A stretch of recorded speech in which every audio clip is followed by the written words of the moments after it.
Tantor Audio, a division of Recorded Books, presents Nothing to Croak About by Leighann Dobbs and Traci Douglas, narrated by Amy Rubinate. 1. "Here we are," Issy Quinn said as she pulled her rusted-out old brown pickup truck up to the side of the dirt road on the outskirts of tiny Silver Hollow, New Hampshire, then glanced at her two cousins on the bench seat next to her. "So sad," Rain said, undoing her seatbelt, then climbing out the passenger side door. "Yes." Ember followed her two cousins out of the vehicle. "Very sad."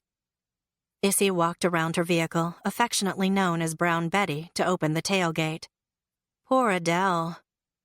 An old friend of their parents, Adele Brundage and her son Scott had lived in this run-down cottage in the woods surrounding town for as long as Issy could remember. Scott had been in Rain's class at school, and while he and the Quinns had not been the closest of friends, they were on friendly terms just the same. His sudden death, the week prior, hit much too close to home. Ember reached into the bed of the truck and pulled out a basket filled with chocolates from her shop, Divine Cravings, and a few gift certificates from Gray's hair salon, Sheer Magic. As the fourth Quinn cousin, he'd wanted to come with them today, but couldn't due to his busy schedule. "Maybe we should have taken donations or something." Issy frowned, gazing around the neglected property. Early autumn had settled over Silver Hollow, and while the daytime temperatures were still warm enough, the nighttime temps had grown chillier. There were even a few scattered trees whose leaves were starting to turn. As the cousins started down the long drive toward Adele's home, their footsteps crunched on the thick bed of fallen needles from the fir trees surrounding them. The sharp scent of pine spiced the air, and the long shadows cast by the towering trees gave the whole area a slightly sad, depressed appearance. Issy peered through the woods and noted that Luella Drummond's house wasn't far, maybe a quarter mile or so away. She tried not to think about Luella's place much these days, not just because Luella's murder had jarred the tiny, tight-knit paranormal community of Silver Hollow and brought them all sorts of unwanted attention. No.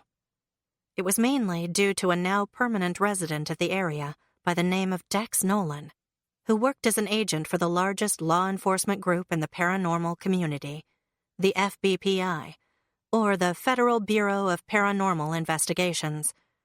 A branch of the regular FBI, they handled all the spooky things that went bump in the night, and were strictly top secret in the human world.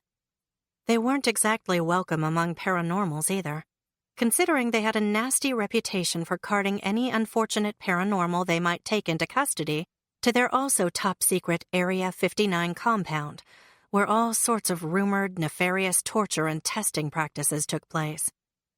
She shuddered at the thought of herself or one of her beloved being whisked away to such a horrible place, all because they were witches.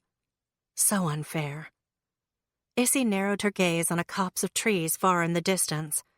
If she wasn't mistaken, that was where Dex had found her the day she'd come out to Luella's cabin to do some investigating of her own into the murder case. That was where they'd talked a bit, gotten to know each other a bit better, shared their first kiss. Her breath caught, and a prickle of heat climbed from beneath the scoop neck of her long-sleeved green t-shirt. Kissing Dex had been beyond nice, sure, but it could never go anywhere.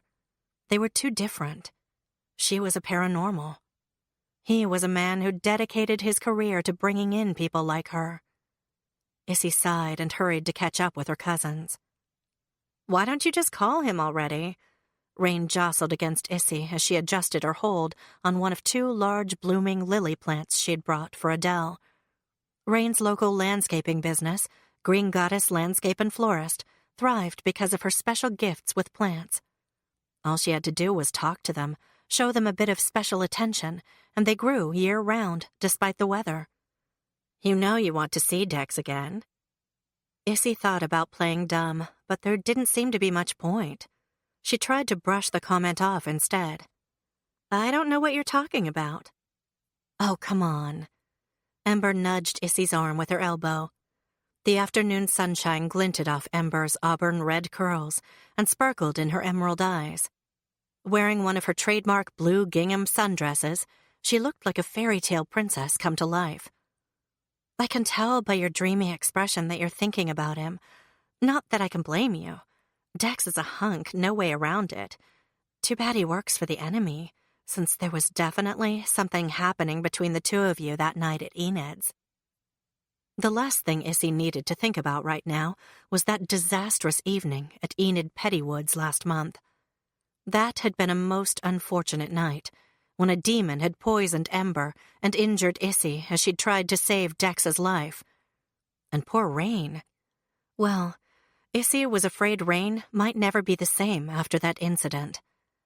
To distract herself, she grabbed one of Rain's lily plants and hoisted the heavy thing on her hip. It doesn't matter what happened between us. Dex saw me use magic to exorcise the demon. He hasn't spoken to me since. I'm lucky he hasn't hauled me in for questioning. It's best if we just forget about it, okay? The three women headed up a narrower pathway toward the front door of the cottage. A few signs clung to the trunks of the trees here, dangling at odd angles. Fortunes told, fee charged, one proclaimed with a red arrow pointing toward the Brundage home. Below it was posted another sign, no refunds. Adele's magical specialty was prophecy, and she was well known in town for having the largest collection of scrying balls in the tri-state area. Given how many people sought out Adele's talents, Issy could see how the no-refund policy was probably a necessity. Fortunes weren't always pleasant, and some people didn't like what they heard. Many had left disgruntled when their fortunes weren't to their liking. As if sensing Issy's thoughts, Rain gave a defeated sigh. Too bad Adele hadn't been able to see into her son's future and prevent the tragedy. Ever since the incident with the demon, Rain hadn't been her usual, snarky, upbeat self. None of what had happened had been her cousin's fault, of course, but Rain had seemed more aloof and less trusting ever since. Side effects from battling the demon, perhaps? Whatever it was, Issy hoped the changes were only temporary. Especially after poor Scott was on trial and in prison with no bail for a crime he didn't commit. You mean the murder of that girl from Lowell, Massachusetts? That was awful. Ember stopped to pick up a few stray pine cones. Then living on the streets after he got paroled? That poor man. Poor man was right. Poor Adele, too. Issy shook her head. The whole thing was a travesty. Over the past 10 years, Adele had spent every cent she had on lawyer fees to defend her son after he'd been accused of murdering a girl on a college spring break trip to Costa Rica. In the end, there'd never been enough evidence to convict him. But that didn't stop law enforcement from returning every few months with some new theory. They'd arrest poor Scott again, hold him for 24 hours, then release him back onto the streets when they didn't have enough to hold him. Eventually, the constant accusations took their toll. Scott couldn't get work and turned to drugs to numb his pain. Addicted and disillusioned, he'd moved out of Adele's home and joined the small, homeless population living on the fringes of Silver Hollow. Still, Adele had fought tirelessly to prove his innocence, despite the financial burden. She'd managed to earn enough money from her fortune-telling to keep her head above water, but just barely, as evidenced by the dilapidated state of her home. "Seems weird not to have the kitties with me today," Ember said, running her hand over the top of her basket, where her familiars Bellatrix and Endora usually rode. Issy had left her own familiar, an orange Pomeranian named Bella, back at her store, Enchanted Pets, in the care of her trusted assistant. Bella was becoming better and better at her duties as Issy's familiar each day, and she didn't want to risk hampering the tiny palm's progress by bringing her to such a somber location. Mortimer, Rain's Venus flytrap familiar, had stayed home at her greenhouse as well. "Ready?" Issy asked, stepping onto the creaky wooden steps leading to Adele's front door. A slight breeze ruffled her corkscrew, strawberry blonde curls. "We won't stay long. I just wanted to offer my condolences again and make sure Adele's doing okay." The funeral was nice. Rain fiddled with the strap of her green overalls and shifted her weight from one foot to the other on the rickety porch, making it squeak even more. "Did you see Troy Holland was there?" Issy nodded. Holland was a local bigwig, president of the family's paper mill. Len Childs, too. Those two have always been joined at the hip. Rain patted her stick-straight copper hair, secured with a bandana that exactly matched the color of her peridot green eyes. Hardly surprising old man Holland named Len VP of the mill before he died. The Hollands had all but adopted Len by that point. Rain sighed. I remember those guys were something else in high school, always playing practical jokes and trying to outdo each other with the ladies. Scott kept up with them, too, once they all left for college. At least until... Rain's voice trailed off, and Issy placed an arm around her cousin's shoulders, giving her a reassuring squeeze. I heard Troy helped Adele and Scott financially after the trial, Ember said. I heard that, too. Issy gazed once more across the woods to the spot where she and Dex had kissed the first time. Melancholy squeezed her chest. She liked Dex far more than was prudent, given what had happened at Enid's, but it was time to stop moping about it and move on. Her girlish crush seemed so unimportant now when compared to everything Scott and Adele had gone through. Chances were high Dex wouldn't want anything to do with her anyway now, and she had to accept that. Seriously, Ember nudged Issy once more, giving her a gentle smile. Call him. Communication works both ways, you know. I can't, Issy said. He saw me use magic, and Luigi couldn't erase his memory this time. Now he knows I'm a witch, and human-witch relationships never work, especially with his line of work. There's no future for us. It's over. Which was too bad, because prior to the showdown with the demon, Issy had gotten a feeling they were actually getting somewhere, and that maybe things really could work out. Probably just wishful thinking. Ember's smile faltered. Well, much as I dislike the FBPI, Dex seems to be a decent person. After all, he has not turned any of us in. He likes you, Issy, and I know you like him. Don't throw that away by being stubborn. Besides, you two are soul-bonded now. Soul-bonded. Issy squeezed her eyes shut. She'd saved Dex's life that night at Enid's, and according to legend, if a witch saved a human's life, she was soul-bonded to that human forever. Unfortunately, the bond only went one way, meaning Dex would never have any idea of his bond to Issy, nor would he have any urge to obey it. That's just an old wives' tale, Issy sighed. Sometimes people aren't meant to have a happily ever after, Rain said, her tone dark as a thunderstorm. Sometimes bad things happen to good people, people who don't deserve it, and you just have to deal with it.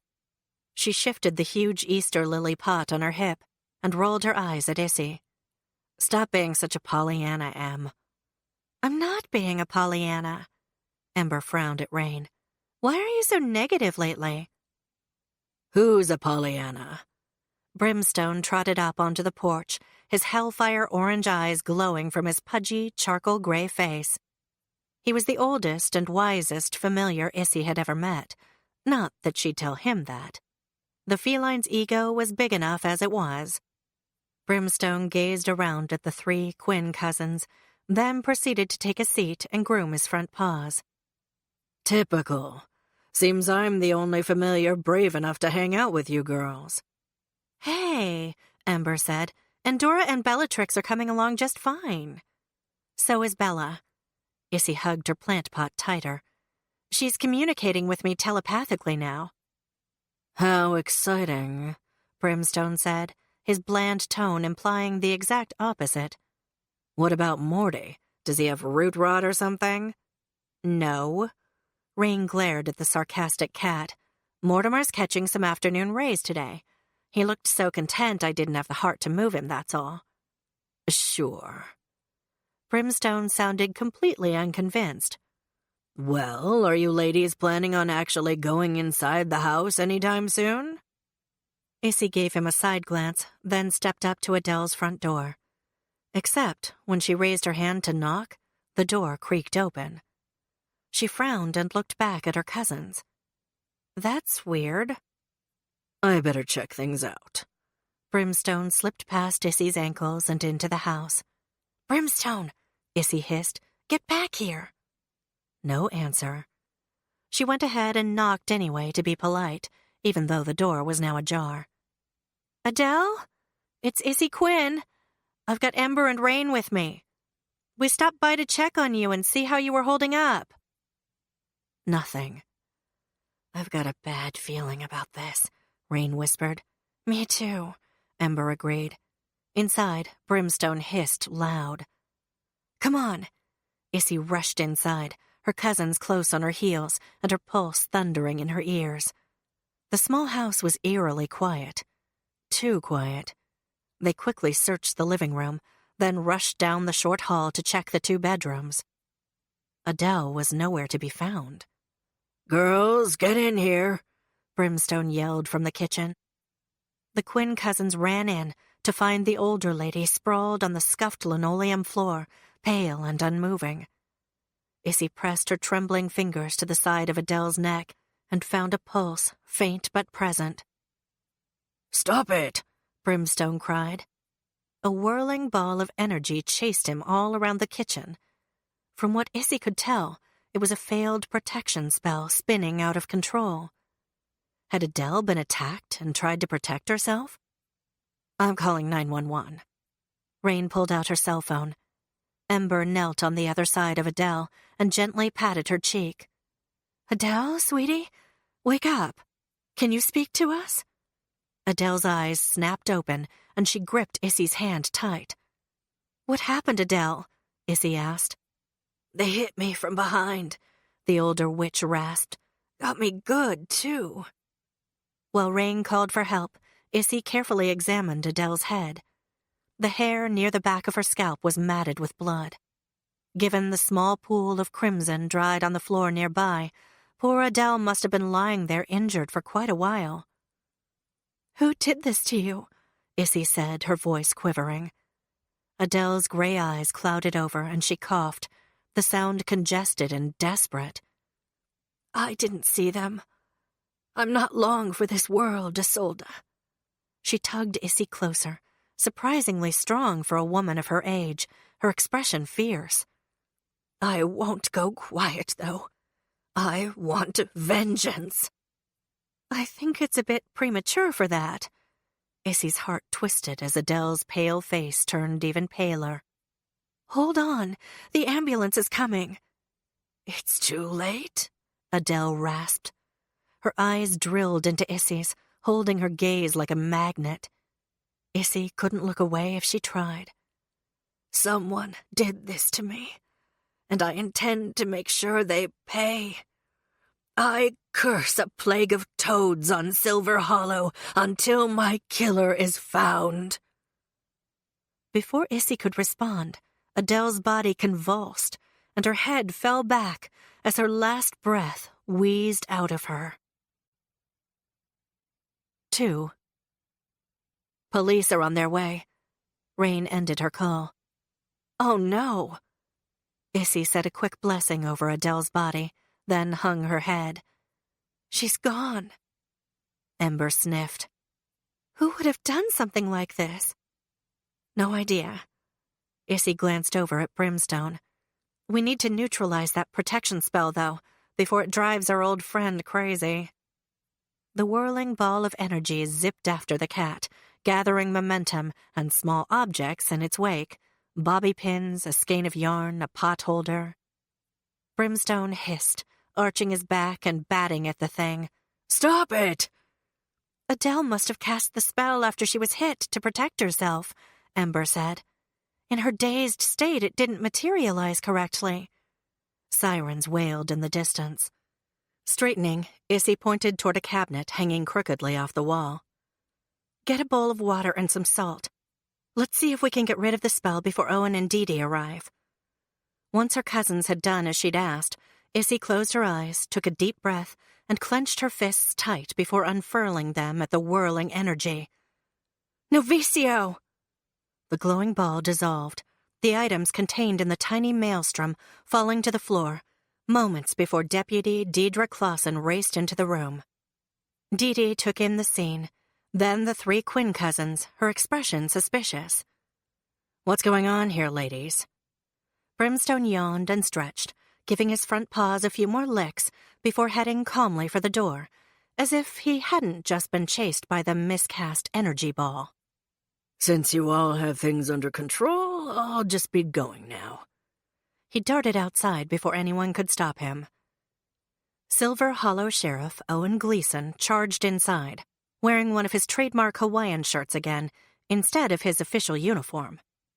He tipped the brim of his baseball hat to the Quinns. Howdy, ladies. Mind telling me how you three managed to show up at another crime scene? You gals seem to be magnets for trouble these days. Issy glanced toward the door again, half hoping Dex might walk in next. Even though she knew his real job was to investigate paranormal activity for the FBPI, she knew he sometimes used his FBI credentials as an excuse to get involved in Silver Hollow police activity. She turned back to face the crime scene and found Ember watching her with a smile. What? Issy asked. Nothing. Ember's knowing grin widened. Looking to see if a certain agent is on the case? No. Looks like the EMTs are too late, Dee Dee said as an ambulance pulled up outside. She knelt beside Adele and felt for a pulse. She's dead. A loud croak issued through the open door as a stretcher was wheeled in, and Ursula Lavoie, the medical examiner, followed in behind it. Issy was surprised to see Ursula out during the day. Being a vampire, she liked to spend the daylight hours sequestered in the underground morgue and rarely visited crime scenes. Today, she wore a black jacket with the biggest hood Issy had ever seen. Ursula pushed the hood back, revealing porcelain white skin, jet black hair, and delicate features.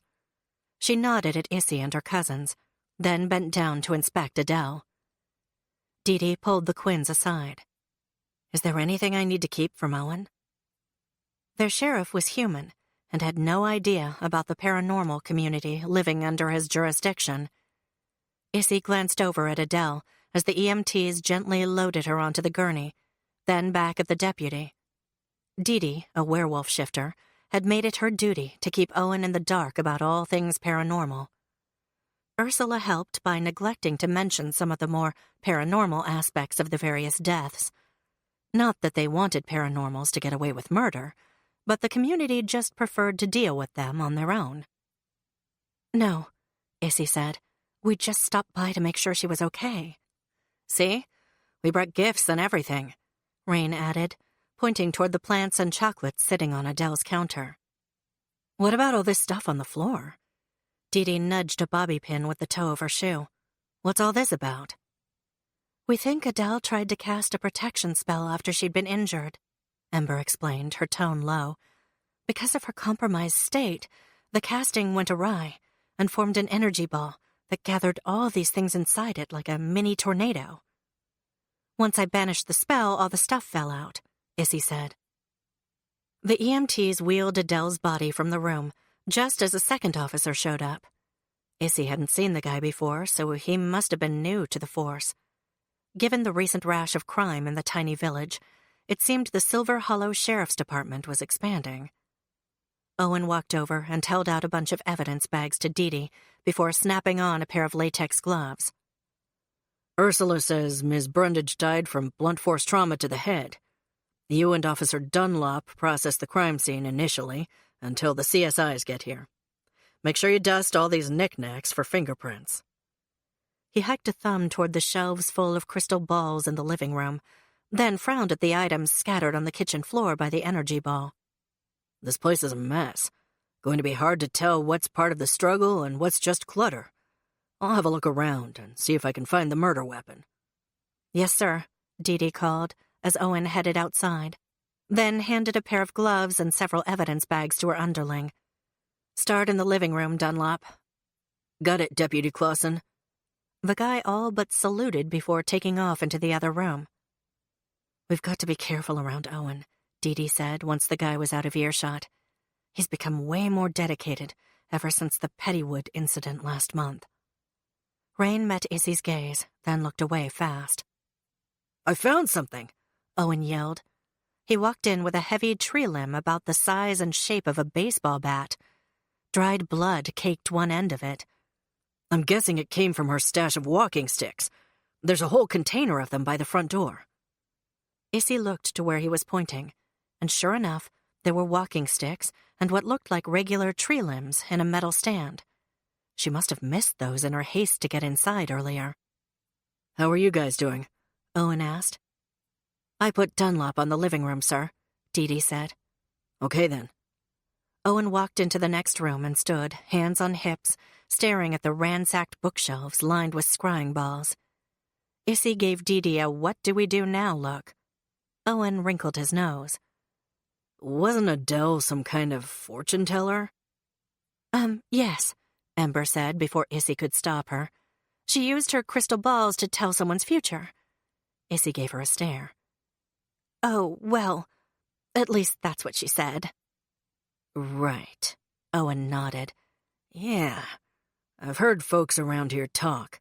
Some of them really believe all that crazy hocus-pocus, too. He snorted. I bet not all of them like what she told them either. I suspect that's true, Issy said. Owen picked up one of the balls in his gloved hand. These things valuable? Not terribly, Issy said. For those without the gift of foresight, they were nothing but pretty glass objects. A hunk of polished rock crystal may be worth a few bucks. Not worth killing over, then. Owen held the scrying ball in front of his face so his image was distorted. Probably not. Issy met Dee Dee's gaze. Maybe Adele's gift had gotten her murdered. Too bad about her son, Scott. Owen set the ball back on its stand, then made a slow trek around the perimeter of the room. Everything in the place was shabby, from the second-hand furniture to the worn rug and the outdated TV. And now Adele. Doesn't seem like this was a robbery. Doesn't look like she had much. So why kill her and ransack the place then? Officer Dunlop asked as he bent to look inside a cabinet. He hiked his gloved thumb toward the bookcase. Especially if those crystal balls aren't worth anything. From the looks of this place, that's the most valuable thing she had. Perhaps the murderer wasn't looking for something of monetary value. Owen brushed past Issy on his return to the kitchen. He stood over where Adele's body had been minutes earlier. Blood still stained the floor, and Dee Dee had placed various markers to show where pieces of evidence had been found. Adele might have been killed because she surprised her attacker, though I'm not sure how they got in. There's no obvious signs of forced entry, but her door is old and the casing's already marked up, so someone could have jimmied the lock, and those marks would be indistinguishable from what's already there. Ember opened her mouth, but Issy gripped her arm to keep her quiet. None of them had mentioned the door being open when they'd arrived, and it was probably best to keep that to themselves for now, until they knew exactly what they were dealing with here. Owen continued. I'd say Adele Brundage probably saw something in one of her visions of the future, and someone else didn't like it. They mostly, likely, didn't want her to tell anyone else about it either. So they came here and silenced her for good. 3. Dex Nolan sat on the back deck, attached to his quaint little bungalow, sipping his beer while a trio of toads hopped across the lawn. Gordon, his pet bearded dragon, dug his tiny claws into Dex's shoulder, watching the toads with great interest. Little guy probably thought they'd make a tasty snack. Hey, buddy, Dex said, tugging gently on the leash around Gordon's neck to distract him. Best find something else to eat. Those things will give you warts. The lizard flicked his tongue out to graze Dex's cheek and raised his front paw, as if waving hello. Considering he'd never expected to have a pet, Bachelor Dex had quickly become best pals with Gordon. How about some pizza, huh? Dex laughed when Gordon cocked his head to the side as if he understood the question. No to pizza, huh? You'd probably prefer a few juicy grasshoppers, eh? Or maybe some flies? Sirens raced by in the distance, and Dex frowned toward the far side of his yard, closest to the street. Wonder what's going on, buddy. Sounds like quite a ruckus. He set his beer aside and stood. while spending a lazy afternoon around his new house was nice and allowed him to finally get some of those boxes unpacked from when he'd moved in a few months ago, sitting on the sidelines wasn't Dex's style.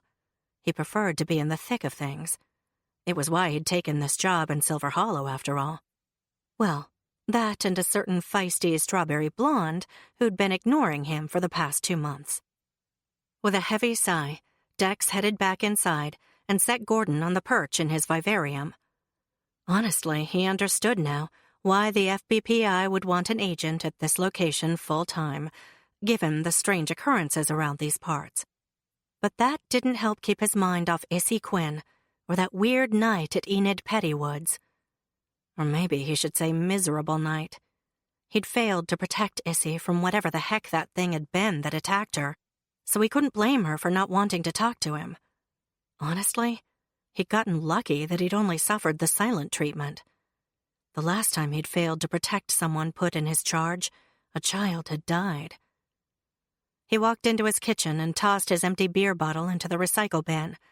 And yeah, afterward he'd done his duty and filled out all the Bureau's required reports, telling them lightning had been responsible for the damage to the Pettywood house, when deep down, he knew what had happened in that house was not due to any electrical storm. Before coming to Silver Hollow, he'd never been a believer in the paranormal.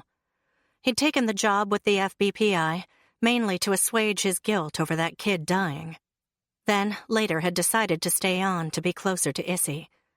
Now, though, after what he'd seen that night at Enid's, the glowing malevolence in Rain Quinn's eyes, the way the demon had shifted before his eyes from human to something dark and evil, the sparks and power that had flown from its fingertips and rendered him paralyzed and injured Issy in the process. A shudder ran through him. Well, now that whole situation had made him seriously consider that there really might be forces greater than he could see at work here in Silver Hollow. That perhaps the paranormal and magic weren't silly old fairy tales after all. Distracted, Dex headed toward his bedroom for a shower. Surprisingly, the thought of real ghosts and ghouls and things that went bump in the night didn't disturb him nearly as much as he thought it would.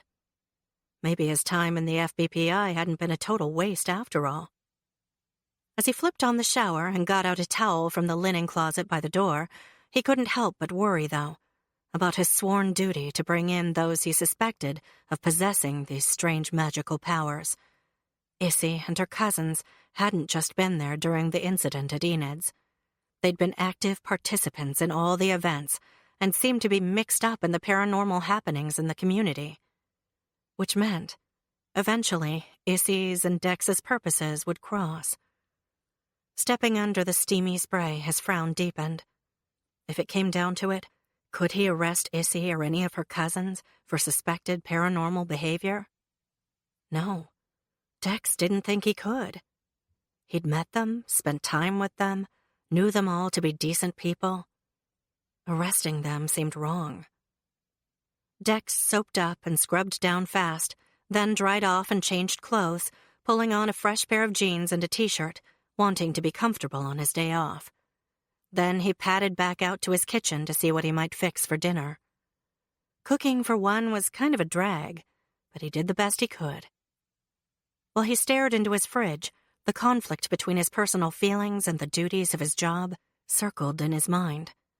Really, if he played his cards right, he wouldn't necessarily have to arrest anyone. As long as he didn't write his reports to show any paranormal involvement in the cases he investigated, no one would be the wiser. He'd be able to protect Issy and her cousins and all the other good people he'd met here in Silver Hollow. Yep, sounded like a plan. Now all he needed was official clearance from his boss back at headquarters to work on every case that passed through the Silver Hollow Sheriff's Department. Dex set aside the loaf of bread and packet of lunch meat he'd pulled from the fridge and picked up his cell phone from its charger instead. Hitting the speed dial button, he rested his hips against the edge of the counter and waited for his old partner and new boss, Stan, to answer. Stanley Judge, FBI. Wincing at the guy's clipped tone, Dex forced a smile. When it came to apprehending suspected paranormals, good old Stan gave new meaning to the word gung-ho. Hey, Stan, it's Dex. Dexter Nolan, how are you? Stan's tone became less abrupt, if no less formal. He and Dex might have been partners, but they'd never really been close friends. Tell me something's finally happening down there in Silver Hollow. Used to thinking fast on his feet, Dex remembered what he'd heard while out on his deck. I think maybe there is. Sirens raced by here about half an hour ago. Sounded like a couple squad cars and maybe an ambulance. I was hoping you could do me a favor and call Owen's office. If he's got a new case, then I'd like to be his co-investigator. He took a deep breath. In fact, considering what we're dealing with here in the area, it might be in our best interest for you to give him a blanket order to involve me in all of his cases from here on out. That way we won't miss an opportunity to capture any paranormal activity going on around here. Wow! Interest sparked in Stan's voice at last. I like your initiative, Agent Nolan. Reminds me of myself when I first started out with the Bureau. If things are truly getting exciting, maybe I should come there for a while too. We could get the old team back together. Crap. Not what Dex had in mind. Oh well, I might have gotten ahead of myself there a bit. Honestly, I don't know what's going on at this point. Only that I heard sirens. Could have been a jaywalker for all I know. He forced a laugh that sounded fake even to his own ears, and prayed Stan would back off. Oh. Disappointment and annoyance zinged through Stan's tone. In that case, I'm far too busy to make the trip over if there's nothing going on. I'll call the sheriff and you get the scoop. Make sure you call me back, though, if it's anything paranormal. I'd love to haul a couple of those degenerates into Area 59 for questioning. The mention of the Bureau's top-secret interrogation facility made Dex's stomach cramp. He'd never been there himself, but the rumors of the torture and heinous deeds performed on the poor prisoners there made Gitmo seem like a walk in the park. If Issy or her cousins ever ended up in the place... He shook his head and glanced over at Gordon in his enclosure, his racing pulse quieting. Stan had given him the okay to work on Owen's cases. That was a step in the right direction. From there, Dex would find a way to keep Stan away from Silver Hollow, and things would be good. Will do. Dex exhaled in relief. Thanks, boss. No problem. Keep up the good work, Agent Nolan. He hung up before Dex could respond. Dex smiled, tossing his phone back on the counter, feeling better than he had in weeks. Finally, he'd have a new case, something to keep him busy and involved. And hey, if he happened to run into a certain Issy Quinn while on the job, you'd hear no complaints from him. 4. Well, that took forever, Issy said as she climbed in behind the wheel of Brown Betty once more. The pickup sputtered a few times and belched out a stream of noxious exhaust, then chugged to life as her cousins got in on the passenger side. I can't believe Owen pawned us off on that new deputy, Ember groused. Poor Dee Dee kept giving me apologetic looks from across the room. Yeah, that Dunlop's a little too Barney Fife for my tastes, Rain said. Issy carefully backed down Adele's driveway and out onto the dirt road once more. So what do we do now? We can't just let Owen handle things. Dee Dee can only cover up the paranormal aspects for so long. She took a deep breath and stared out the windshield. Isn't there someone else living on this road? Yes, Mr. Crandall, Ember said. Ornery old hermit, from what I recall. He lives in a tiny cabin near the entrance to this road. Great. Issy started slowly forward. Maybe we should pay a visit to him while we're here. Rain rolled her eyes again. Sounds like a perfect end to a less-than-stellar morning. They neared the end of the dirt road, where it intersected with the main highway leading into Silver Hollow. Issy squinted through the thick trees on either side of them. Are you sure he still lives here? I don't see anything. As far as I know, he's not moved. Ember leaned forward to see past Issy. Over here. Rain pointed out the passenger side window toward a barely visible roof through the tree line. Issy parked on the berm, then got out. Ember wasn't kidding about the place being small. Whoever this Mr. Crandall was, his abode went way beyond the latest tiny house movement. The three cousins traipsed through the thick foliage and halfway up a hill to the squat little cottage nestled between two huge oak trees. From the worn exterior, it looked like Mr. Crandall had built the place himself out of rough sawn wood. One peeling brown shutter creaked ominously in the steady breeze, and the minuscule porch squeaked loudly when Issy set foot on it.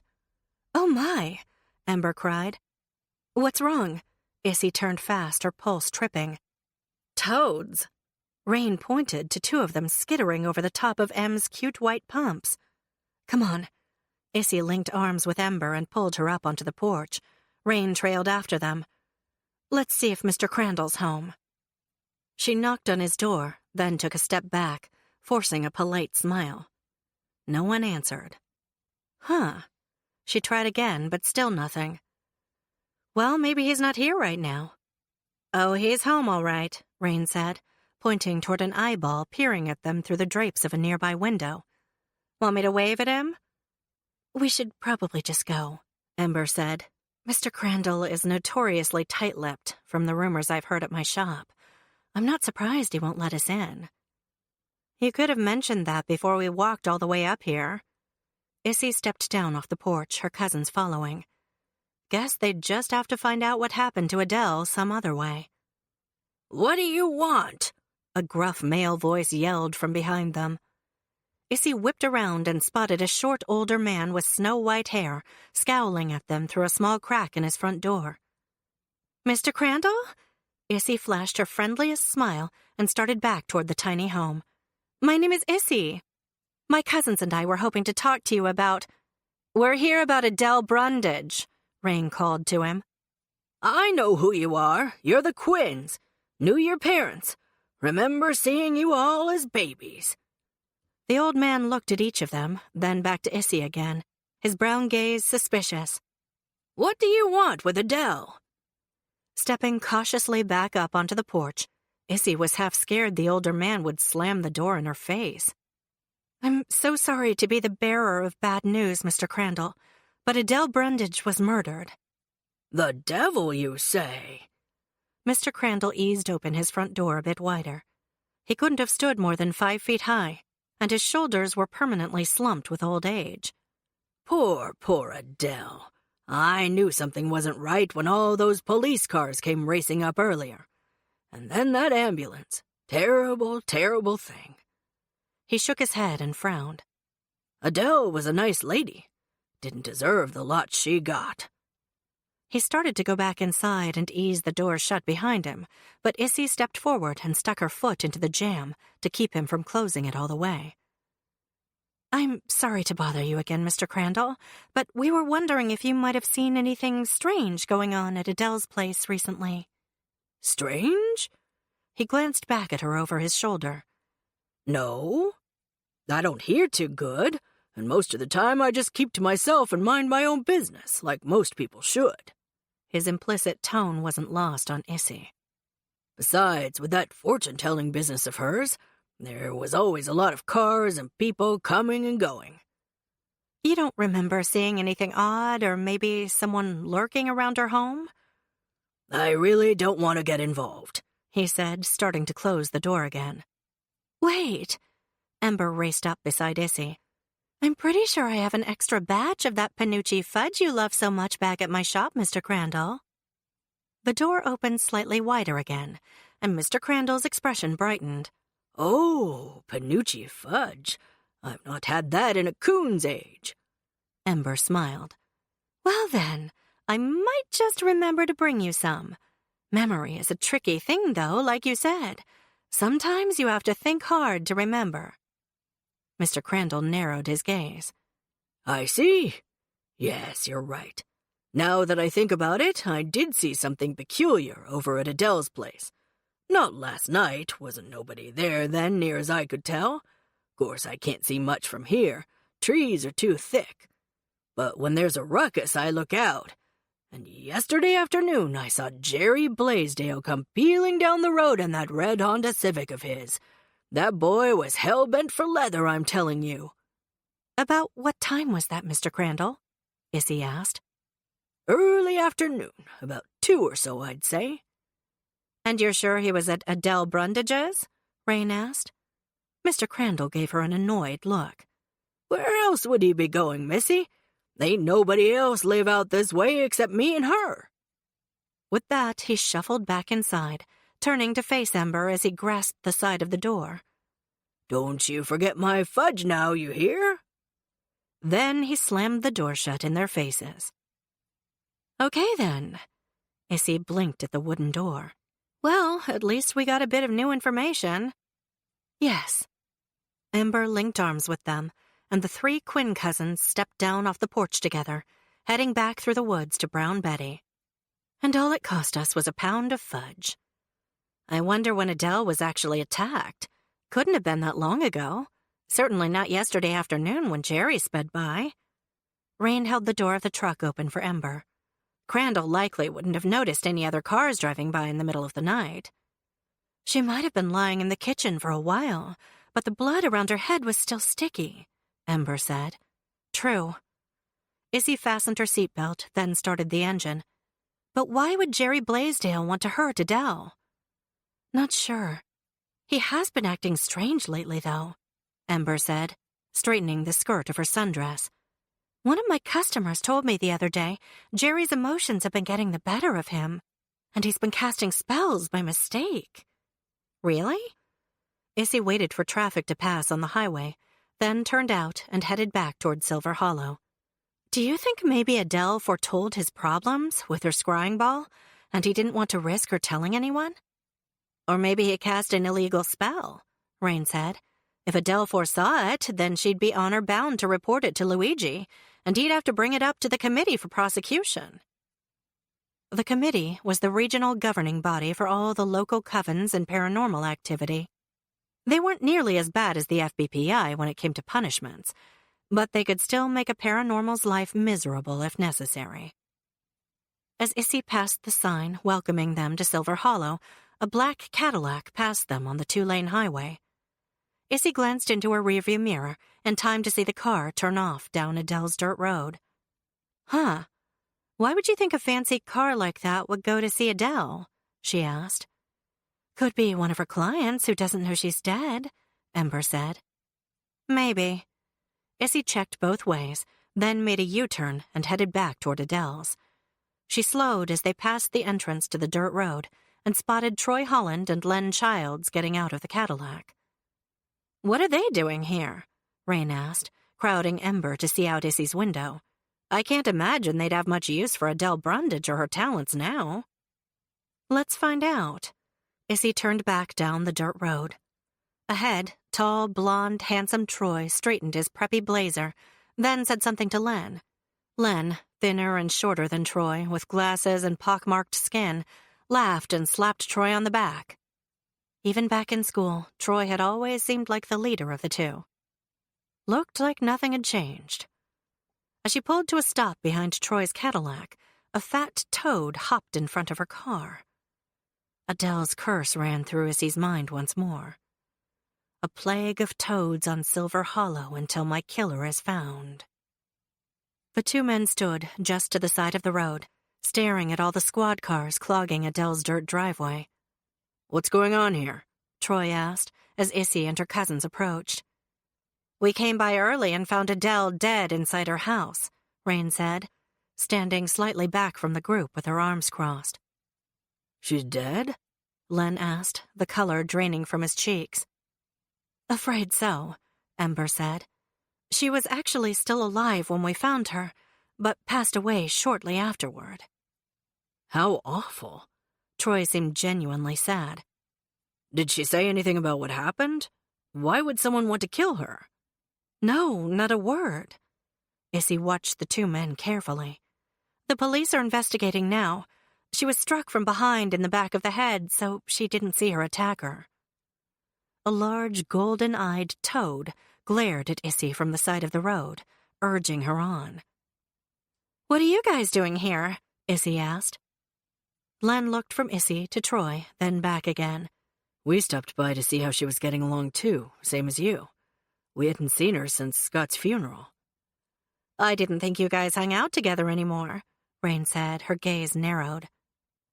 We didn't really hang out, not since Scott's addiction problem got out of hand. Then the homelessness. Troy shook his head. But I still kept in contact, and every so often I tried to reach out to him or offer my help. But Scott refused to change his ways. Do you know of anyone else who might have wanted to hurt Adele? Ember asked. No, not really. Everyone liked Adele, Troy said. Scott hung out with some pretty unsavory characters, though, Len added. Maybe she met one of them at Scott's funeral, and they thought she got some kind of life insurance settlement after his death. Drug addicts will break in and steal just about anything. Len frowned. You know, come to think of it, I do remember seeing one of the homeless arguing with Adele after the services. That's right, Troy said. There were some problems at the wake. What problems? Issy asked. Apparently, one of those homeless people caused a ruckus after the wake, Troy said. About what? Issy asked. Troy shrugged. Who knows? They can be unstable and get agitated easily.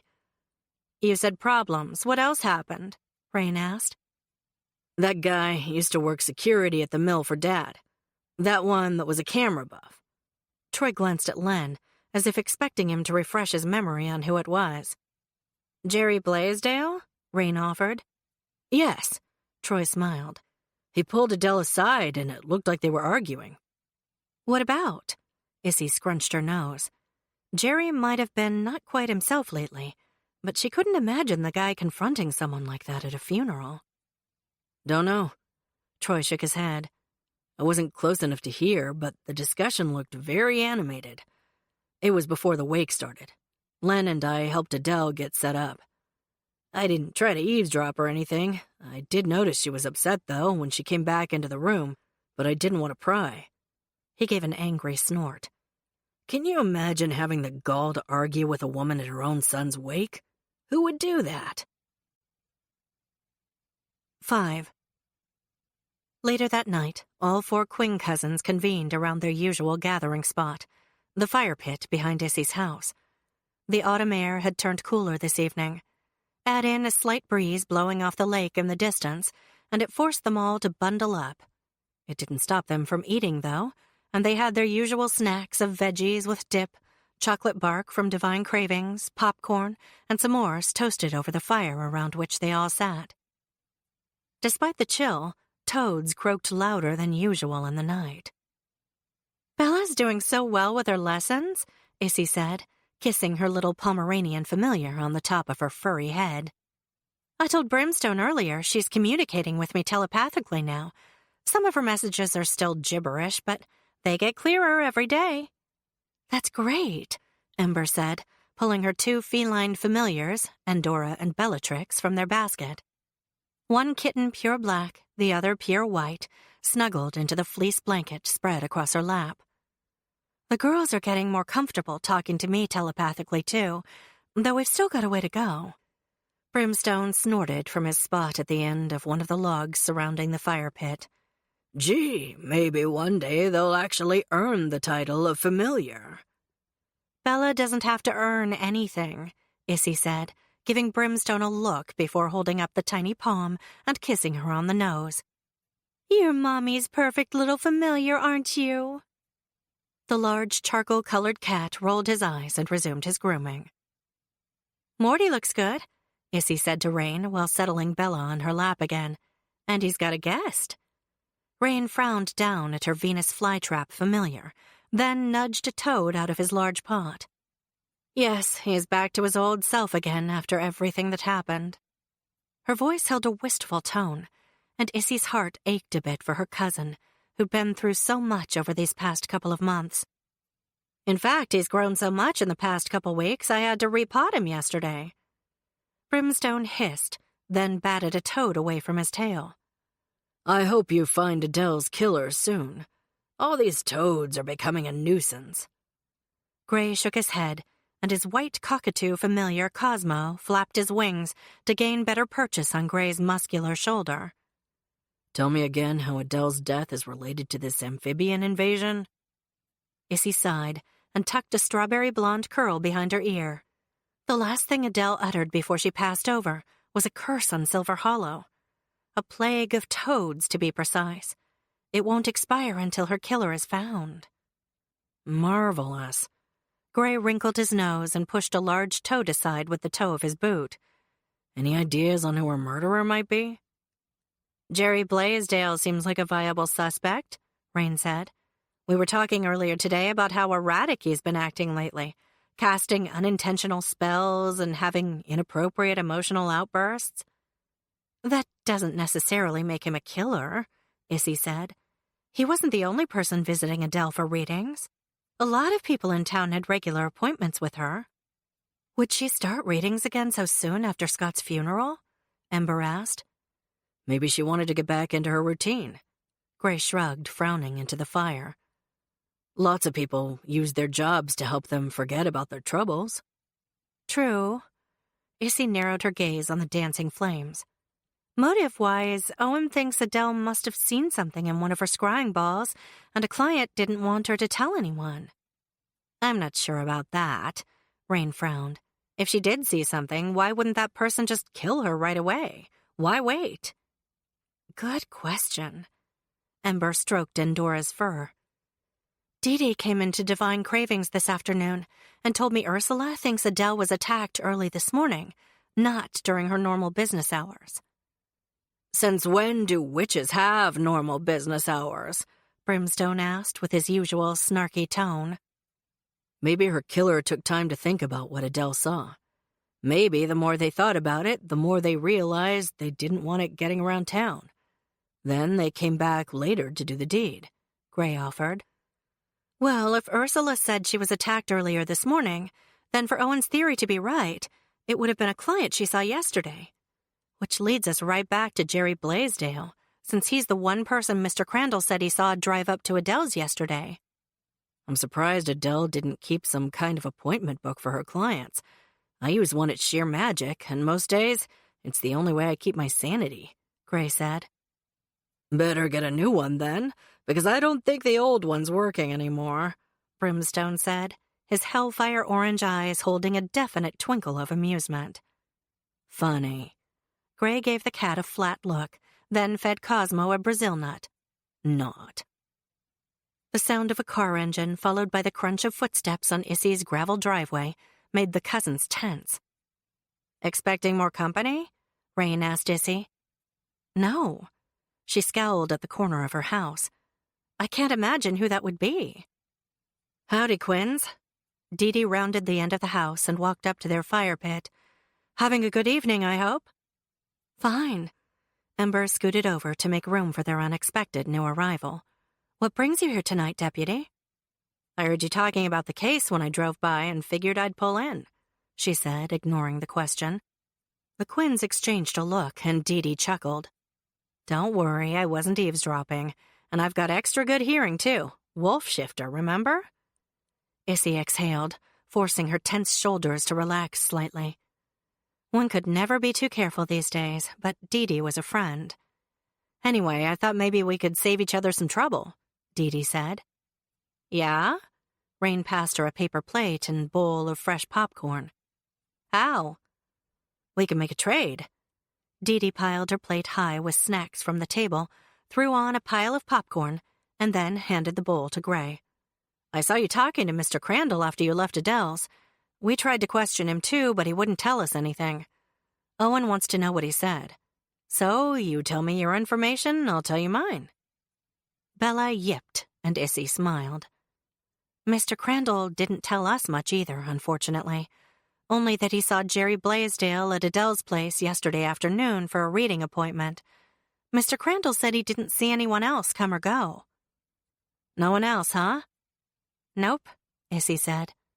Darn, Dee said around a mouthful of buttery popcorn. Well, that won't help us much. Unless Jerry doubled back later to kill Adele, there's no way he could have done it. Ursula put the time of Adele's attack time around 3 a.m., and with that bright red car of his, I'd think Mr. Crandall would notice Jerry pulling up in the middle of the night.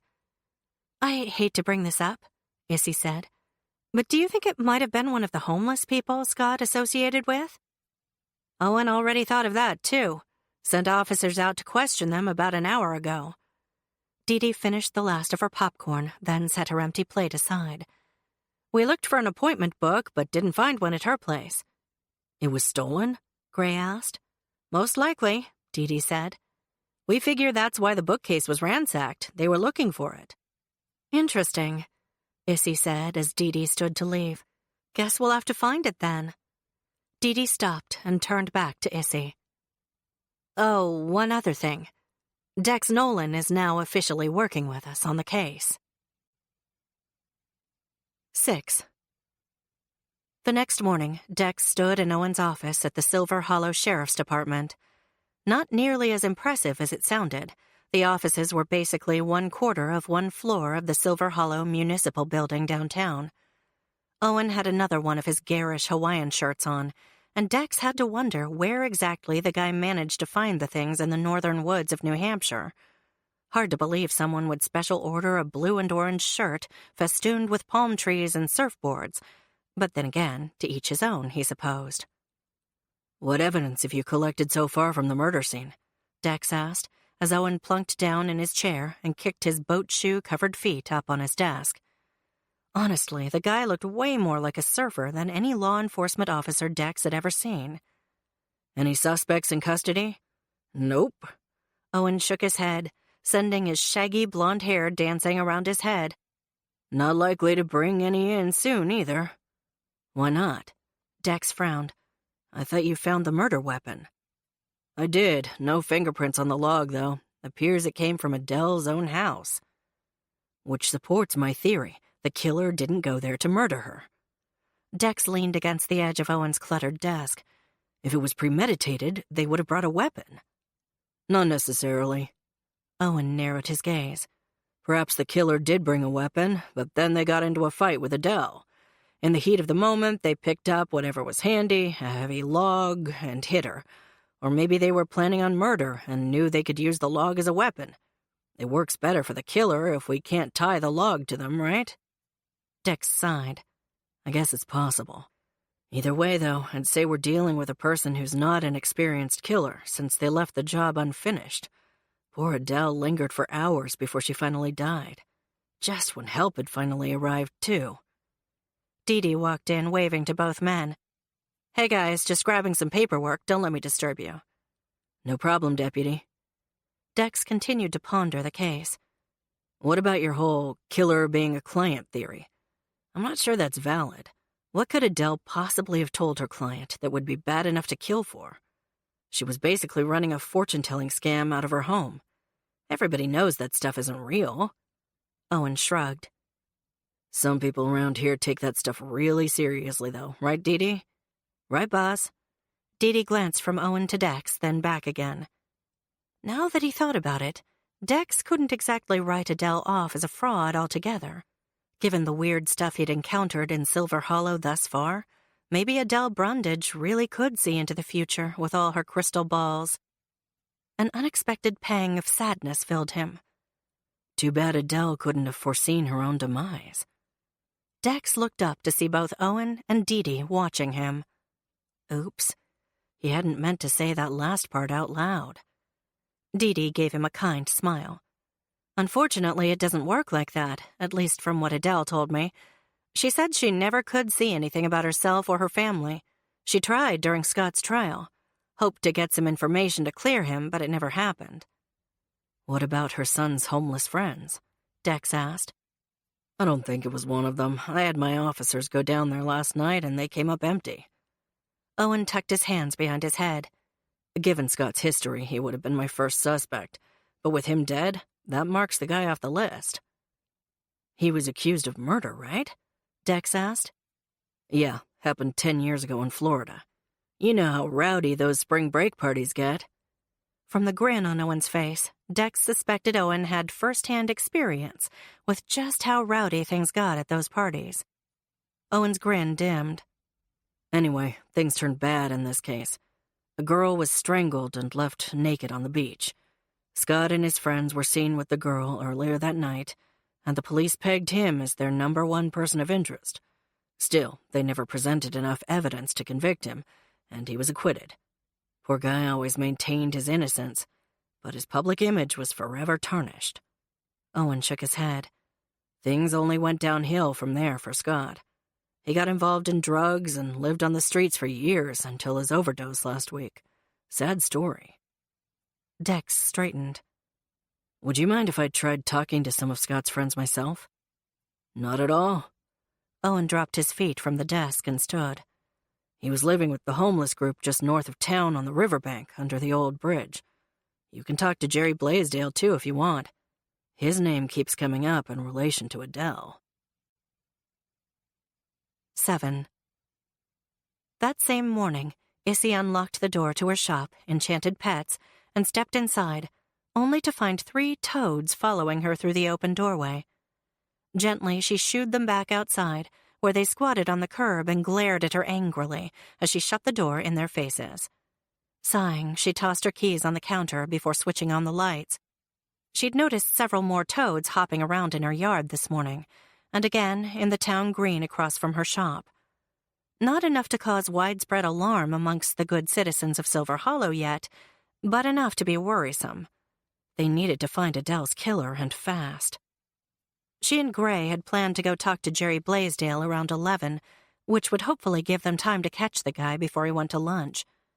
Jerry was the local mechanic and tended to spend far more time with his cars and engines than he did with people, so they hoped by going directly to his garage, they might catch him off guard and get him to open up about what happened during his last meeting with Adele. "Take Dex," a sweet sing-song voice said inside Issy's head. "Cutie Dex. Cute and courageous, Mommy. We like Dex, Mommy." Shaking her head, Issy bent and picked up Bella, who was dancing around her feet and yipping. The little palm's messages were still hit or miss, and these in particular didn't really help Issy's mission to keep her mind off the sexy FBPI detective. Much as she hated to admit it, Brimstone was right. Bella's training still had a way to go. Not that she'd tell him that. As if on cue, the large charcoal-colored cat strutted by Issy and took his usual perch on the top shelf across the room. Issy would bet money he sat up so high because it gave him the advantage of looking down on everyone else in the room. She loved Brimstone, but man, that feline had an ego that wouldn't quit. Bella yipped in Issy's arms again and licked her chin, and she kissed the cuddly dog on her furry little head. "You're Mommy's good little girl, aren't you, Bella? Yes, you are. Yes, you're so good, such a good girl." Brimstone rolled his hellfire orange eyes and commenced his usual busy schedule of grooming and napping while Issy got ready to open her store for the day. Thankfully, the morning ended up being fairly busy, between the new shipment of salamanders and several local paranormal customers coming in to buy a new familiar or two. Even a few tourists stopped in to look around, though the out-of-town crowds were dying down a bit now that summer was over. 11 a.m. arrived before Issy knew it, and Gray texted her he'd meet her at Jerry's Auto Body. Apparently, he'd gotten stuck finishing up a perm for Mrs. Wiggins, and she was, in his words, super picky. Rain and Denver had bowed out the night before, saying they'd been away from their shops too much lately, so Issy was on her own to head to the garage. She waited until her assistant Hannah arrived for her afternoon shift, then left Enchanted Pets in her capable hands. Heading back out into the crisp autumn day, Issy double-checked her outfit of jeans, brown sweater, and brown boots, then glanced over at Bella trotting along beside her on her leash. She could have driven, but figured why not take advantage of the lovely day? Besides, Jerry's business was just a few short blocks away. The exercise would do her and Bella good. She passed by Brown Betty, parked near the curb, and stopped to check her reflection in the side mirror, fussing with her hair and applying a quick coat of lip balm. While she was at Jerry's, she should schedule an oil change. It had been a while since she'd had her ancient pickup serviced, and with winter coming, she wanted to be ready. Plus, it would give her a good excuse for being there. They walked slowly around the town green, passing the main squeeze, Silver Hollow's popular juice bar. She waved to Karen Dixon, the owner, as she walked past. Karen stood behind the counter with Luigi Romano by her side. He worked officially for the committee, sent by them to keep an eye on all the paranormals in Silver Hollow. Unofficially, he wasn't very good at his job and preferred chasing his dream of opening the best pizza joint in the state of New Hampshire. Based on the line of patrons waiting for one of his slices, he was on his way toward making that dream a reality. Too bad Issy didn't have time to stop for a juice or a slice of Luigi's delicious pizza today. She checked her watch again, then picked up her pace. Jerry's auto body sat on a large corner lot off one of the side streets. The front of the place had 2 bays for vehicles and a small office to the side. Stacks of new tires and various hoses and pumps littered the small parking lot wrapped around the whitewashed building. Typical garage, the air smelled of oil and gasoline and motor grease. She went to the office first but found no one inside, so she headed through a doorway into the first auto bay. Issy picked up Bella and covered her delicate ears as a loud, high-pitched whine whistled through the air from some kind of hydraulic pneumatic tool. Then she spotted a pair of black work boots sticking out from beneath a car, hoisted up on a set of jacks. She waited for the noise to stop, then cleared her throat. "Jerry, is that you?" He wheeled his dolly out from beneath the vehicle and squinted up at her, his blue mechanic's overalls smudged with dirt and grime. Jerry wiped his hands on a rag, then struggled to his feet. In his mid-50s, Jerry stood several inches shorter than Issy's 5'7". She had to wonder exactly how he fit under that car given his large beer belly. Jerry flashed a small, nervous smile, his teeth white against his reddened skin. "Hello, Miss Quinn. What can I do for you today?" "Well, I stopped by to schedule an oil change," she said, snuggling a trembling Bella closer. "Sure thing." Jerry led her back into the office and pulled out his scheduling book. "What day and time would you like?" "Oh, whatever you have. I can make just about anything work with enough notice." She stroked Bella's soft fur and did her best to ignore the little dog's ramblings inside her head. "Where is Dax? Cutie Dax! We should go see Dax! It smells funny in here, Mommy. What's that noise, Mommy? Can we stop at the park on the way home, Mommy? I want a treat, Mommy." Yeah, more training was definitely in order. "How about next week? I've got Wednesday at 2 o'clock open." "That should be fine, Jerry. Thank you." Issy watched while he scribbled her information down into his book. Terrible thing about what happened to Adele Brundage, wasn't it? Jerry's hands visibly shook as he wrote. In fact, he pressed the pencil so hard against the paper the lead snapped. He mumbled something under his breath and grabbed a different pencil. Yes, awful." "You were a customer of hers, weren't you?" Color drained from his pudgy face. Jerry looked up at her, his dark eyes guarded. "I went over there a few times, yeah. Only to help her with her car, though. She never did none of those readings on me. Those things scare me." "Huh." Issy shifted Bella to her other arm and frowned. "I spoke to Adele's neighbor, Mr. Crandall. He said he saw you at Adele's house the day before her murder. That you fought with her and left in a hurry, flying down their dirt road like a bat out of hell."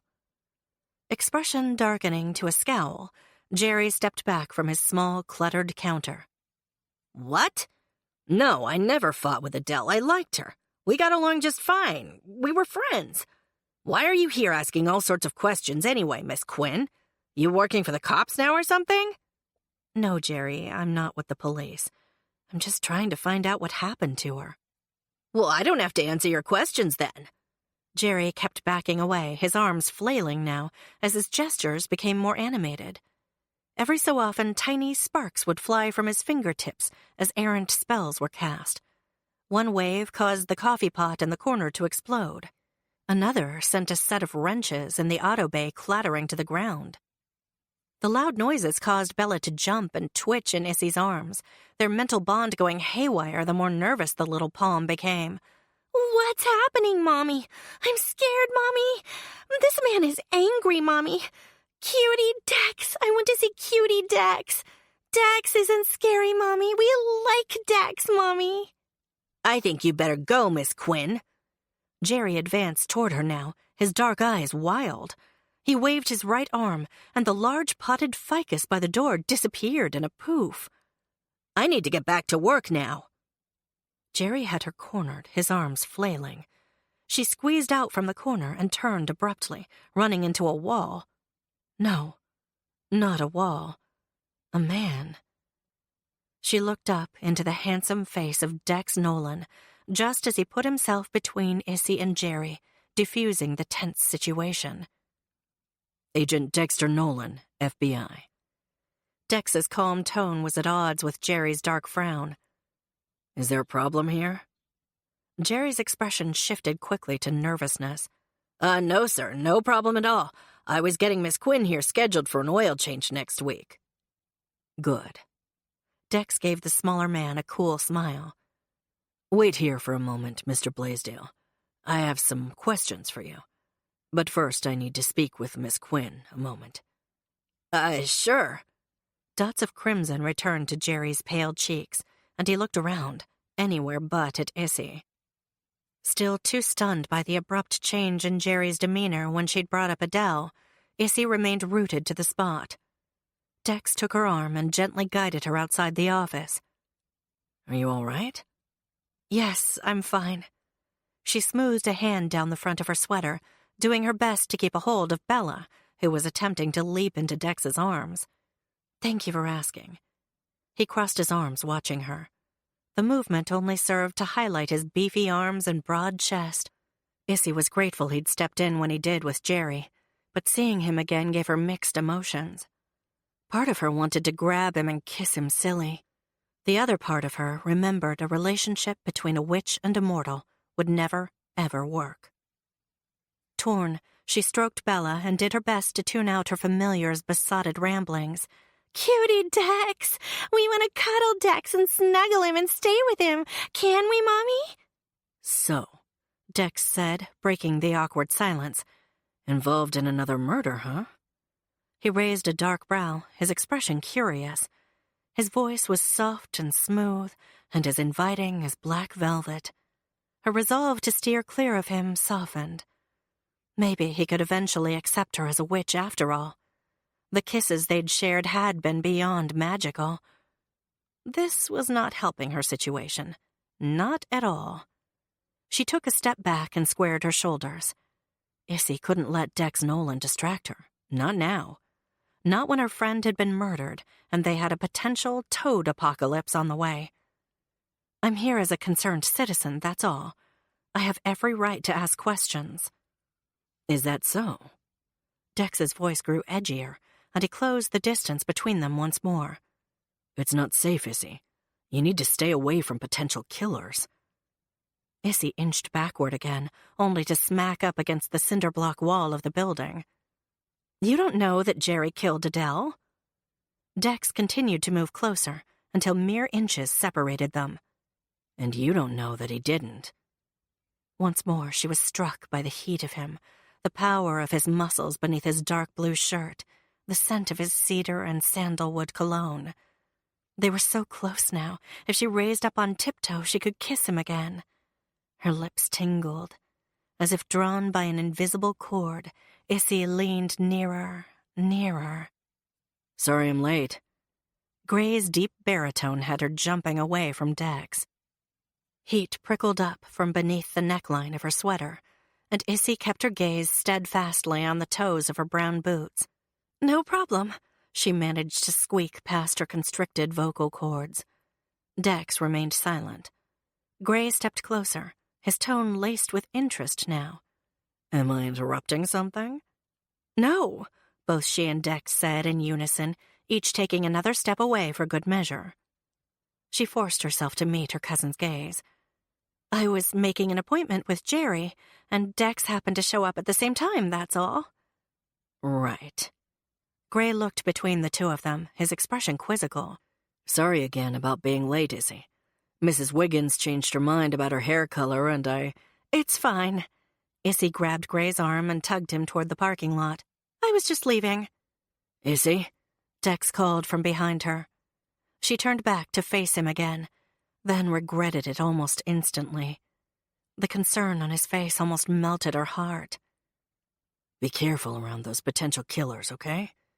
I don't want the next body I see zipped into a bag to be yours. 8. After Issy left, Dex went back inside the office and found Jerry waiting exactly where he'd left him. Dex put on his best official cop expression and held out his badge. Agent Dexter Nolan, Federal Bureau of Investigation. I've been assigned to the Adele Brundage murder case, and I need to ask you a few questions, Mr. Blaisdell. Oh, sure, okay. Jerry visibly trembled, but seemed a heck of a lot meeker than he had when Dex had stumbled upon him with Issy. The thought of this guy hurting her made Dex want to punch a hole through the office wall, but he refrained, keeping his clenched fists by his sides instead. Can you tell me where you were in the early morning hours of September 22nd? Dex asked. At home, in bed. Jerry stepped behind his counter once more, as if using it as a barrier. Body language-wise, this guy seemed like he had something to hide. Any witnesses? Dex kept his tone flat as he jotted notes in a small notebook. No, I was alone. Jerry ran a shaking hand through his salt and pepper hair. I didn't kill Adele if that's why you're here. You were seen at her place the day before the murder. Why were you there? I went to visit her, that's all. We've both lived in Silver Hollow our whole lives, and she was my friend. Her son died last week, and I wanted to make sure she was okay. He gave Dex a suspicious stare. That's what friends do. They look out for each other. What's wrong with that? Dex ignored Jerry's question. A witness said you left her home rather abruptly, Mr. Blaisdell. Why was that? Jerry frowned. I was late for an appointment. Who told you that anyway, Crandall? He's crazy, you know. Can't trust a word out of that old guy's mouth. While scribbling his notes, Dex observed Jerry from beneath his lashes. The guy kept twitching nervously like he was a live wire or something. A ceramic cup exploded on the counter and Dex jumped. Then a loud bang sounded, and both men ducked for cover. Instead of a gunshot, however, the noise was followed by the slow hiss of air. A tire had exploded in the auto bay next door. Something weird was going on. Dex could feel it. But what exactly it was, Dex had no idea. Look, I got work to do, cars to fix. Are we about done here? Jerry asked. Considering he was getting nowhere fast with Mr. Blaisdell, Dex nodded. If he needed anything more, he could come back later. Yes, we're done for now. Good. Jerry headed back into his garage without another word. Dex walked back out to his Buick and climbed behind the wheel, only to get back out quickly. He'd sat on something bumpy, and it was moving. A toad. After removing his unwanted passenger from the vehicle, he got back in, only to find another toad staring at him from the dashboard. What was it with these things? He got rid of that toad, too, then pulled out of the lot before any more of the creatures found their way inside. He stopped at a red light and glanced in the rearview mirror. Maybe he'd come back to the garage after it closed and poke around some more. Jerry Blaisdell was definitely hiding something. The light turned green and Dex accelerated, only to slow down and swerve over to the curb on a side street when his phone rang. He didn't have Bluetooth in his ancient Buick. He pulled out his phone, Stan again. What can I do for you, boss? Calling to see if you need me to come down. Did you check out that incident? Any paranormal happenings? Dex could honestly say at this point there weren't. Unless, of course, you counted those scrying balls, which he didn't. Nope, no evidence of anything paranormal involved at this point. Stan sounded genuinely disappointed. Darn, what about the murder? Any suspects? After relaying what he'd found out in Owen's office earlier, Dex couldn't help thinking about Jerry Blaisdell again. Weird how that guy kept twitching just before stuff would bust or explode. Oh well, he should be used to that sort of thing by now. Seeing Issy today had been a bonus. Images of them together flooded his mind. At dinner in the next town over, strolling on the boardwalk, kissing beneath the moonlight. If there was anything magical happening in this town, it was her. Issy Quinn was magic indeed. He'd not missed the sparkle of interest in her eyes today, or the way she responded to him, even as she seemed to deny her attraction. He rubbed a hand over his face and reminded himself of his failure at Enid Pettywood's. He was a fool. Issy wouldn't want him. No woman wanted a man who couldn't protect her. He wrapped up his phone call with Stan, then tossed his phone on the passenger seat and glanced in the mirror before pulling out into traffic again. Out of the corner of his eye, he spotted Jerry walking out of the body shop and getting into his red Honda Civic. Hunching down as Jerry sped past him, Dex straightened and followed his suspect. Several blocks away, Jerry got out and walked over to another car, a white sedan with a rental company sticker on the back. Dex's outlook brightened. Apparently, Jerry Blaisdell wasn't as innocent as he pretended. 9. So you went to see Jerry earlier today? Ember asked as the Quinn cousins climbed out of Rain's Jeep and stood on the berm of the highway, waiting for Rain to lock up the vehicle. Yes, she said, as she hugged her gray hooded sweatshirt tighter around herself in the chilly autumn evening. Bella was tucked cozily inside to keep her tiny body warm. Gray got stuck working on Mrs. Wiggins, so I ended up going by myself. After what Troy and Len had said the other day at Adele's house, they'd all decided speaking directly to some of Scott's homeless friends would be a good idea. Too bad they'd all had to work late at their shops, so they hadn't made it down to the bridge until after sunset. Issy bounced on her heels, trying to generate some extra body heat. The temperatures seemed to have taken a more abrupt dip than usual tonight. Either that or she was just nervous about talking to a bunch of strangers who may or may not have murdered a friend of hers. Dex's parting words came rushing back to her mind. Be careful around those potential killers, okay? I don't want the next body I see zipped into a bag to be yours. Maybe someday she'd heed his advice. Now, however, she had people to question. What did Jerry have to say? Rain asked when Issy didn't elaborate. She'd wisely left Morty at home, given the below-normal temps. No sense shocking the poor plant's system. Not much, Issy shrugged. He got very defensive when I brought up Adele, though, and the fact Mr. Crandall had seen him leaving in a hurry the day before the murder. Don't forget the most important part, Gray said, his breath frosting on the air.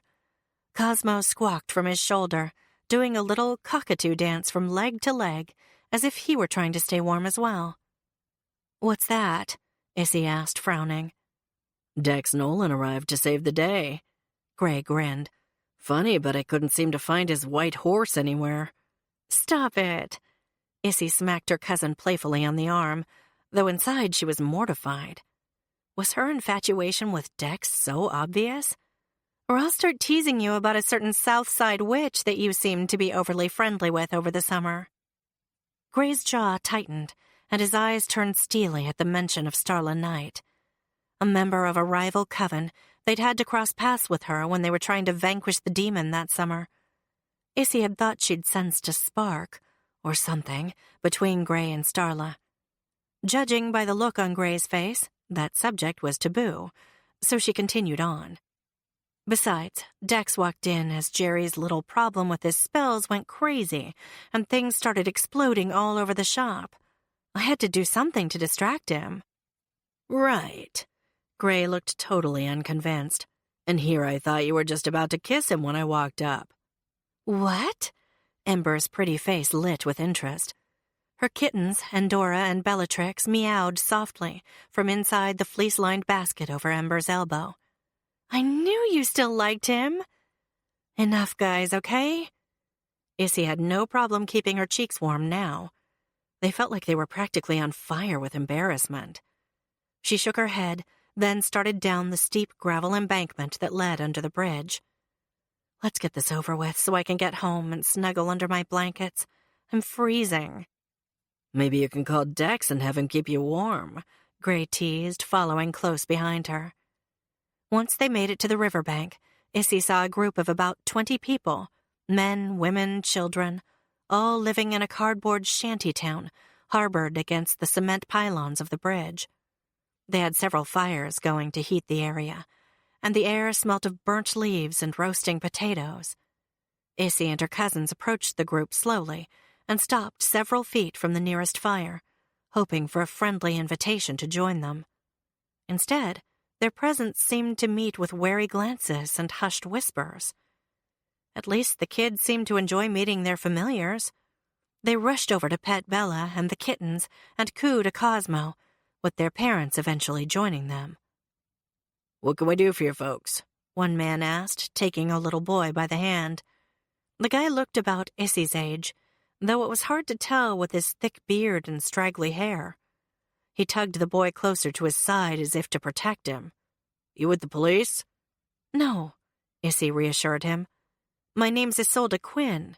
I live in Silver Hollow and run the pet store in town, but please call me Issy. Everyone does." The man stared at her extended hand for a moment before shaking it. "Ed." "Hi, Ed. Great to meet you." Issy glanced at her cousins before introducing them as well. "We're here because of what happened to our friend, Adele Brundage." "I see." Ed's expression remained stoic, though a shadow of sadness flickered through his dark eyes. "Tragic. The whole thing. First Scott and then his mother." He led them to the nearest fire, and they stood around it, warming their hands. "Hard to believe the whole family's gone." "Yes." Ember reached into her basket. "Oh, I almost forgot. I brought along some chocolates for all of you to enjoy. I run Divine Cravings." She pulled out several large boxes of candy from her enchanted basket and handed them to Ed. "I hope you like them." "I'm sure we will." Ed hailed over several more people and passed the food around.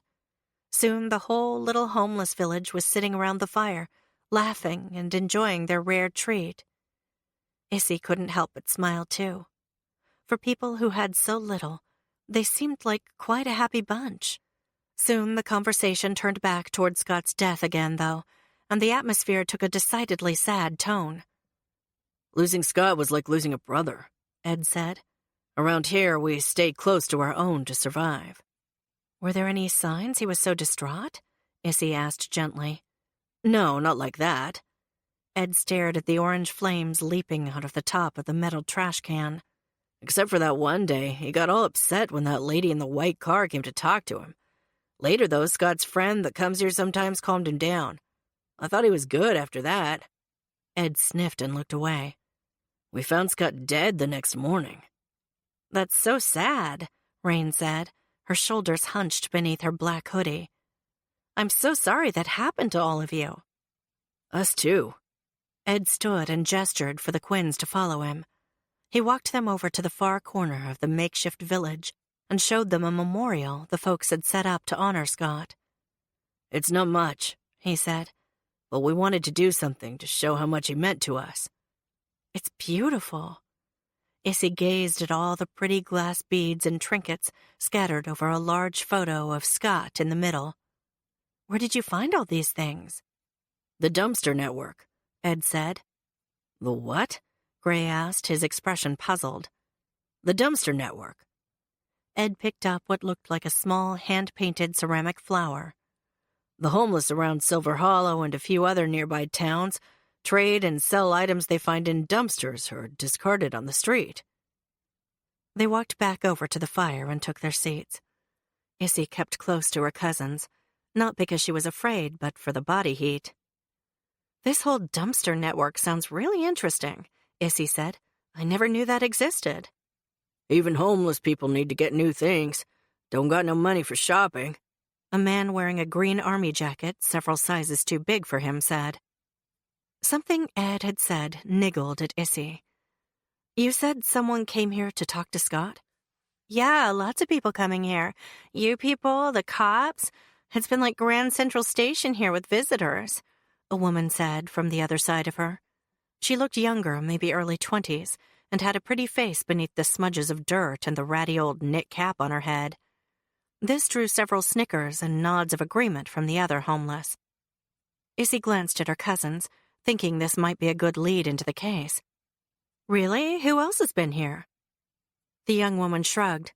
"Like Ed said, that lady in the white car stopped by, though, before Scott." Her voice trailed off as tears spilled down her cheeks. She sniffled, then swiped the back of her hand under her nose. "Oh, and those two friends of Scott, the uppity ones, they was here, too. They'd stop by every so often to buy him a good meal. Given how much they paid for that caddy of theirs, though, they was probably just trying to make themselves feel better by doing it. At least they came by to pay their respects to Marcy. Too bad the cops came and scared her off." Issy exchanged a "did you hear that" look with her cousins. "Who's Marcy?" she asked as casually as she could. "Scott's girlfriend," Ed said from his spot on the other side of the fire. Is she here now? Ember asked. Ed frowned and glanced around at the gathered faces. No, I don't think she's around at the moment. Wait, here she comes, the younger woman beside Issy said. She pointed to the far side of the shanty town.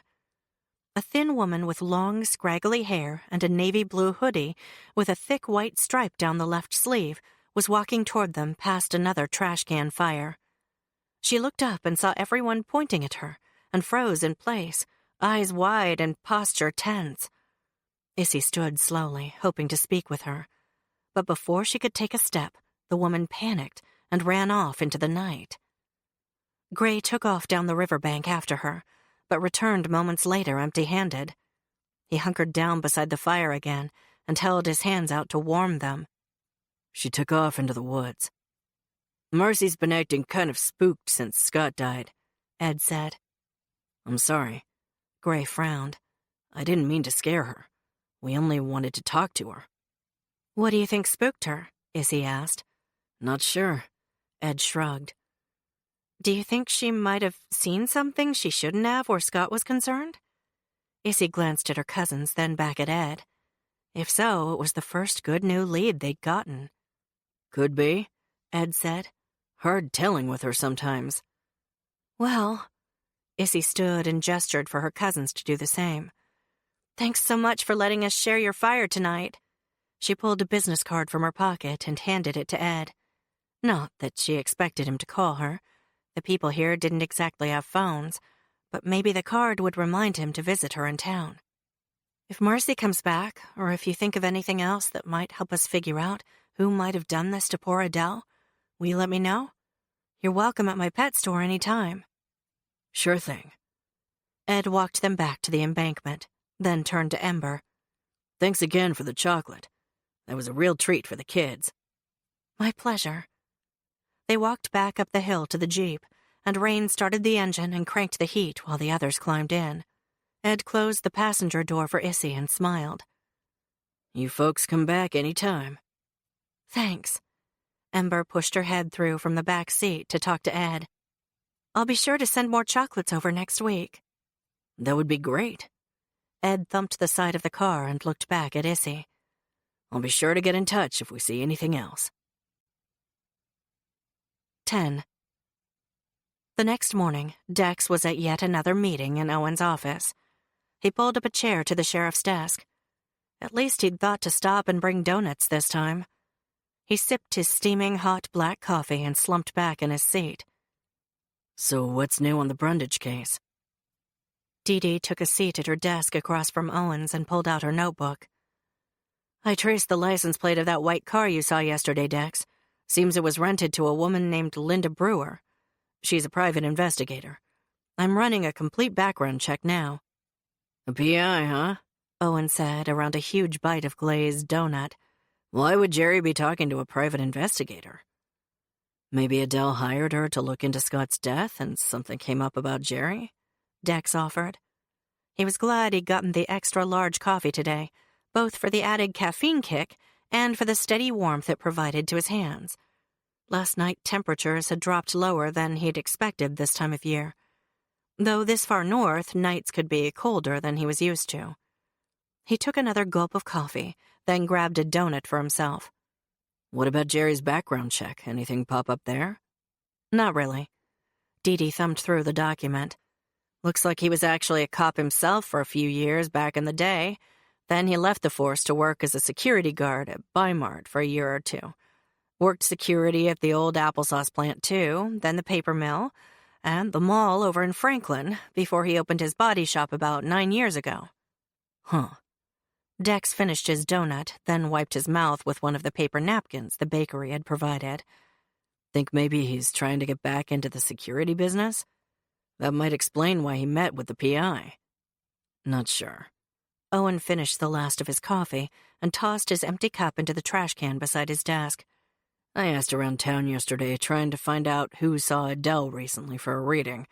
3 people said they booked appointments, but none of them were suspicious, and their alibis for the night of the murder all checked out.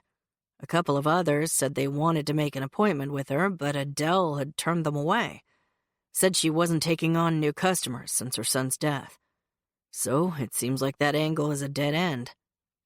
Man, this whole thing still doesn't seem right to me. Dex sat forward to throw away his own trash. My gut tells me this is less about some vision Adele might have seen in her crystal ball, and more about something else. What that something else is, though, I've got no idea. Did you go out to question the homeless? Dee Dee asked as she flipped her notebook closed. I did, or at least I tried. Dex frowned. I was only able to get a few non-committal comments from some of them. The minute they saw I was a cop, most of them scattered. We need to keep on this, but meanwhile, we have other crimes to investigate. Owen grabbed a police report out of his inbox. Someone tried to break into the funeral parlor last night. Seriously? Dee Dee scrunched her nose. Did they steal anything? Nope, didn't make it inside. Owen sat back in his chair and propped his feet up on his desk again. Says here the crooks tripped the alarm and ran away. Who'd want to break into a funeral parlor? Guess it's better than one of the bodies trying to break out, Dex said, attempting humor. Okay, Dee Dee stood. I guess I'll take that one. Dex pushed to his feet as well. I'll see if I can track down this Linda Brewer and talk to her. Maybe I'll try to have another chat with Jerry and the homeless folks later, too. Too bad we can't round them all up and bring them in for questioning. Nah, Owen straightened. I don't want to do that. Those poor folks have been through enough already in their lives. No need to disrupt what little peace they have any further. Dex shot him an incredulous look, and Owen gave a one-shoulder shrug. I know. But I've got a soft spot for them. Most of those homeless are nice people, just down on their luck. They never cause any trouble. I don't want to scare them by having them think they're under arrest. Fine. Dex headed for the door. I still think we need to talk to them, though. They might have seen something or heard something from Scott that would help us solve Adele's murder. Dee Dee followed him out. Don't worry, I have an idea on how we can find out what we need without having to go to extremes. Really? Dex asked as they headed out to the front of the municipal building. Care to share? Not yet. Dee Dee nodded, the gold deputy badge on her chest glinting in the sunlight as she climbed in behind the wheel of her squad car. But I'll be in touch, Agent Nolan. You have a good day now. 11. Issy was busy installing a new terrarium for her latest batch of rare purple solstice toads at Enchanted Pets when her phone buzzed in her pocket. Out of habit, more than necessity, she clutched the egg-shaped obsidian talisman she kept tucked away in the same pocket as her cell before pulling out her phone. That talisman had gotten her out of more than one sticky situation recently, and she just felt more secure keeping it close at all times. "Can you handle this for a minute by yourself?" she asked her assistant. Hannah nodded, and Issy climbed down off her stepladder. Phone in hand, she glanced at the screen and saw a text from Dee Dee. "Compare notes. Know you talked to the homeless." Hannah, would you mind watching the store for a minute?" Issy asked. "I need to run out and see someone for a minute." "No prob," Hannah said, smiling. She was the best hire Issy had ever made. Faithful and reliable, and she never questioned Issy's odd comings or goings at all hours. In fact, now that she thought about it, Hannah deserved a raise. She'd be sure to add it to her next paycheck as a special bonus for being such a great employee. "Thank you." Issy grabbed her purse from under the counter and eyed her rainbow-colored hoodie. She'd awakened to find a thin layer of frost on Brown Betty this morning, and had grabbed the hoodie for the ride in. But now, the sun had been out in full force, and the day had likely warmed. She probably wouldn't need the extra layer over her long-sleeved t-shirt. She hooked Bella's leash up to her pink harness, then took off for the front door. "Be back as soon as I can." Hannah waved, her head stuck inside the terrarium again. As Issy hurried across the town green toward the main squeeze, she sent out a quick text to her 3 cousins to meet her at the juice bar as soon as possible. She scurried across the grass, toads hopping out of her way. Bella detoured to chase one. "Bella, not now." The dog gave a regretful glance at the toad, then trotted back to Issy's side. The air was crisp but pleasant. One of those perfect fall days that New Englanders loved to take advantage of by sitting outside. Up north, you grabbed any chance you could this late in the season. You never knew when it would be the last time until spring. She ordered a pineapple pucker from Karen. It was a new blend of pineapple, celery, kale, and lemon. Supposed to be great for digestion, but Issy just liked the taste. She took her drink to one of the outside tables positioned in the sun to wait for her cousins. Behind the pizza counter, Luigi cast a suspicious eye her way. Maybe he was just hoping she'd order a slice, but Issy couldn't help but fidget under his constant attention. He probably figured after all the trouble she and her cousins had given him and the committee, first with Luella Drummond's murder, and then with the demon summoning Enid Pettywood had done by accident, his best bet to keep his current position as investigator was to keep a close eye on the Quinn clan. Luigi leaned on the counter, his long dark hair and scraggly beard looking right at home beside Karen's goth-inspired outfit. She'd begun to wonder if perhaps there'd been something more than a professional relationship brewing between the two. If so, that would be great, as it would give Luigi something else to focus on, besides scrutinizing Issy and her cousins. "Hey, cuz," Rain said as she and Ember arrived together, then breezed past to the juice counter with Gray in close pursuit. The three of them got their juices and then joined Issy at the table. "What's up? Got new information on Adele's case?" Rain swirled her straw around inside her bluish-green drink. "Not yet." Issy brushed a meddlesome toad off the tabletop. "Dee Dee texted me and said she wants to meet here to swap information." "That's good." Ember set her basket with her kittens inside on her lap. "Maybe with a little cooperation we can get this thing solved. These toads are getting out of control. I'm having a heck of a time keeping them out of my kitchen at Divine Cravings." "Tell me about it." Gray arrived and raked a hand through his shoulder-length dark hair. "I went to shampoo a client earlier and one hopped right out of the bowl. Scared her out to death." "Not to mention they keep damaging all my holiday plants." Rain sat back in her chair and scowled. "If we don't solve Adele's case soon, we're all going to be out of business." "Howdy, Quinns," Dee Dee said out the open window of her squad car. She parked along the curb, then got out and headed for their table. Dee Dee took a seat and leaned her elbows on the table. "I know you all went down and talked to those homeless under the bridge." "How?" Ember asked. "Is Owen spying on us?" "No," Dee Dee smiled.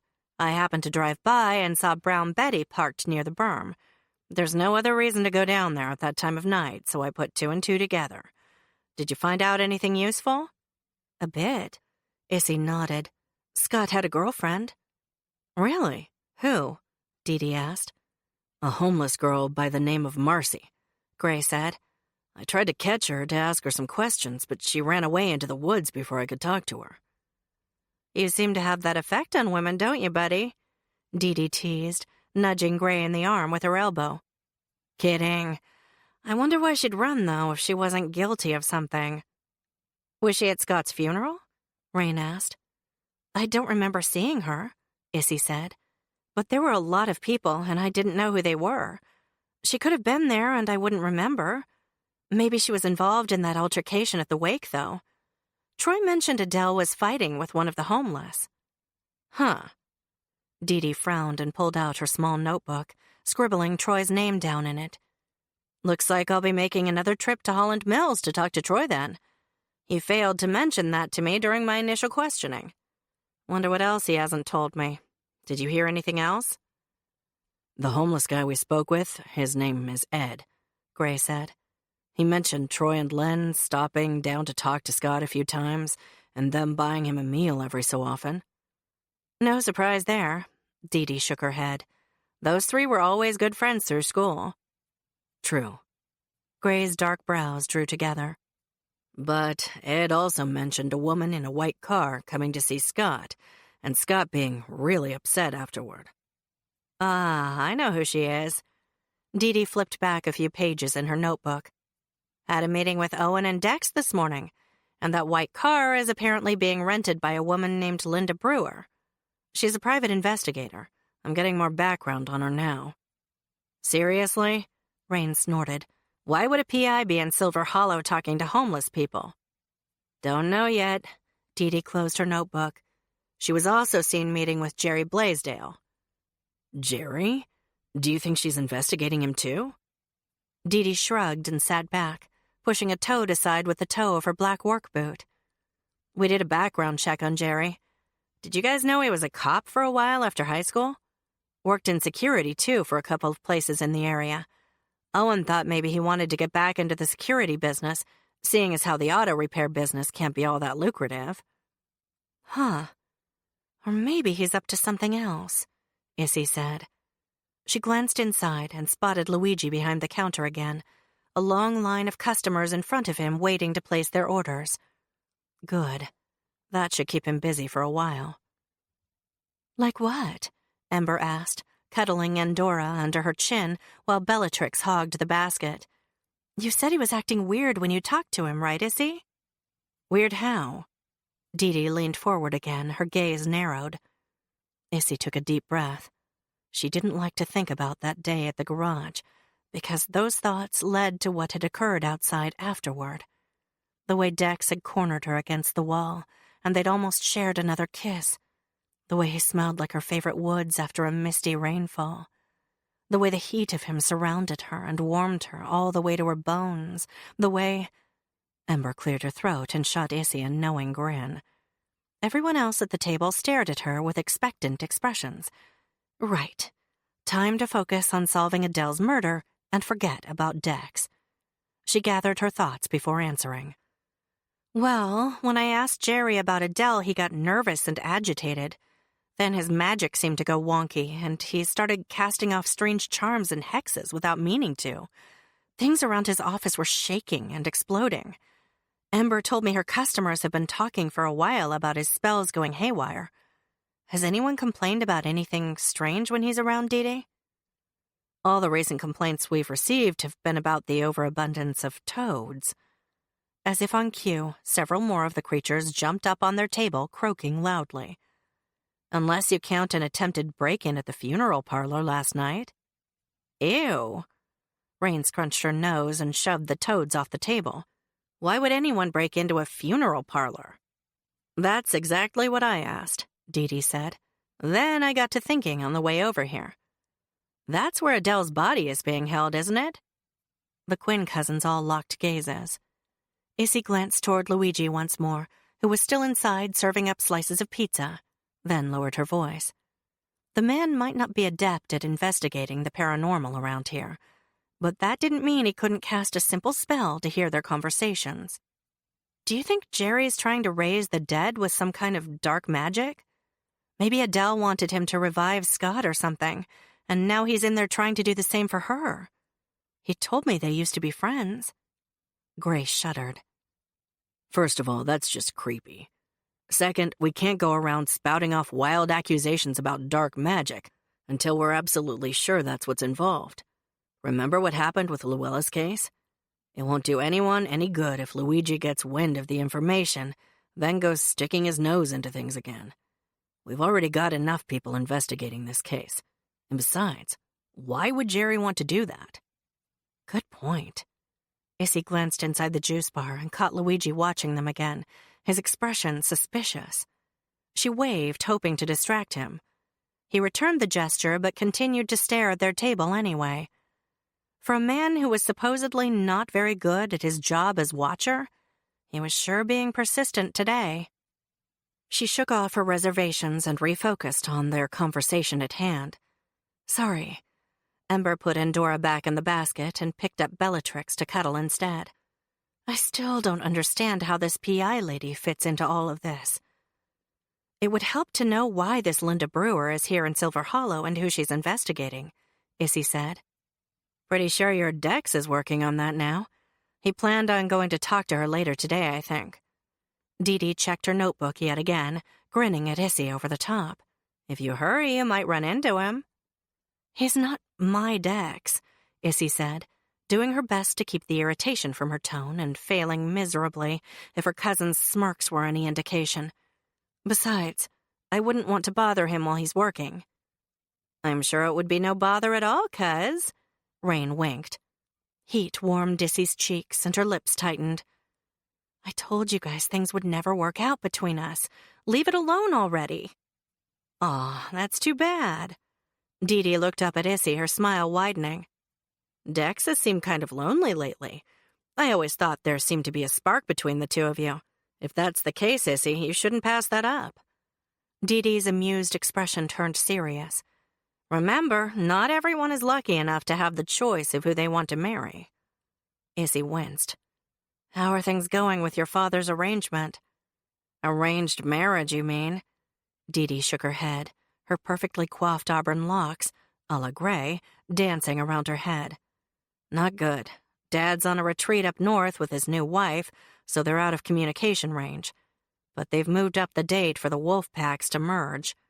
That's about all I know at this point.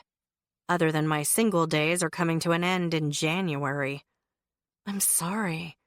Ember reached across and took the deputy's hand. That stinks. Everyone should be free to choose who they want to love and spend the rest of their life with. Ember leaned to the side and peered past Dee Dee, her emerald eyes full of interest. Speaking of love, who is that? Issy swiveled in her seat to see an extremely hot, tall, muscled stud with a thick mane of dark brown hair strutting down the sidewalk on the other side of the town green. She'd never seen him before, which meant he was either new to the area or just passing through on his way elsewhere. Still, he was nice eye candy. Judging from the way Dee Dee was currently gaping at the guy, she apparently thought so too, at least until she caught herself and turned back around, scowling. Oh, that guy. Dee Dee wrinkled her nose, her tone dripping with distaste. He's some high-maintenance movie producer by the name of Kane. She gave a dismissive wave, something or other. We've gotten complaint calls about a few disturbances on his sets. If you want him, Ember, you can have him. He's not my type at all. She crossed her arms and exhaled. Be careful, though. He's too full of himself, thinks he's a gift to womankind. Plus, he's got a different blonde on his arm every day. He's a real player from what I can tell. Interesting. Ember's gaze remained on Dee Dee, not the new stranger in town. What kind of movie would they film in Silver Hollow? Got me. Dee Dee shrugged and stared at the tabletop. From what I've heard, he's thinking about moving his operations here. So whatever it is, it must be big. I hope it doesn't work out, though. If you ask me, all those flashy sets and cameras bring in a bunch of riffraff. Why Silver Hollow, though? Rain frowned. I mean, it's pretty here, but hardly Hollywood quality. Kane specializes in werewolf and vampire movies, Dee Dee said, her tone flat. Oh, Issy said, her gaze narrowing on Dee Dee. The good deputy was a werewolf shifter herself, so perhaps things between her and this new producer wouldn't be so cut and dried after all. Well, then Silver Hollow would be perfect. Where better to film werewolf and vampire movies than a town that was full of the real thing? Dee Dee made a show of putting away her notebook and pushing to her feet. I need to get back to the station. Issy kissed Bella's head, then put her down on the ground and stood too.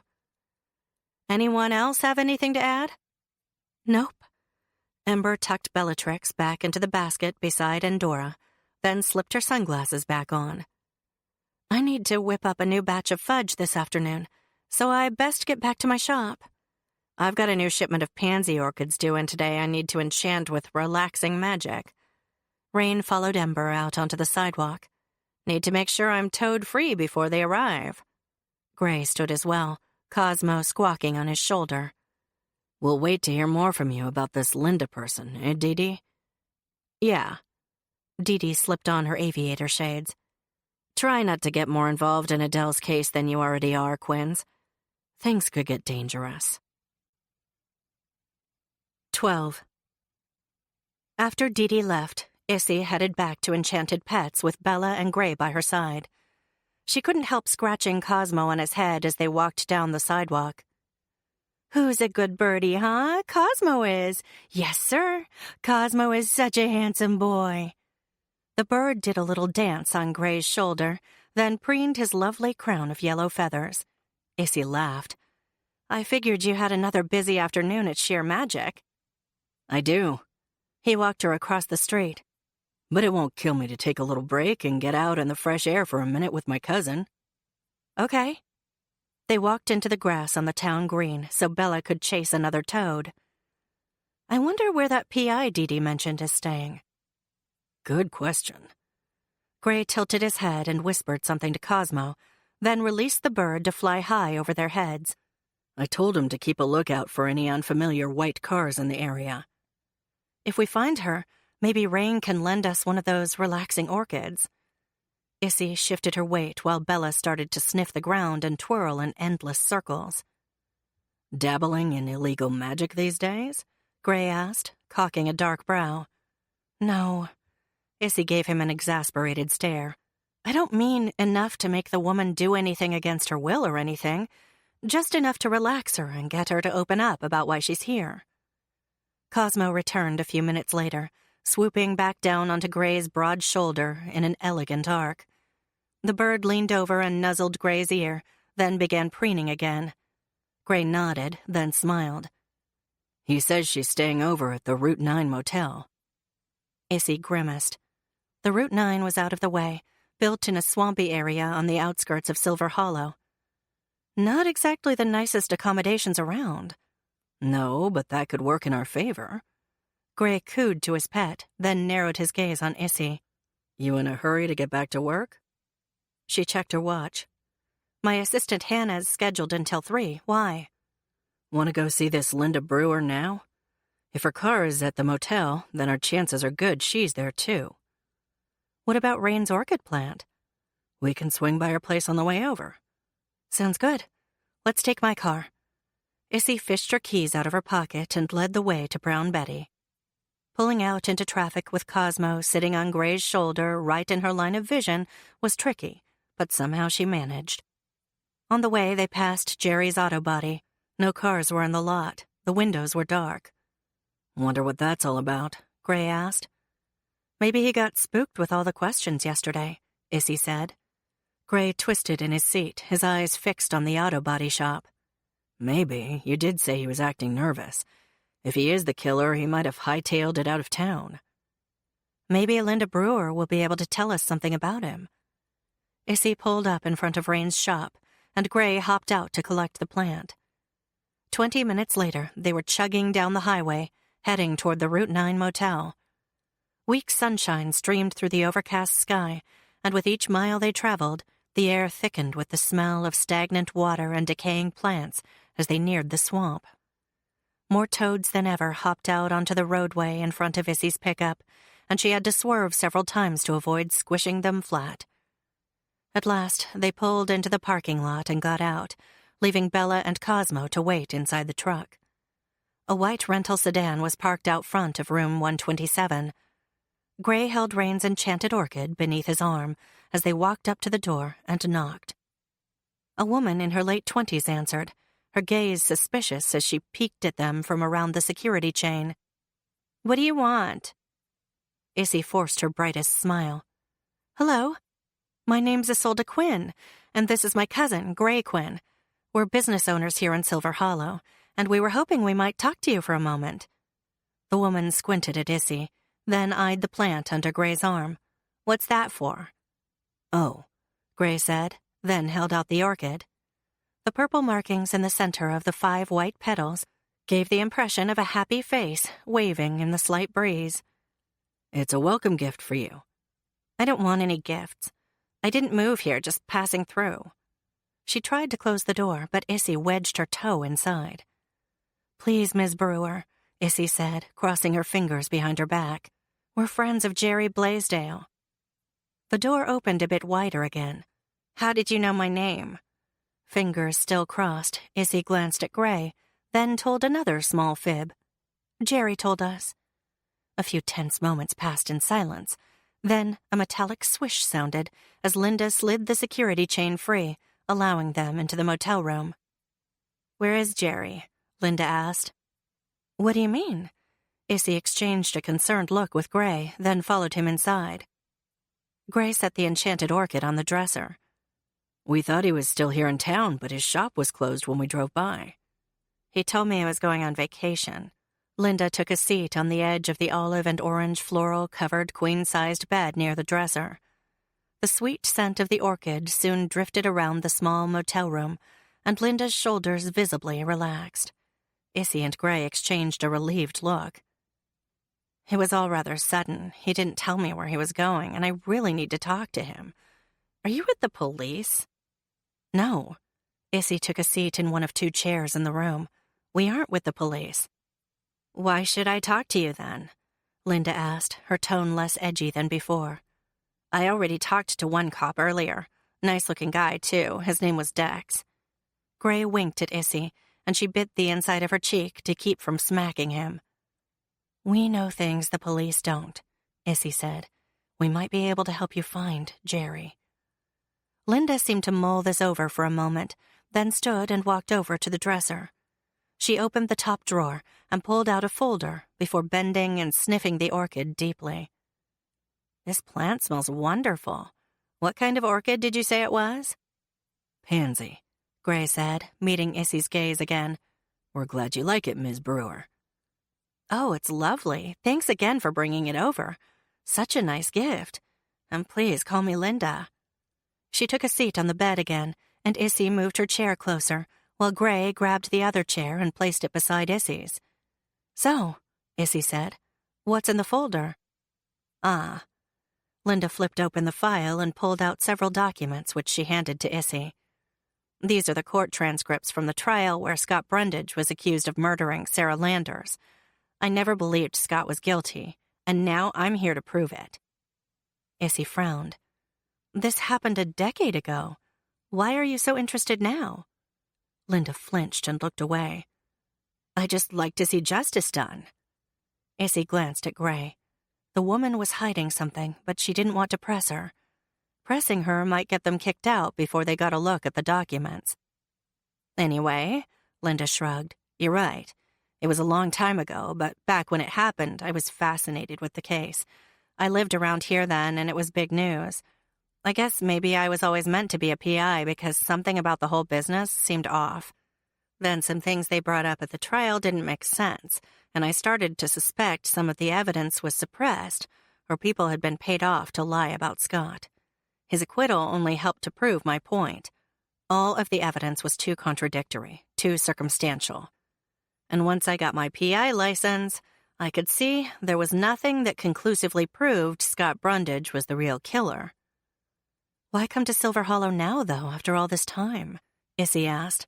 And what does all of this have to do with Jerry? Issy got the whole wanting to see justice thing. But why would Linda investigate this on her own dime? Surely she had paid cases to work on. Unless someone was paying her to investigate. Maybe Adele had hired her, and that was why she avoided the earlier question. She might not want to reveal who her client was.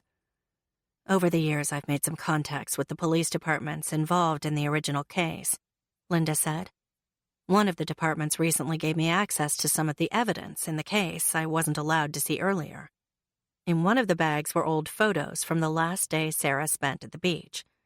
One of the people in the photos was holding a vintage Polaroid instant camera. You know the ones where the picture comes out the front and develops while you wait? Issy and Gray both nodded. Well, I know it sounds crazy, but I couldn't help thinking, maybe whoever had that camera might have captured something the rest of the pictures taken that day missed. All the photos at the trial were digital, and there weren't many of those to boot, since someone threw all the cameras from that day into the pool during a wild party. Linda frowned. Anyway, when I showed the picture with the Polaroid camera to Jerry, he recognized the model. Said he was some kind of vintage camera buff. Issy glanced at Gray, then back to Linda. Did you show that photo to Scott Brundage as well? I did. Linda hugged her arms around her middle. I went down to that homeless settlement under the bridge and went over the events of Sarah's death with him again. Problem was, he couldn't remember what happened. He claimed he'd blacked out most of the trip. Given the drugs Scott was on that last day, he was even confused about who was there on that trip with him 10 years ago. I feel bad about that now. Turns out he killed himself that night. Maybe if I didn't dredge all this up, he wouldn't have done that. Linda shook her head. made me more determined than ever to find the real killer. And that's why I went to see Jerry Blaisdell. I knew from the original trial that he'd known Adele for years and had spent time around Scott back then. I thought perhaps he could give me more insight into Scott's frame of mind back then, his habits, how much and what kinds of drugs he was taking. Did you find anything else interesting in those evidence bags? Gray asked. The smell of the orchid was thick in the air now, and Issy rubbed her nose to keep from sneezing. The relaxation spell wouldn't affect her and Gray. Rain had taken special precautions. But the cloying, sweet odor was starting to give Issy a headache just the same. Linda, however, seemed nearly catatonic, sprawling out on her bed and smiling at them serenely. At this point, Issy left all pretense behind, knowing chances were good Linda wouldn't remember this conversation in the morning. Linda, did you find anything that could give us a clue to who killed Adele Brundage? Linda stretched, then yawned, before pulling out another photo and handing it to Issy. This was the only other new picture I found in the evidence. Frowning, Issy stared down at the image of a visitor's badge from Holland Mills. She passed it to Gray. Finally, something new they could go on. When I showed that to Jerry, Linda continued, he said he'd signed Scott into the mill the day before he left to go on the trip. Jerry was working security for the Hollands back then. He said Scott went to the mill to see Troy and Len, who were interning there that spring. I asked him if he'd thought Scott was under the influence of any illegal substances at the time, but Jerry couldn't remember. It was a long time ago. Gray laid the photo back on Linda's bed, then pushed to his feet and moved his chair back to the corner of the room where he'd gotten it. We need to be going. Yes, Linda rubbed her eyes. I'm so tired all of the sudden. Right. Issy grabbed Rain's orchid plant from the dresser before joining Gray near the door. Best to cover their tracks by not leaving enchanted plants around for Luigi to find, in case he was looking. He wasn't known for being particularly adept at his snooping, but they couldn't be too careful these days. She and her cousins were already on the committee's radar. Thanks for speaking with us. We'll see what we can find out about Jerry. Linda rolled off the bed and shuffled over to let them out, frowning at the orchid. I thought that was a gift? It is, but, I remembered it needs a special plant treatment at my cousin's shop. See how it's all droopy? She'll fix it right up, and I'll bring it back after, Issy said. Maybe she could use that as an excuse to make a return trip, should she have more questions for Linda. Oh, okay. If you find Jerry, will you let me know? He's been helping me a lot with the case. She chuckled. Turns out he's studying to be a PI. Did you guys know that? I didn't know until I came here to question him. Small world, huh? Issy and Gray exchanged another look as they stood in the open doorway. There is one more thing, Issy said. After you talked to Scott that last day, did he mention where he was going afterward? Linda slumped against the doorframe, her eyes heavy-lidded. Pretty sure he said he was going back to his mom's place to see if there was anything she'd saved from the time of his trial. She frowned and squinted.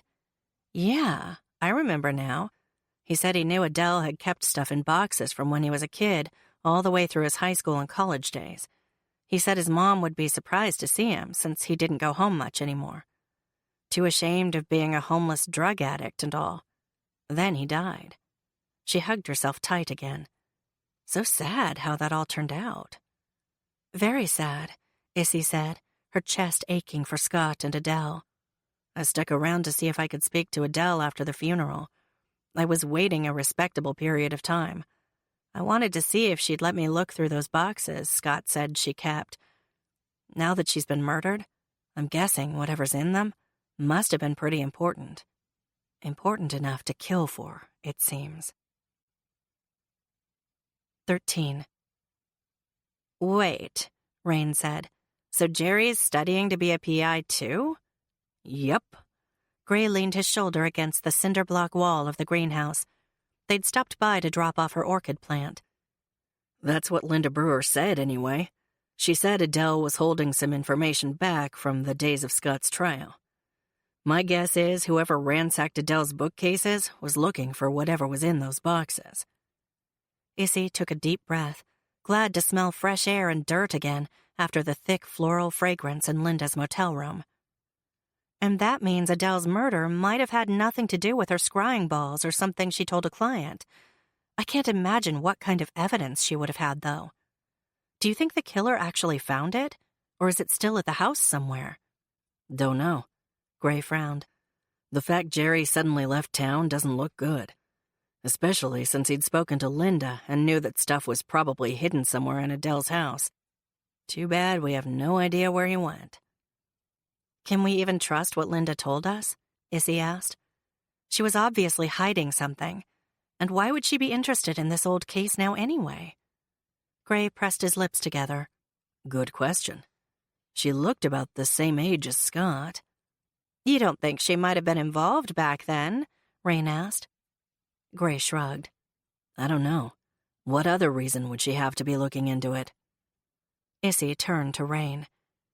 Did you put a truth charm on that orchid, or just a relaxation? Just relaxation. So she could have been lying. There was no charm to compel her to tell the truth, Issy said. We know she really is a private investigator, but maybe she's here for more personal reasons. And maybe she didn't come to see Jerry for the exact reason she told us. Right. She could have known that Jerry had information. For all we know, she was lying about him going on vacation to cover up, Gray said. Cover up what? Rain asked. The fact that she did something to him. What if Linda knew something about the killer? Or what if Linda is the killer? And she knew that Jerry knew something, and that something could incriminate her in some way, Gray said. If that's the case, what she said about visiting Scott might not have been the whole truth either. Issy's blood chilled. She admitted to being there the day he died. But what if he wasn't alive when she left? You mean she killed him and staged a suicide? Rain asked. But why? I have no idea. Maybe something new came to light recently and she was afraid the case would be reopened, Issy said. If Jerry really was studying to be a PI, maybe it wasn't Linda that requested a meeting with Jerry. Maybe it was the other way around, Gray said. Jerry and Adele were friends. He might have started looking into the case. Adele might have even asked him to look into it, which could explain him speeding away from her house and possibly even the fight at the wake. He might have had information she didn't want to hear. Or maybe he was trying to persuade her to show him what was in those boxes and she refused, Rain said. Or maybe she did show him, and that's how he got Linda's name, Issy suggested.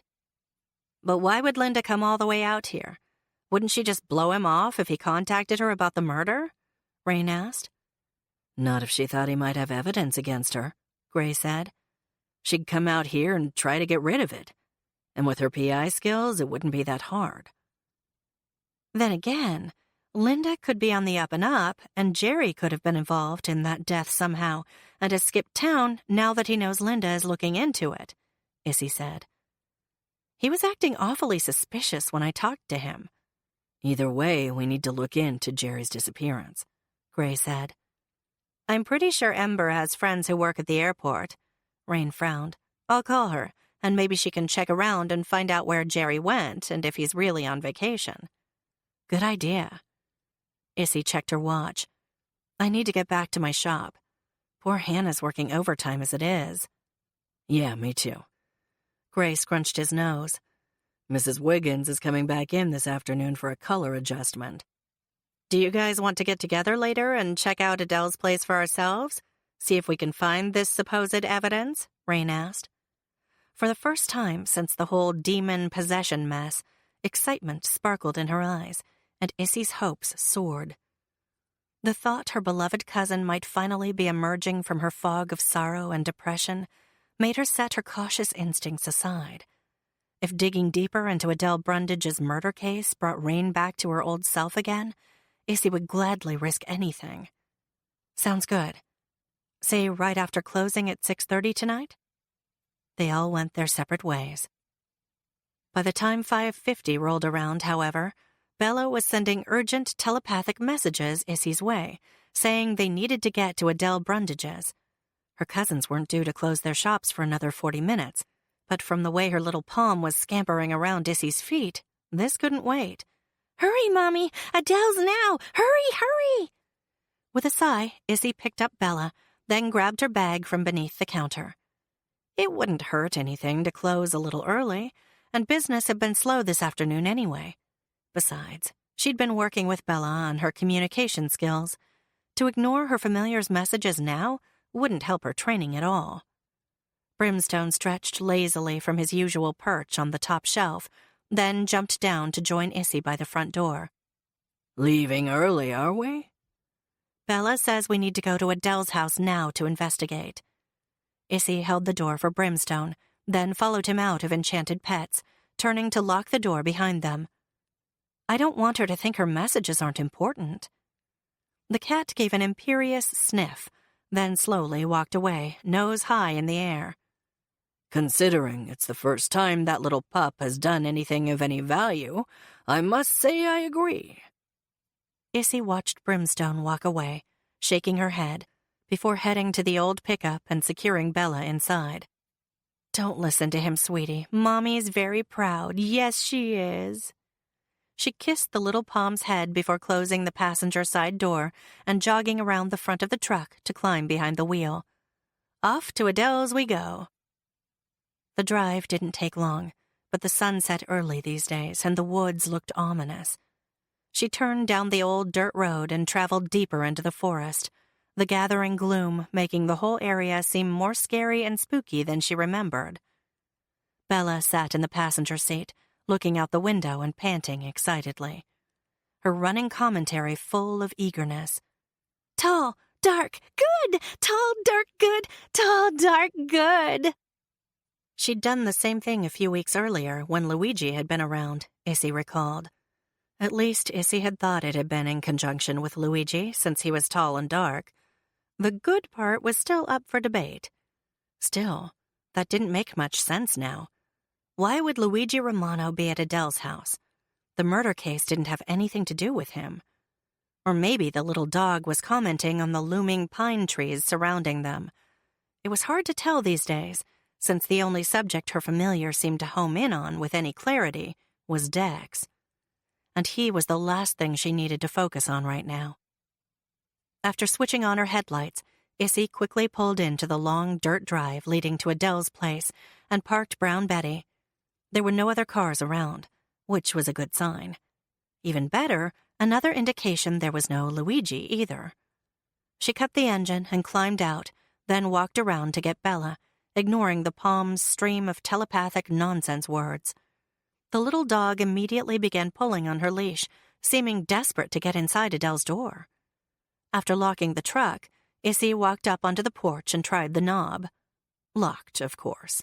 She sniffed the wood around the lock. No waxy smell, meaning another paranormal had not been there to unlock it. Bella continued to scratch at the wood as Issy ran her fingers over the knob, then sucked in a breath. She focused all her supernatural powers, picturing a key fitting into the lock and turning. Fist clenched, Issy unfurled her fingers at the same time she muttered, "Inferno." Snick! The old door creaked open, and Issy inched inside. A funny tingle started low in her belly, but she pushed it aside. The air smelled stale and musty, undisturbed, like all the life had been sucked out of the house. She fumbled in the darkness, searching for a light switch. Crash! Issy swiveled fast toward the kitchen, her breath caught in her throat and her pulse racing. Bella jumped in her arms, then shook all over. Bad, bad, bad, bad, bad, bad, bad, bad, bad! Through the dim moonlight filtering through the windows, Issy glimpsed a shadow rushing out the back door. Holding tight to Bella, she crept toward the kitchen, only to find the back door busted in. Near the tree line, the intruder darted through a bright patch of moonlight, and Issy saw a flash of a dark blue hoodie with a white stripe down the sleeve. Marcy. "No!" she yelled from the back stoop of Adele's home before taking off down the steps. "Wait!" She was so preoccupied with catching the homeless girl that she failed to notice the wall of male muscle stepping into her path and collided smack into the solid chest of Dex Nolan. 14. Do I even want to know what you're doing here? Dex asked, peering down at the top of Issy's strawberry blonde head. After the shock of the abrupt impact, it had taken him a moment to realize who had run out of Adele Brundage's residence and smack into him. Now that he had Issy's warmth in his arms, though, he could honestly say he didn't mind a bit. Who had she been chasing? Whoever they were still out there, in the woods behind him, and they could be armed and very, very dangerous. Issy started to step away from him, but Dex tightened his arms around her, keeping her right where she was. He'd not gotten a good look at whomever it was she was chasing, but had seen enough of their shabby, dirty clothes to peg them as a member of the homeless group down by the river. The last thing he needed right now was Issy running off into the woods after some vagrant and getting hurt. She struggled against his hold a bit at first, then went limp, keeping her gaze averted and her head lowered. "How did you get into Adele's?" he asked, to break her continued silence. "Last time I checked, the front door was locked, and the way you came bursting out the back, I don't think that's the way you got in." Maybe she picked the lock, he supposed. Then again, given the magical things he'd seen her do at Enid's place, maybe she'd just cast a spell. He wouldn't have been surprised, or dismayed. Heck, the way this case was going currently, a little magic could come in handy. They stood near the edge of the woods, their breath frosting in the chilly evening air, those darned toads hopping around their feet. And yet, Dex couldn't have brought himself to move, even if 1,000 wild horses stampeded in his direction. Issy finally looked up, though not at him. Instead, she stared at the thick trees beside them. Her tiny dog was snuggled in Issy's arms between them, sniffing Dex's shirt and looking happy as a clam. "That person I was chasing was Scott Brundage's girlfriend. We need to find her and question her about what she knows." She tried to free herself again, but Dex held fast. "Leave her. If she's with the homeless group, then we know where to find her. Running into those woods at night is too dangerous." Exhaling, Issy met his gaze at last, her expression speculative. "What are you doing here?" "Probably the same as you," he said. The longer he held Issy, the more distracted he became. It was harder to concentrate on what she was saying and ignore the heat of her warming him all the way to his toes. "Why?" "Aren't you going to tell me to stay out of it?" she asked, arching a brow at him. Was it his imagination, or was her voice a tad huskier than before? Dex forced words past the growing constriction in his throat. "Yes, but first I want to know why you've been avoiding me." He'd already run through pretty much every possible scenario in his head and had a good idea of her answer. That didn't mean the rejection wouldn't sting when Issy told him she wasn't interested, when she said he was a failure, a fraud, a man who couldn't protect what was his. He closed his eyes and braced for the worst. "What?" she asked, her tone incredulous. "I thought you were avoiding me." Squinting one eye open, Dex scrunched his nose. "Me? Why would I want to avoid you?" He frowned down at her. "From what I recall, we had a great date, and then... Well, then that thing happened, and..." "Yeah, that thing." Issy looked away again, and Dex missed the heat of her gaze immediately.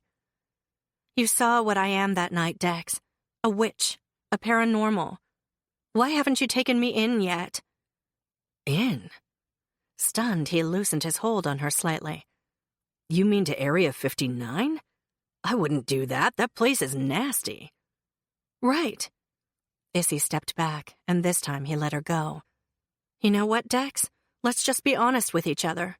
Just once. I know you saw weird things at Enid's house.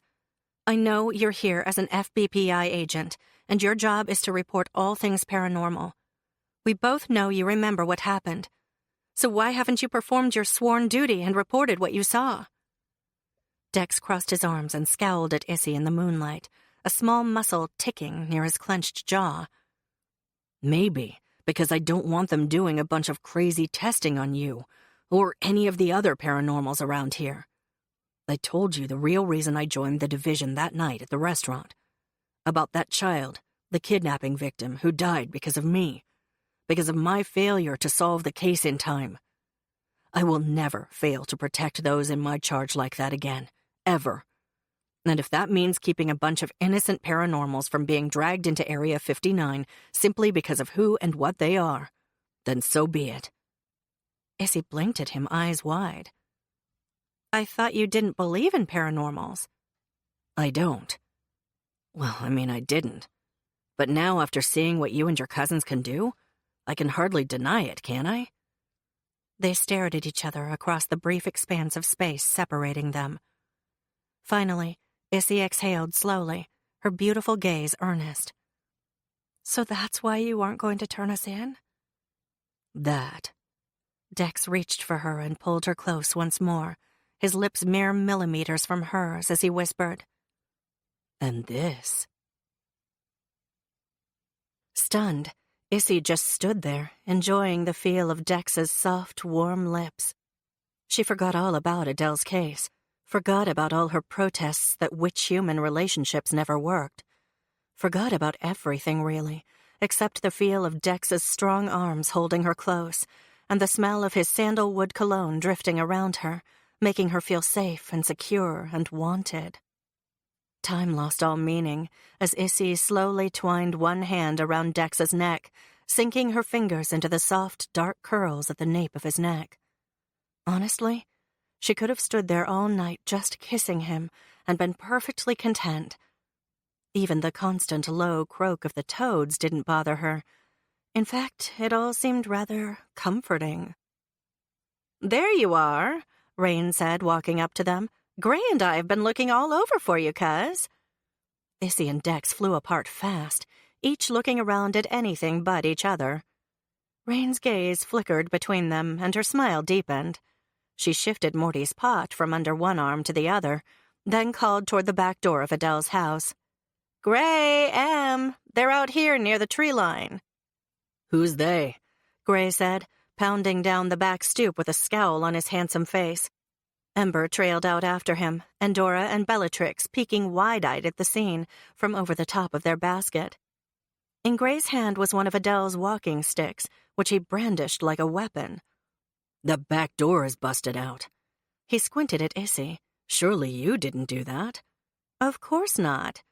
She fiddled with the zip on her hoodie, making sure Bella was still warm and secure. I was inside the house and I saw someone in the kitchen. Turns out it was Marcy, but she ran into the woods before I could catch up with her. Gray looked at Dex, Cosmo squawking loudly on his shoulder. Where were you when all this was going on? Dex met Gray's hard stare with one of his own. In case you've forgotten, I'm the only one of this group who's actually supposed to be here. I could have all of you arrested for trespassing and interfering with a crime scene. Please, Dex. Issy placed a hand on his forearm, hoping to diffuse the suddenly tense situation. The last thing she needed tonight was to go bail Gray out of jail, or worse, for the FBPI to get their hands on him. Dex might have said he was on their side, but the rest of his department couldn't be trusted. We're all on the same side here. My cousins and I came to search for evidence from Scott's trial we think she might have kept here in the house. Evidence that could have gotten Adele killed. Where'd you get your information? Dex asked, his hazel gaze concerned. I told you to be careful. I don't want to see you hurt, Issy. Rain shivered in the chilly night air. Maybe we could continue this conversation inside. Morty and I are turning blue over here. After several awkward moments and more tense stares between Dex and Gray, they all made their way back inside Adele's home. While the guys worked to get the back door secured to keep any more would-be snoopers out, Rain, Ember, and Issy rummaged through the bookcases in the living room. Looks like this is where Marcy was searching, too, Issy said, taking in all the mess and the clean finger-sized streaks through the otherwise dusty shelves. Not sure what we're even looking for. I saw a picture of Adele in this very room in the newspaper once, Ember said, removing a stack of papers from the shelf. These bookcases were packed full. Maybe if we straighten up and put everything back, it will reveal what's missing. Couldn't hurt, Rain said, shrugging. The girls stuffed the shelves once more, using the dust outlines left behind to figure out what objects had been where. By the time they were done, they discovered an empty gap of about 15 inches where something had been, but they had no clue as to what. Issy wrinkled her nose. Well, whatever it was definitely bigger than one appointment book. Maybe they took more than just an appointment book, Rain said. Like what? Ember asked. Photo albums? Issy suggested. Everybody keeps them, and so far we've not found any of Adele's. Seems odd, don't you think? Plus, when Gray and I went to talk to that PI earlier, she said it was photos that led her here to Silver Hollow. All right, then. Rain started down the hall toward one of the bedrooms, while Issy and Ember each took the others. None of them, however, found any photo albums or anything else related to Scott's murder trial.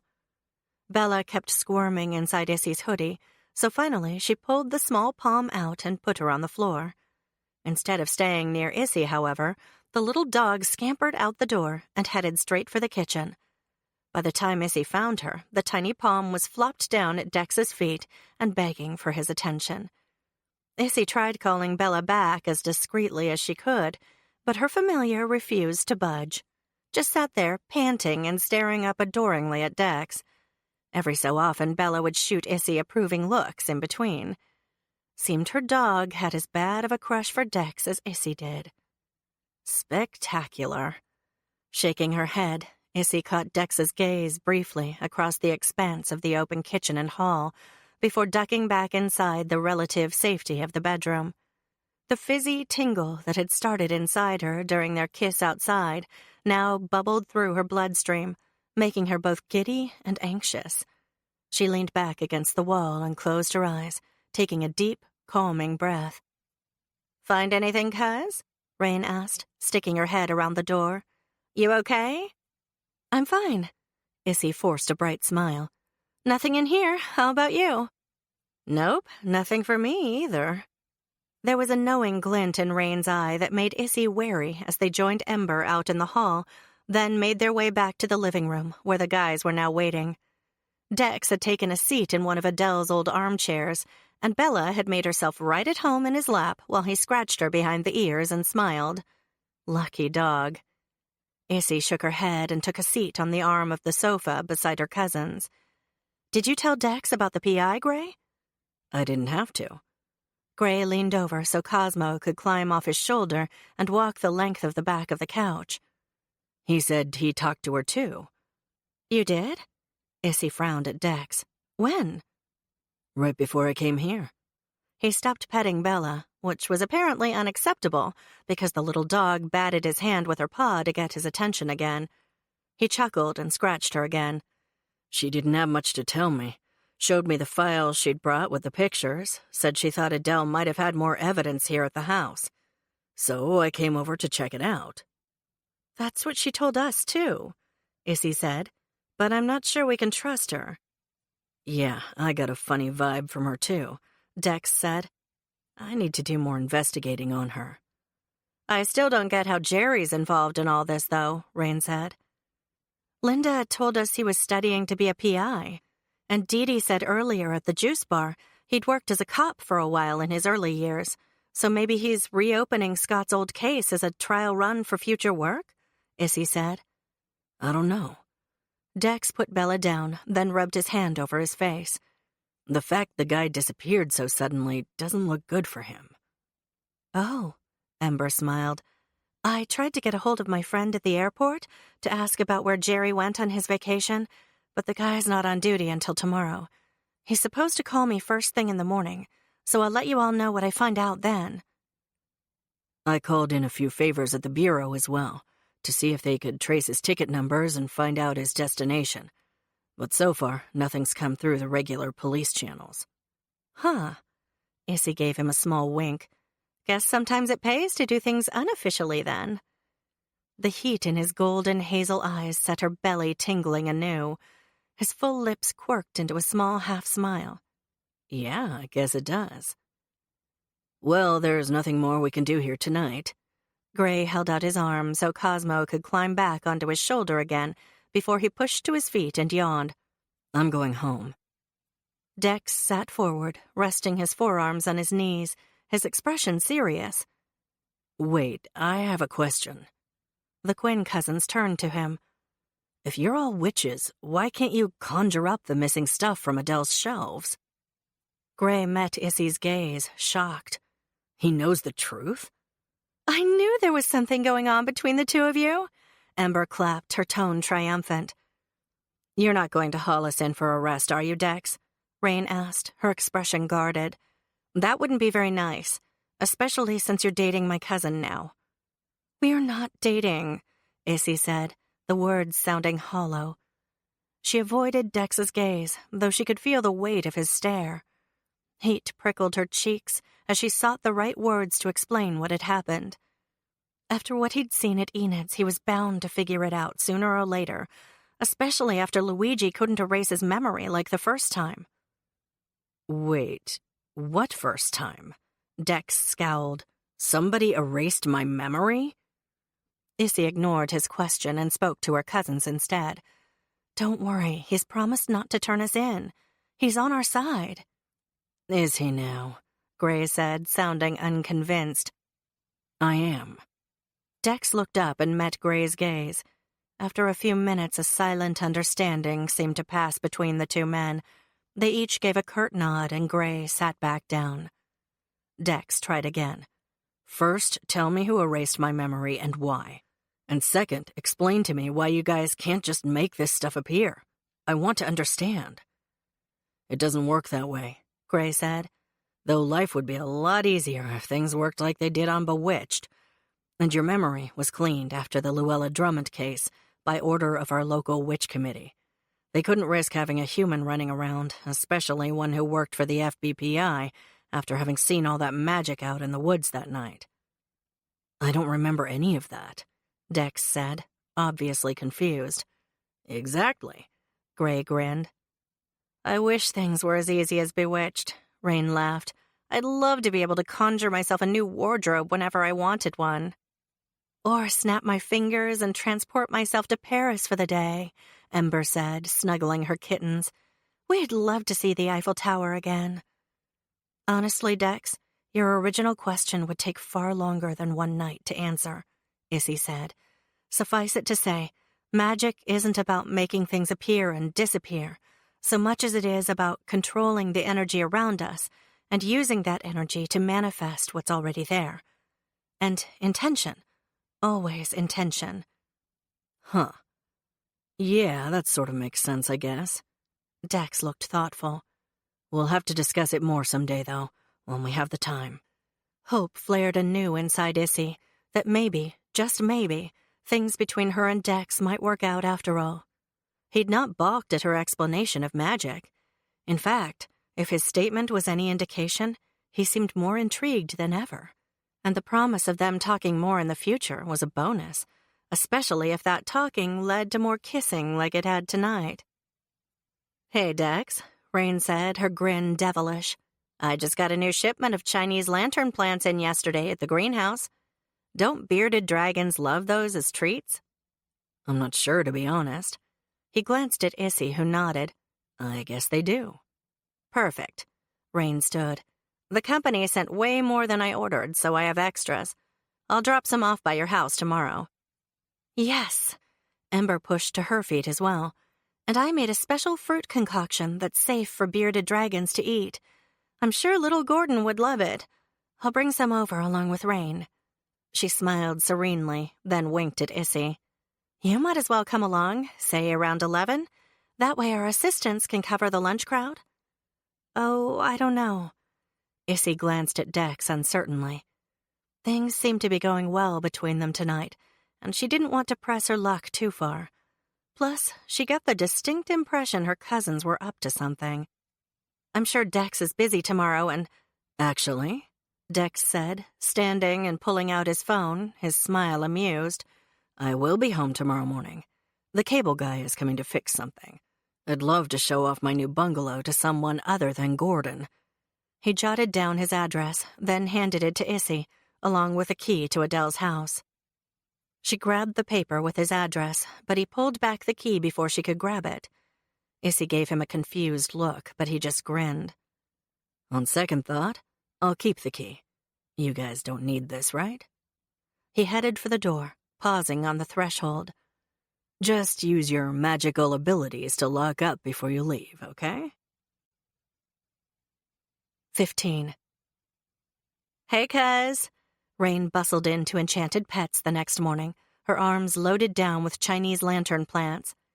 Sorry to back out on you at the last minute, but I've got a whole batch of my prized orchids wilting, and I don't have anyone to tend to them. She plopped the pots down on Issy's counter, then brushed the dirt off her hands. Sorry I can't go to Dex's with you. Darn, Issy frowned. Hope your plants get better soon. Rain waved on her way out the door. Issy grabbed an empty cardboard box from the back room and set the plants inside, then snatched her bag from beneath the counter and fished out her keys. Hannah, I'm going to load these into Brown Betty. When Ember gets here, can you send her down to my truck? We'll leave from there. Sure thing, boss, Hannah said, waving. Have a good time. See you in an hour or so. Issy headed outside, Bella trotting along on her leash. The sun was out, and the day felt warmer than usual. She walked the half a block to her old pickup and balanced the box on one hip while she unlocked the passenger side door, then bent inside the truck to settle the box in the small space behind the seats. Nervous excitement fizzed in her stomach, and she couldn't seem to keep the silly grin off her face. Truth was, she hadn't been able to stop thinking about Dex and the latest kiss they'd shared. Seemed each time they were together, the invisible cord between them grew stronger. And now, with him all but coming out and saying he accepted her, magic and all, well, Issy felt more hopeful about a possible relationship between them than she had in a long, long time. Now, if Ember would just get a move on, they could head over to Dex's bungalow before his cable guy finished for the morning. There you are. Ember rushed down the sidewalk, a small white shopping bag with the Divine Cravings logo embellished on the side in her hand. I'm really sorry, Issy, but I'm afraid I can't make it today either. Got a big order for a last-minute dinner party tonight, and I've got a ton of desserts to make this morning. She held out the bag to Issy. Here's the lizard treats. Be sure to give him a scratch under the chin for me. Ember winked, and Issy got the distinct impression she'd just been set up. Still, she asked, Gordon, you mean? Sure, him too. Ember slowly backed away. Have fun. Issy shook her head and secured Bella onto the passenger seat before walking around to get in her truck. She'd been nervous enough seeing Dex again with her cousins along. Now she'd be seeing him again all alone. Her chest squeezed with apprehension. Maybe he'd changed his mind. Maybe he'd decided being with a paranormal was too much bother. Maybe he'd regretted kissing her last night. She took a deep breath and checked for oncoming traffic before pulling out into the lane and driving the few short blocks from downtown Silver Hollow to the quiet residential neighborhood where Dex had rented his house. After parking in front of his cute white and green bungalow, she got out and walked around the truck to let Bella out. She reached in for Rain's box of plants, then grabbed Ember's bag of treats before closing the door with her butt. Swallowing hard against the constriction in her throat, she walked up his front sidewalk to the porch and rang the doorbell with her elbow while Bella yipped beside her, a happy litany of telepathic thoughts bombarding Issy's brain, this time in full sentences at least. I like it here, Mommy. Lots of interesting smells here, Mommy. Can we go inside, Mommy? Dex answered the door, his smile warming her from head to toe. Good morning. He took the box from her arms. You look great, Issy. Heat prickled her cheeks as she ran her hand down the front of her black cardigan and slacks. She'd decided to wear something other than her usual jeans and t-shirt today, knowing she'd be coming to see him. The fact he'd noticed and appreciated her appearance, if the sparkle in his hazel eyes was any indication, made her feel special. She wasn't used to anyone, especially a man she was interested in, taking any notice of how she looked.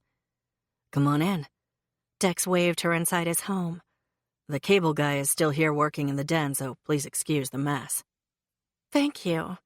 She passed by him and picked up Bella, catching a whiff of his sandalwood cologne as she stepped into his open floor-plan living room.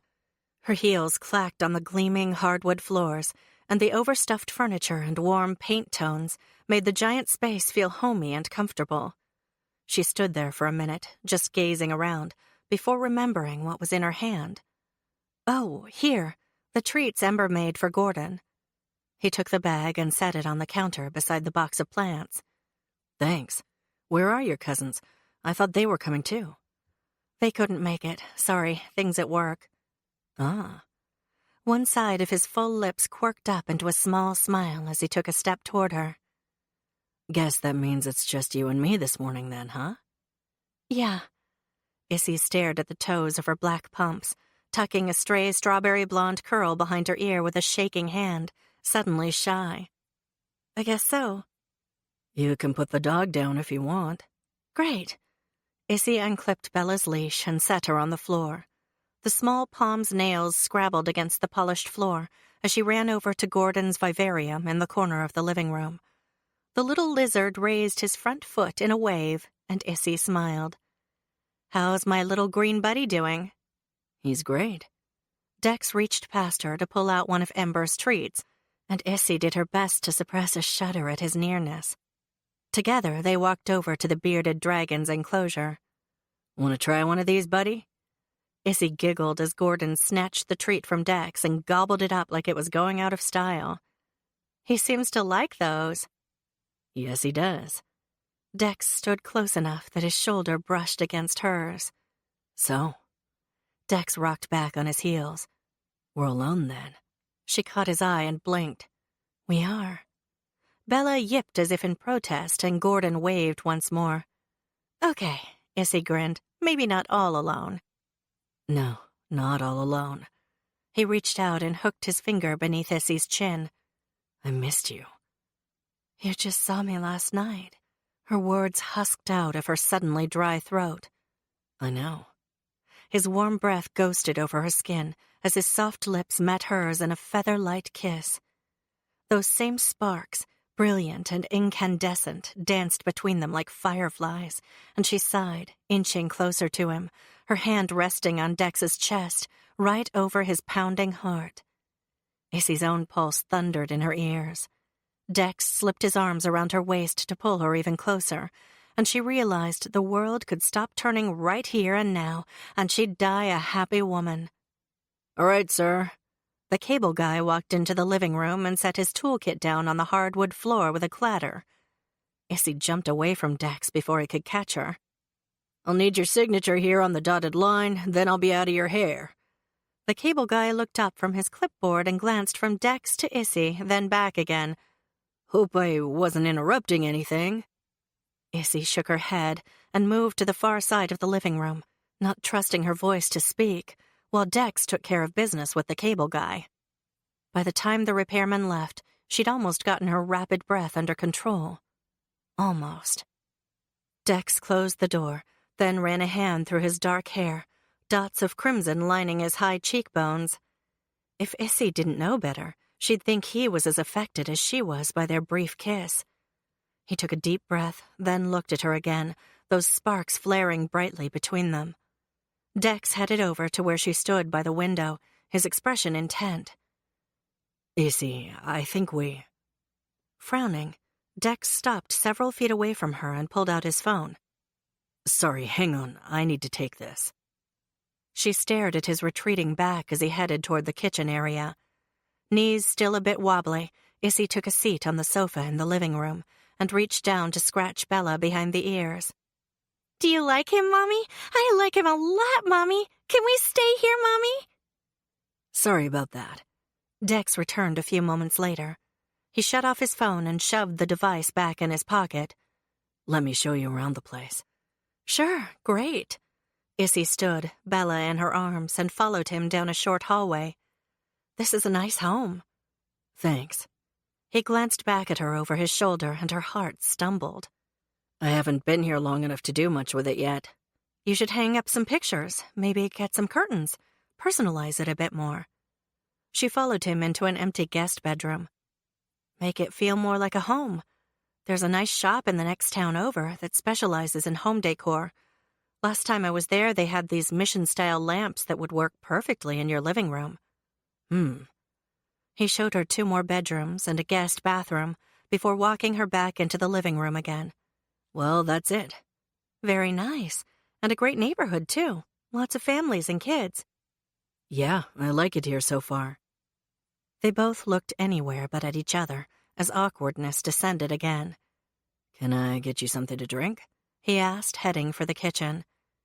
Issy trailed behind, stopping to lean against the granite-topped breakfast bar. No, I'm good, thanks. He opened the fridge and pulled out a bottled water, then leaned his hips back against the counter. I was actually thinking about calling my landlord and seeing if I could get out of my lease. Really? Issy's heart tumbled to her toes once more. Just when she thought they might have a chance together, he was leaving again. That's too... The sheriff's car pulled into the driveway, capturing their attention and interrupting her words. Dee Dee hopped out and jogged up the walkway. Dex met her at the front door. Dee Dee, what are you doing here? She stepped inside, her eyes darting from Issy to Dex. Her brow quirked up and she held a pile of papers out. New information on the case. I thought you might want to see it right away. I knew you were at home with the cable guy and you didn't answer your phone. I shut it off. Dex reached out for the papers. Issy glanced at the stack as Dee Dee handed them off. The information must have been important if she'd taken the time to drive it over. Issy's heart skipped when she saw a name on the top. Linda Brewer. Was it a background check? A criminal record? She was only able to see one other thing before Dex grabbed the papers and hid them from view.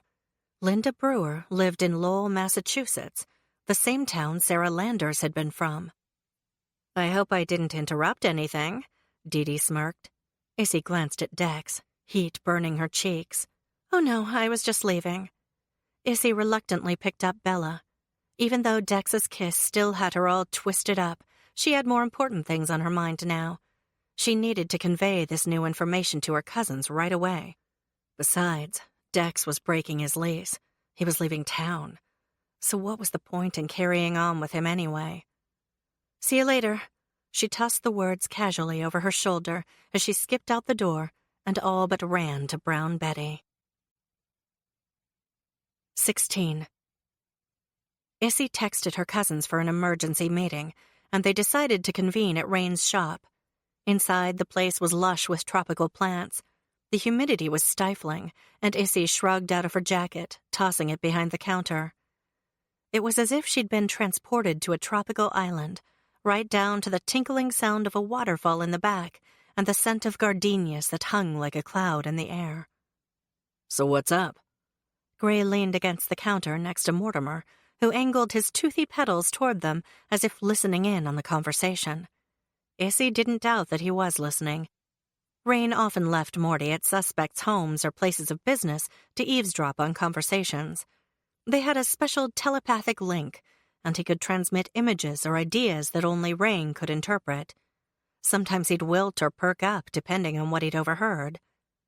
I was just at Dex's, Issy started. We don't really want to know the details of your sex life, Rain wiggled her eyebrows. Issy's heart dropped.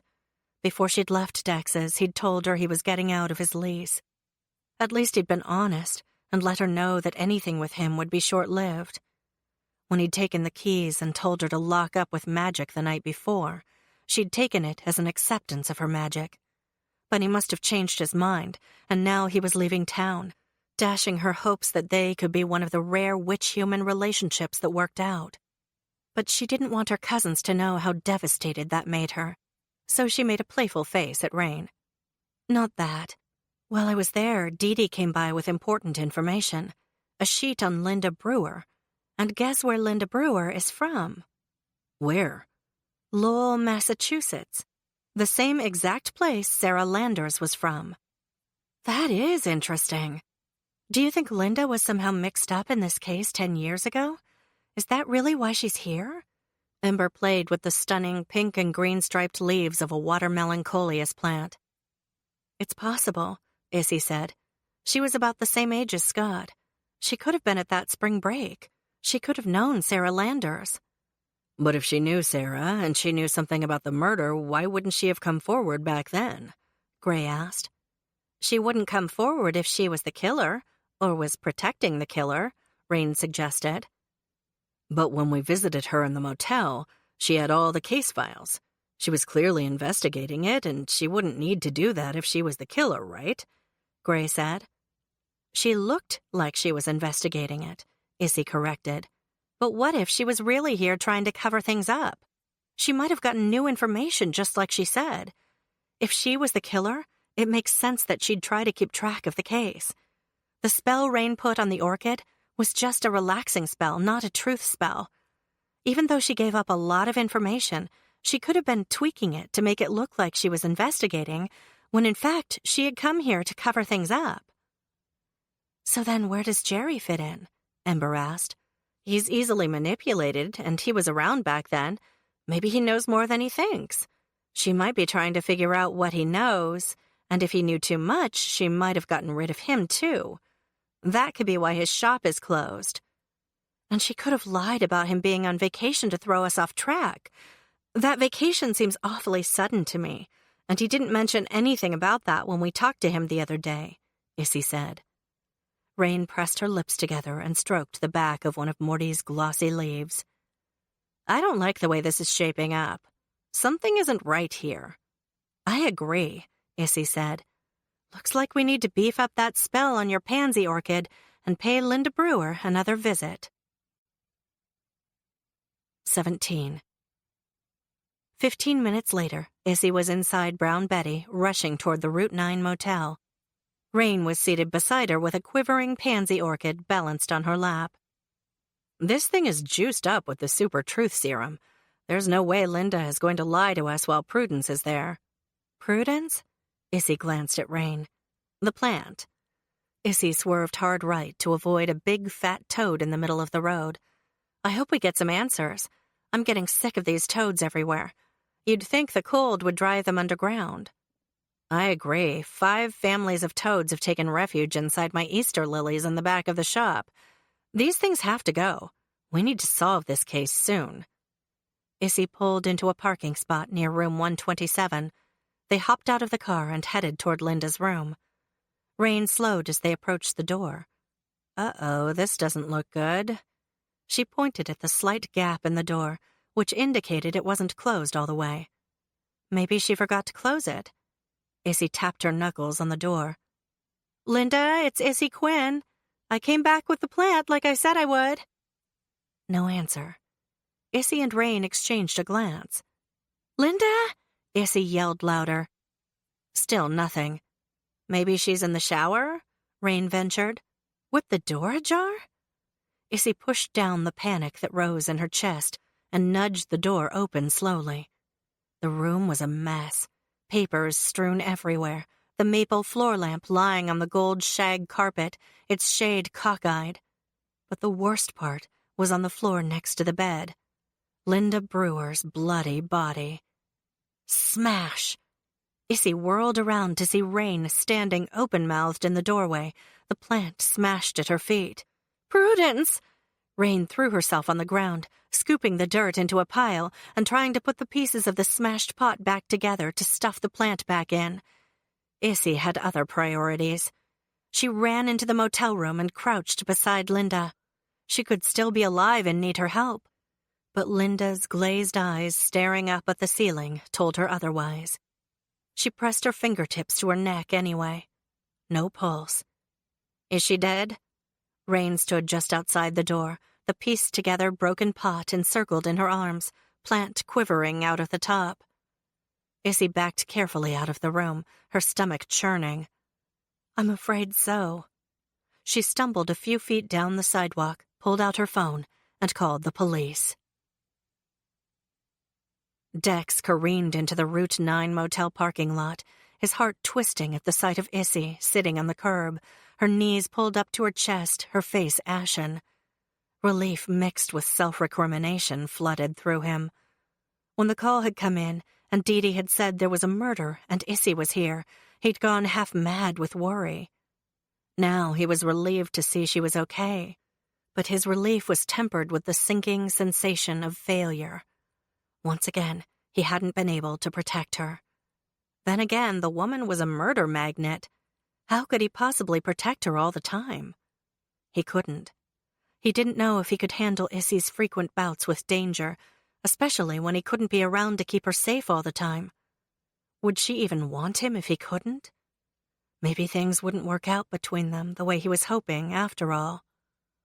When she'd visited his bungalow earlier that day, it had felt good to have her in his home. He'd finally thought maybe he was getting somewhere with her, getting her to open her heart to him a bit more. Heck, she'd even given him some decorating advice on that quick tour of his place. He'd even been considering inviting her over again to help him spruce up the bungalow. But now... He slammed the car into park, and Issy stood, a bit wobbly on her feet.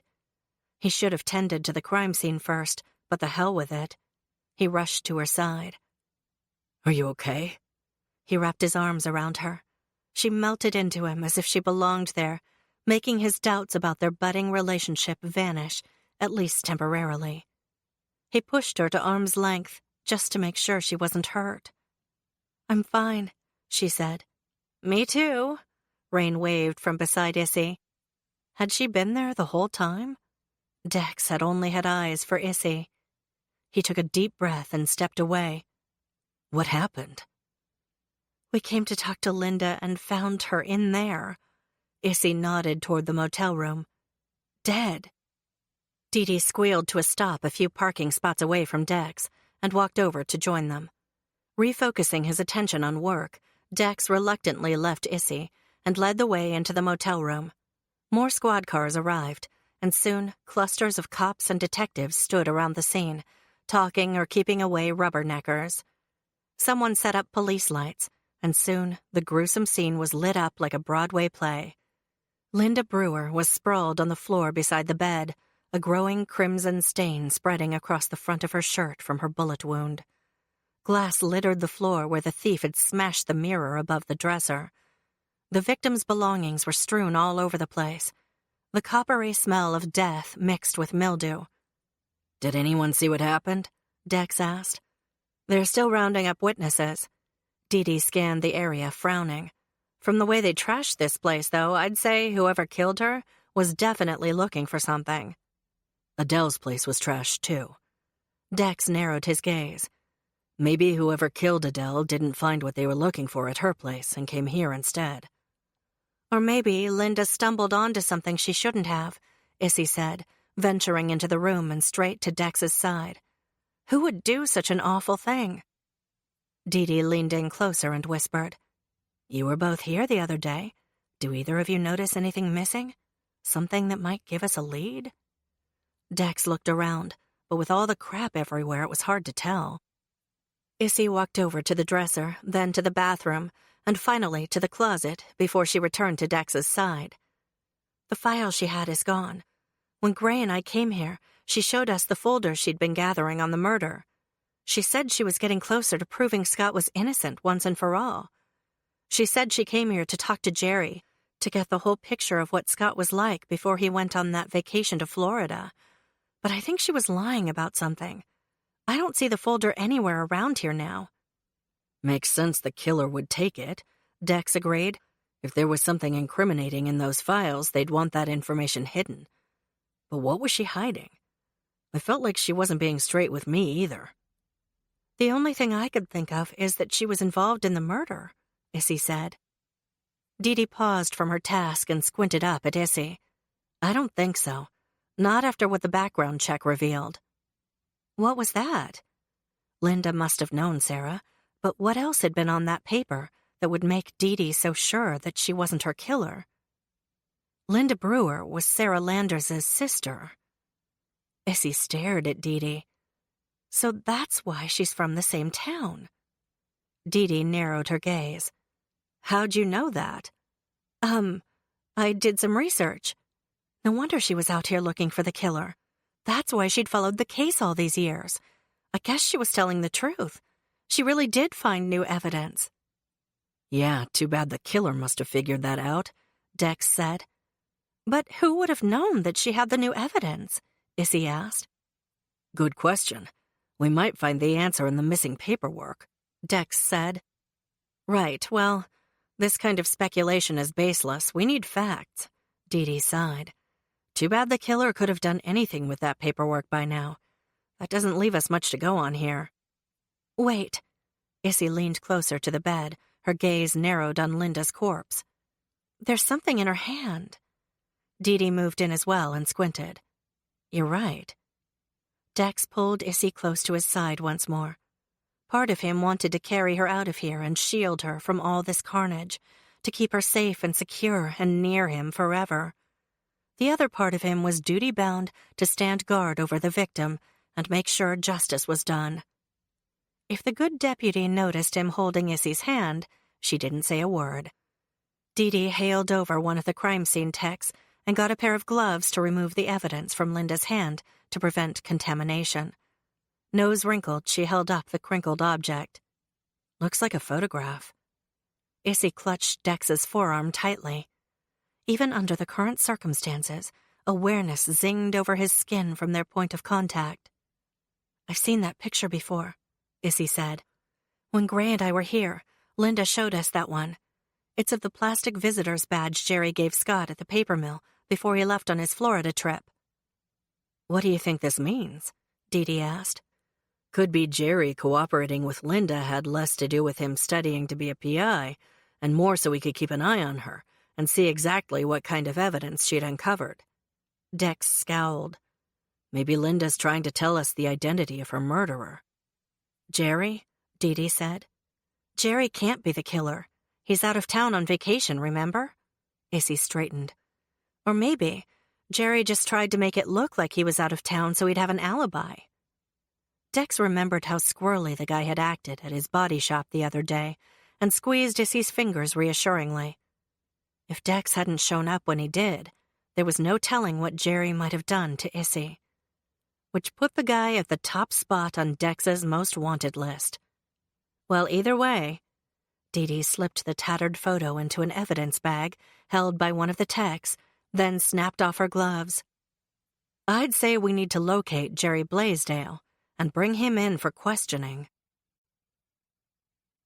18. Look who decided to join us. Issy held her hand over her eyes to block out the mid-afternoon sun. She and her cousins had called another emergency meeting at the main squeeze after what had happened to Linda Brewer that morning. Had some cancellations this afternoon, Gray? No. He took a seat at their table and leaned back slightly to allow Cosmo to step off onto his chair. Just a lighter schedule than normal today.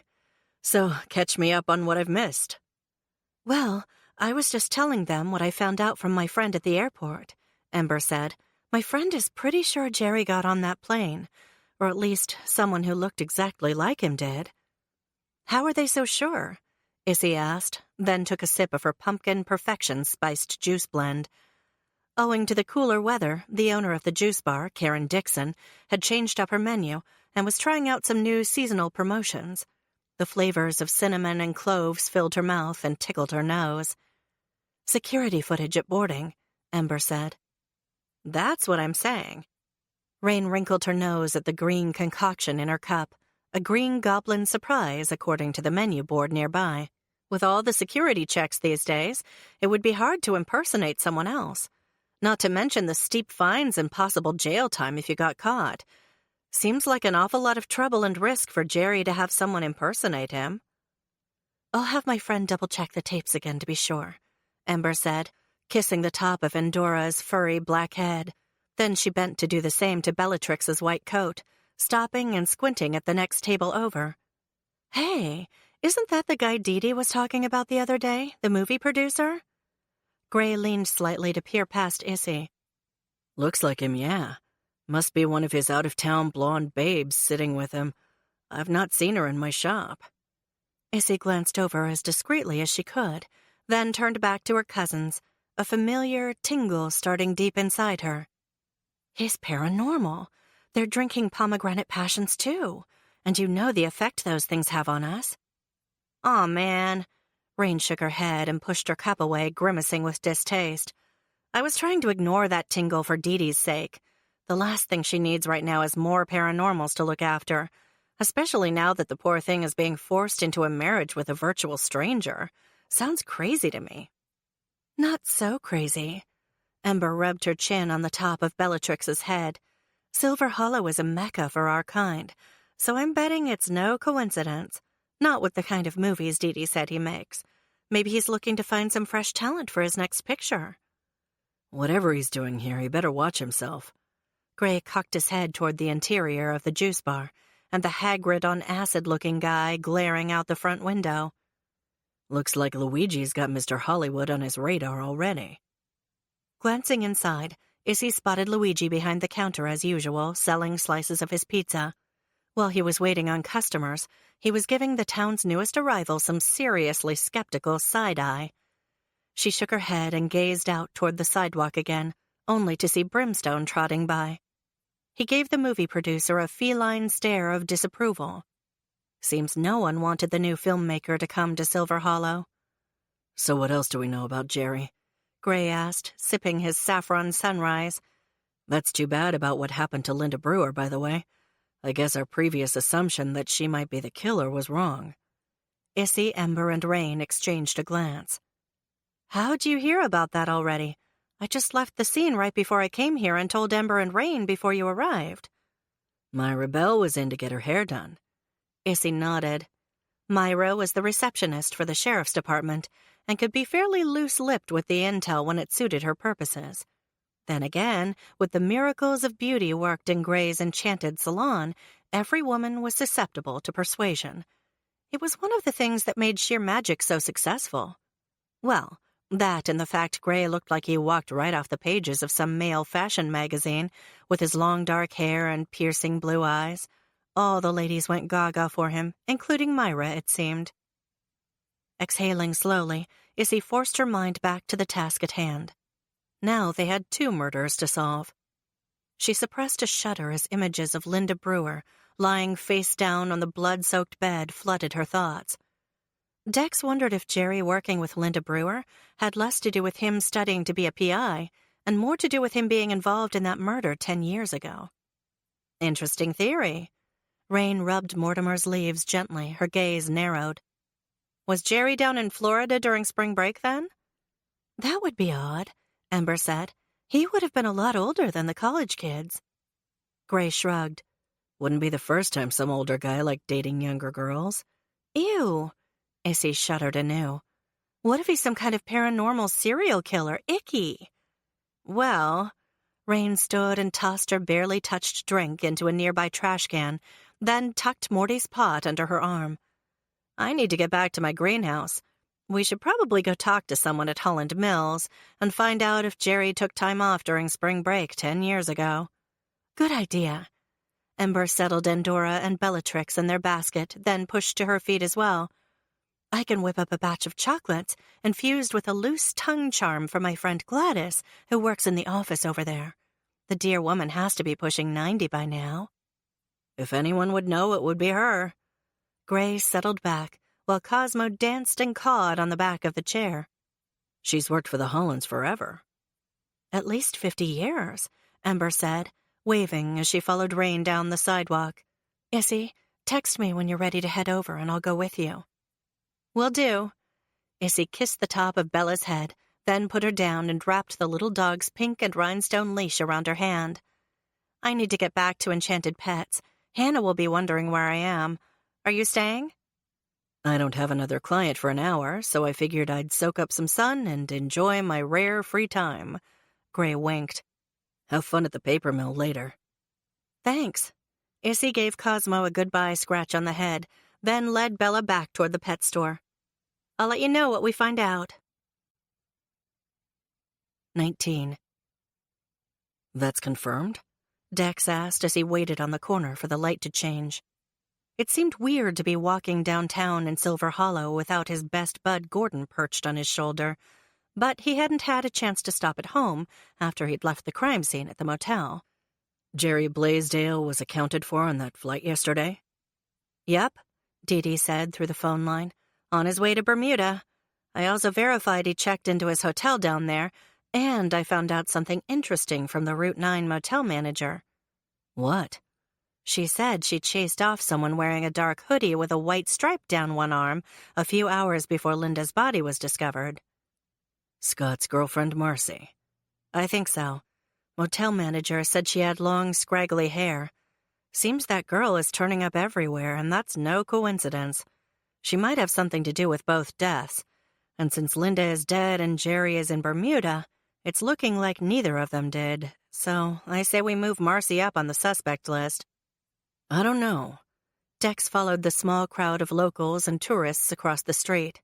He'd parked his Buick about half a block away, thinking some fresh air and exercise might help him forget the blood and gore he'd witnessed earlier.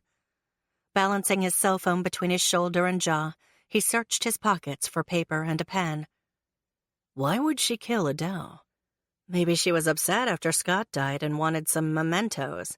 She probably knew about the box Adele kept. Maybe she went there to get it, and Adele wouldn't give it to her, so she killed her. It's possible Adele's death had nothing to do with the murder 10 years ago. I agree. It's a lead we should follow. It makes sense.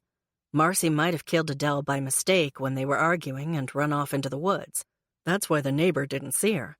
If she ran in the same direction as the other night, she wouldn't have gone past the neighbor's house. And then she might have come back and broken in to get the box the other night. Exactly. But something still doesn't seem quite right about this whole thing. I want to be thorough. I'd like to question Jerry myself. Do you have his cell number? Dee Dee rattled off the digits, and Dex scribbled them down. Okay, thanks, Deputy. He shoved the number and his pen back into his pants pocket. Not that I don't think you and Owen did a thorough job. I just want to confirm this isn't some elaborate ruse he's cooked up to throw us off the trail. After hanging up with Dee Dee, Dex punched in the numbers for Jerry Blaisdell's phone, then stopped near the brick wall of the local bank while the call connected. Hello?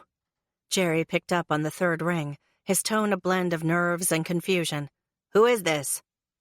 Mr. Blaisdell, this is Agent Dexter Nolan with the FBI office in Silver Hollow.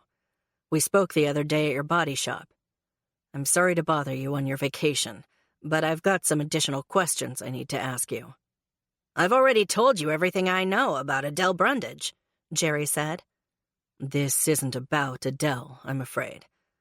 Dex exhaled slowly. Linda Brewer was found dead in her motel room today, the victim of an apparent robbery gone wrong. Linda's been... Oh, crap! I don't know anything about that either, Jerry said, his words rushed. I swear I wasn't even in town. My flight left early yesterday morning. Kind of hard to afford a trip to Bermuda on a mechanic's salary, isn't it, Jerry? Dex frowned, playing his hunches. I won the trip, got it free from my old employer. They're good to those that worked for them, you know? Even though I parted ways with them years ago, they still put my name in for that monthly prize. He gave a nervous chuckle. This is my second time winning, too, so I guess I'm doubly lucky with them. All I can say is that paper mill really knows how to treat their own. Unfortunately, Mr. Blaisdell, I'm going to need more than your word that you're actually in Bermuda right now. Was Jerry lying about the paper mill sending him on vacation so he could have the perfect alibi? Here. The muffled sounds of Jerry fumbling with his phone echoed through the line. I'll put you on FaceTime. Dex clicked the green camera button on his own phone, and up popped Jerry's face, the hotel room, and white sand Bermuda beaches and ocean, visible through the windows behind him. It must have been windy because the palm trees outside were blowing, their fronds whistling and smacking against the glass doors. From somewhere in the distance a loud bang reverberated, and Jerry ducked, then scrambled over to the balcony. Through the video feed, Dex could see a scooter down on the street, the tire blown out. See, Agent Nolan? Jerry gave him a wobbly smile. I'm right here, just like I said. Dex sighed. Couldn't argue with the reality staring him in the face. Regardless of his instincts telling him otherwise, Jerry Blaisdell probably didn't kill Linda. He was definitely in Bermuda now. And unless he'd somehow finagled the flight times, he'd been there since before her death. What was your relationship with Linda Brewer? Dex asked. Relationship? We didn't have one. She was investigating an old case and needed my help. His tone reflected a smidge of pride. I'm studying for my private investigator's license, you know. I know, Dex said, and I know she was investigating the Sarah Landers case. But what I don't know is what your involvement in that case is. Involvement? Jerry's voice quivered, and Dex heard a tire blow out on Jerry's end. I didn't have one. I mean, I knew the killer, Scott, but I wasn't involved in the murder or anything. Really? That case happened a decade ago. Didn't you think it was kind of odd that she was investigating it now? No, I didn't think of it, Jerry said. I thought it would be a good way to hone my skills for my new PI business. Didn't really care much if it was an old case or not. I guess maybe I should have asked. Maybe, but it's too late now. Thank you for speaking to me again, Mr. Blaisdell. I'll be in touch. He finished the call and shoved his phone back into his pocket, rubbing a hand over his face. Jerry had seemed like he was telling the truth, but he also could be tied to all 3 murders. He needed to check out flights more thoroughly and find out exactly why Linda Brewer had chosen this exact week to come to town.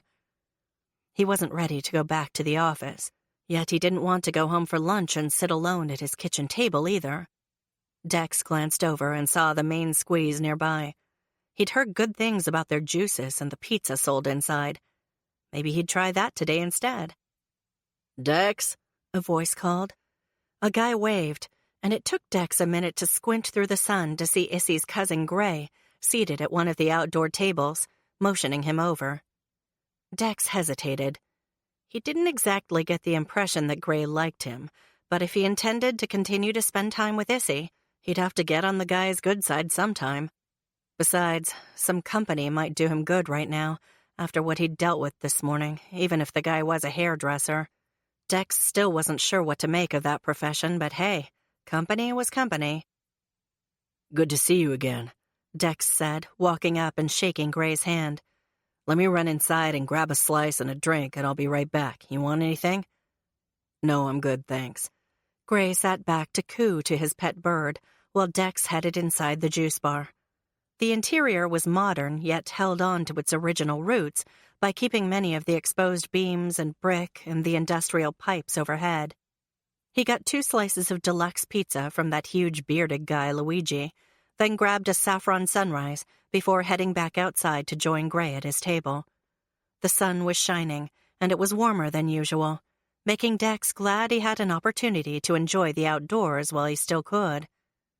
How's your day going? Dex asked as he took a seat. No clients in the salon today? My schedule's lighter than usual. Gray grinned, then fed his bird a slice of orange from his drink. Figured I'd take advantage of the sunshine. I was thinking the same thing, Dex said, before devouring a large bite of his pizza. The tomato sauce was amazing, slightly sweet with a hint of spice and garlic, and the salty sausage all but melted in his mouth. He could see why people were raving about this stuff all over the area. Have you talked to Issy today? Yeah, she and my other 2 cousins were here earlier. They left right before you came. Gray took another sip of his drink. Too bad about what happened to Linda Brewer. Yeah. Dex wiped his mouth with a paper napkin, his spirits sinking slightly. If he had arrived at the juice bar a little earlier, he might have seen Issy again. Not that they hadn't seen enough of each other today, but it felt like the skies were a little less blue when she wasn't around. The thought both amazed and scared him. Mostly scared him, because even though Issy had seemed quite receptive at his bungalow, he'd sensed a change in her at the motel. No doubt she was having second thoughts about what a lousy boyfriend he'd be if he couldn't even protect her from stumbling on a dead body connected with a case he was working. Might be better not to get in any deeper with the bewitching pet store owner. Maybe it would be best for both of them if he just moved on. The trouble was, he feared he might have already gotten in too deep where Issy Quinn was concerned. Ember said her friend at the airport confirmed Jerry Blaisdell got on a plane yesterday, Gray said, breaking Dex out of his thoughts. Not sure where to, or even if it was him, though. Yeah, it was him. Dex finished off his first slice of pizza. My sources at the Bureau finally came through. I just talked to Dee Dee, and I called Jerry to confirm. He's in Bermuda. He showed me the room and his view on FaceTime and everything. Huh. Gray scowled. Pretty fancy trip for a guy who owns a body shop. I can't even afford that, and I run the most successful salon in the area. That's what I thought, too. Dex took a large gulp of his juice. The juice was darn good, too. The sweetness of the fruit, the perfect foil to the savory goodness of the pizza. I asked him about it, and Jerry said he won the trip from some monthly drawing they have for the employees out at the paper mill. Have you ever heard of the contest? No, but that doesn't mean anything. I don't know many people who work there personally. Ember knows a few. In fact, she and Issy were planning to go out there later today to talk to another friend of Ember's who works there. They think Jerry might be more involved with the murder of Sarah Landers than anyone thought. Dex started in on his second slice of pizza, swallowing before he continued. All I know is the guy's alibi checks out for Linda Brewer's murder. He wasn't in town at the time of her death, so it couldn't have been him. Are you sure it's safe for the girls to go out to the mill by themselves today? Dex frowned. If Jerry was somehow involved in that case a decade ago, that could be dangerous. Gray's affable smile dissolved into a hard stare. Jerry's in Bermuda. And besides, we can take care of ourselves, Agent. Well, crap. Now he'd gone and offended the guy, and he hadn't meant to. It was just the thought of Issy being at risk and him not being there to help that bugged Dex to no end. He decided to change the subject to smooth things over. He hiked his chin toward the cockatoo currently nuzzling Gray's ear. Your bird's a nice-looking fellow.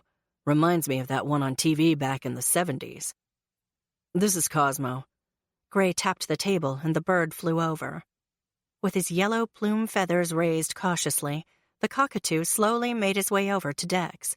Slowly, he lifted his hand to run his index finger over the top of the bird's silky head.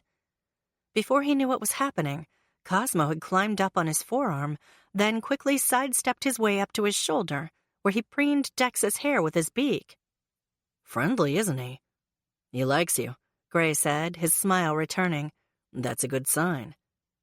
A loud croak sounded, followed by an enormous toad jumping right onto what was left of Dex's pizza.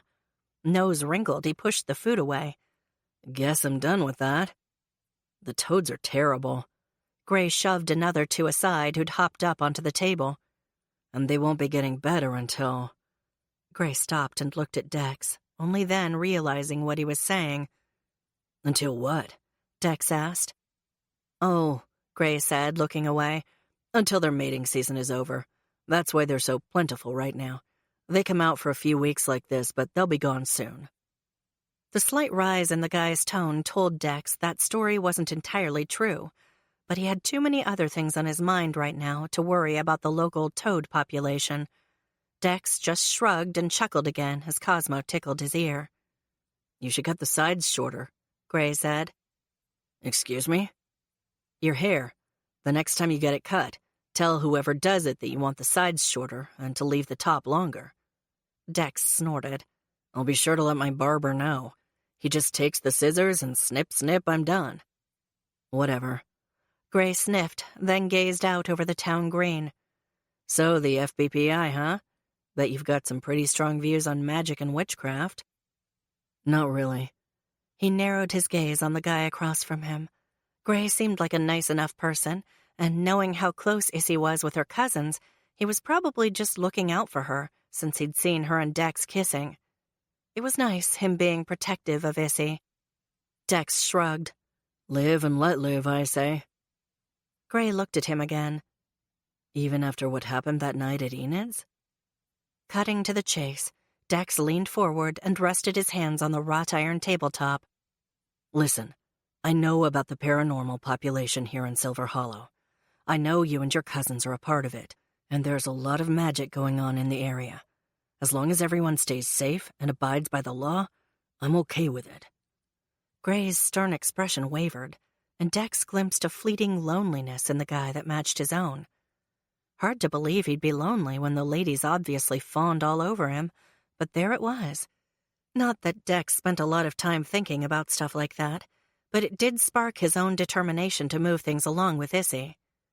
He still had no idea how he would keep her safe from all these forces he couldn't see and didn't understand. But he'd have to find a way in order for their relationship to deepen, even if it seemed like Issy was the one protecting him sometimes. That thought didn't sit well with Dex, but the last thing he wanted was to grow old and even more alone. He craved connection and company, craved a tight-knit family and community, like the one Issy shared with her cousins. If the sadness in Gray's eyes was any indication, maybe they all just wanted to belong. Honestly, Dex liked the guy despite their rocky start and their differences. Well, if the girls are going over to the mill later, then I guess that leaves the homeless people for me to question, especially Scott's girlfriend. Good luck. Gray tapped the tabletop again, and Cosmo walked back over to him. Like I said, when we tried to talk to her, Marcy ran away. Yeah. Dex shooed the toad off his plate before tossing his trash in the bin next to him. Well, she was dating Scott. Then she broke into Adele's place looking for who knows what. When Dee Dee talked with the front desk manager at the motel Linda was staying at, a woman matching Marcy's description with a striped hoodie was hanging around the motel before Linda was murdered.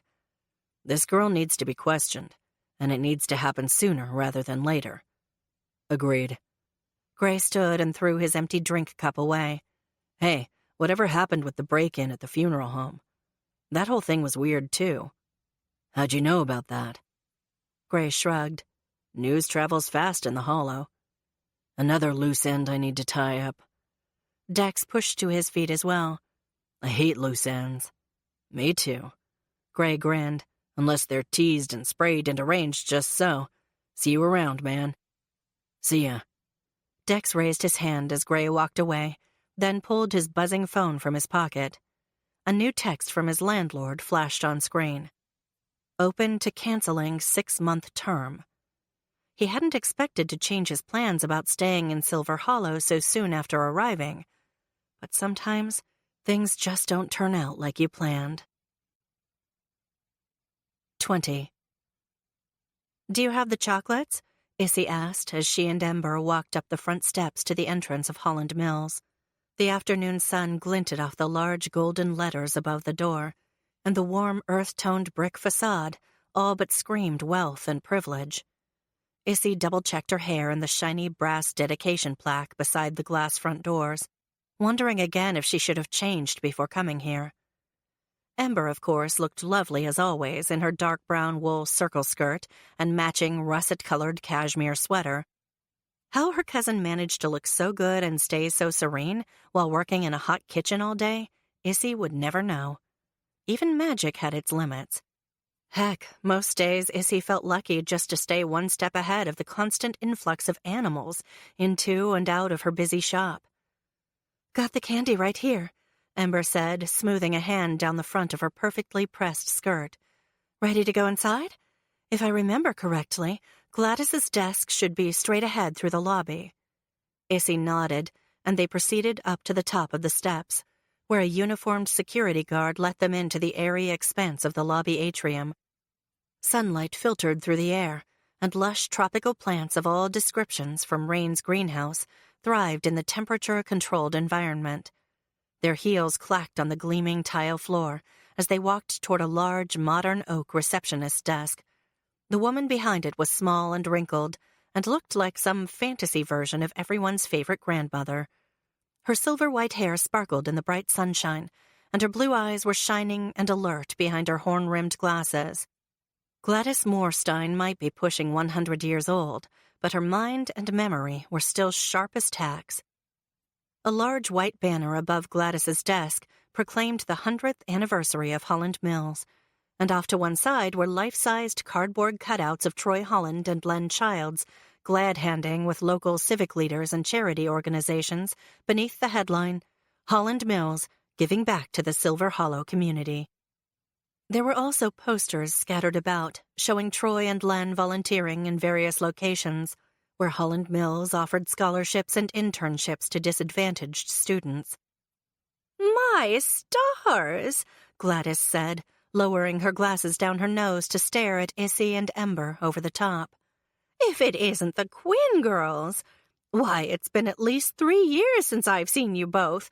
To what do I owe this honor, ladies?" "Hello, Gladys," Ember said, sliding the box of enchanted chocolates discreetly onto the counter. "We were in the area and thought we'd stop by to say hello. I happened to have a batch of these fresh candies in my car and figured I'd share some with you to celebrate your employer's success." "Yes, Holland Mills does a lot of good around here," Gladys beamed proudly. "And is good to their employees," Issy said. "You know, giving out vacations and monthly prizes." Gladys frowned. "Well, I did win a turkey at Thanksgiving last year, but I never got a vacation." Ember elbowed Issy in the ribs. She got the message. Maybe the vacations didn't extend to receptionists. "It's just nice to get anything extra, isn't it?" Issy said. "Oh, yes," Gladys nodded. "And what about you, young lady? How are things at Enchanted Pets?" "Good, thank you, Ms. Morstein." Issy gave the older woman a polite smile. Gladys harumphed. "Nonsense! I've known you and your family since you were both in diapers. You call me Gladys." "Okay, Gladys," Issy said, her smile widening. "Let me just try one of these chocolates, then," Gladys said, opening the box Ember had set in front of her. "Oh, caramels, these are my favorites." Issy exchanged a look with Ember as the older lady devoured 3 of the candies right in a row. Hopefully, they wouldn't cause the same belching problem they had with the spell Ember had used at Enid's a while back. Issy didn't think burping would be tolerated in the pristine confines of the Holland Mills lobby, no matter how philanthropic they pretended to be. "So, Gladys," Ember said, giving Issy a wink, "we wanted to ask you about a former employee here at the mill, a man by the name of Jerry Blaisdell." Gladys paused mid-bite of her 4th caramel and stared at Ember for a moment. Issy's pulse quickened as the seconds seemed to tick by more slowly. Was Gladys on to their little spell? Would she toss them out on the street? Call security? Maybe even the police? Heat skittered up from beneath the turtleneck collar of Issy's sweater to storm her cheeks. If Gladys called Owen's office, that would mean Dex would find out where they were, since he apparently assisted on all their cases now. She'd die of embarrassment. She'd have to stay clear of him after their kiss this morning. "Oh, yes, Jerry, I remember him well. Nice, nice man," Gladys grinned, shoving the rest of the candy in her mouth. "A bit quirky. I remember things would break whenever he was around." "Yes," Ember nodded and nudged Issy in the side, giving her a "some help here would be appreciated" look. "That's Jerry." "Gladys, I've heard your memory is exemplary," Issy said, her courage growing as the older lady popped another chocolate out of the box. "Do you happen to recall if he took any time off about 10 years ago to go on spring break with a group of college kids?" Gladys frowned, seeming to consider this deeply.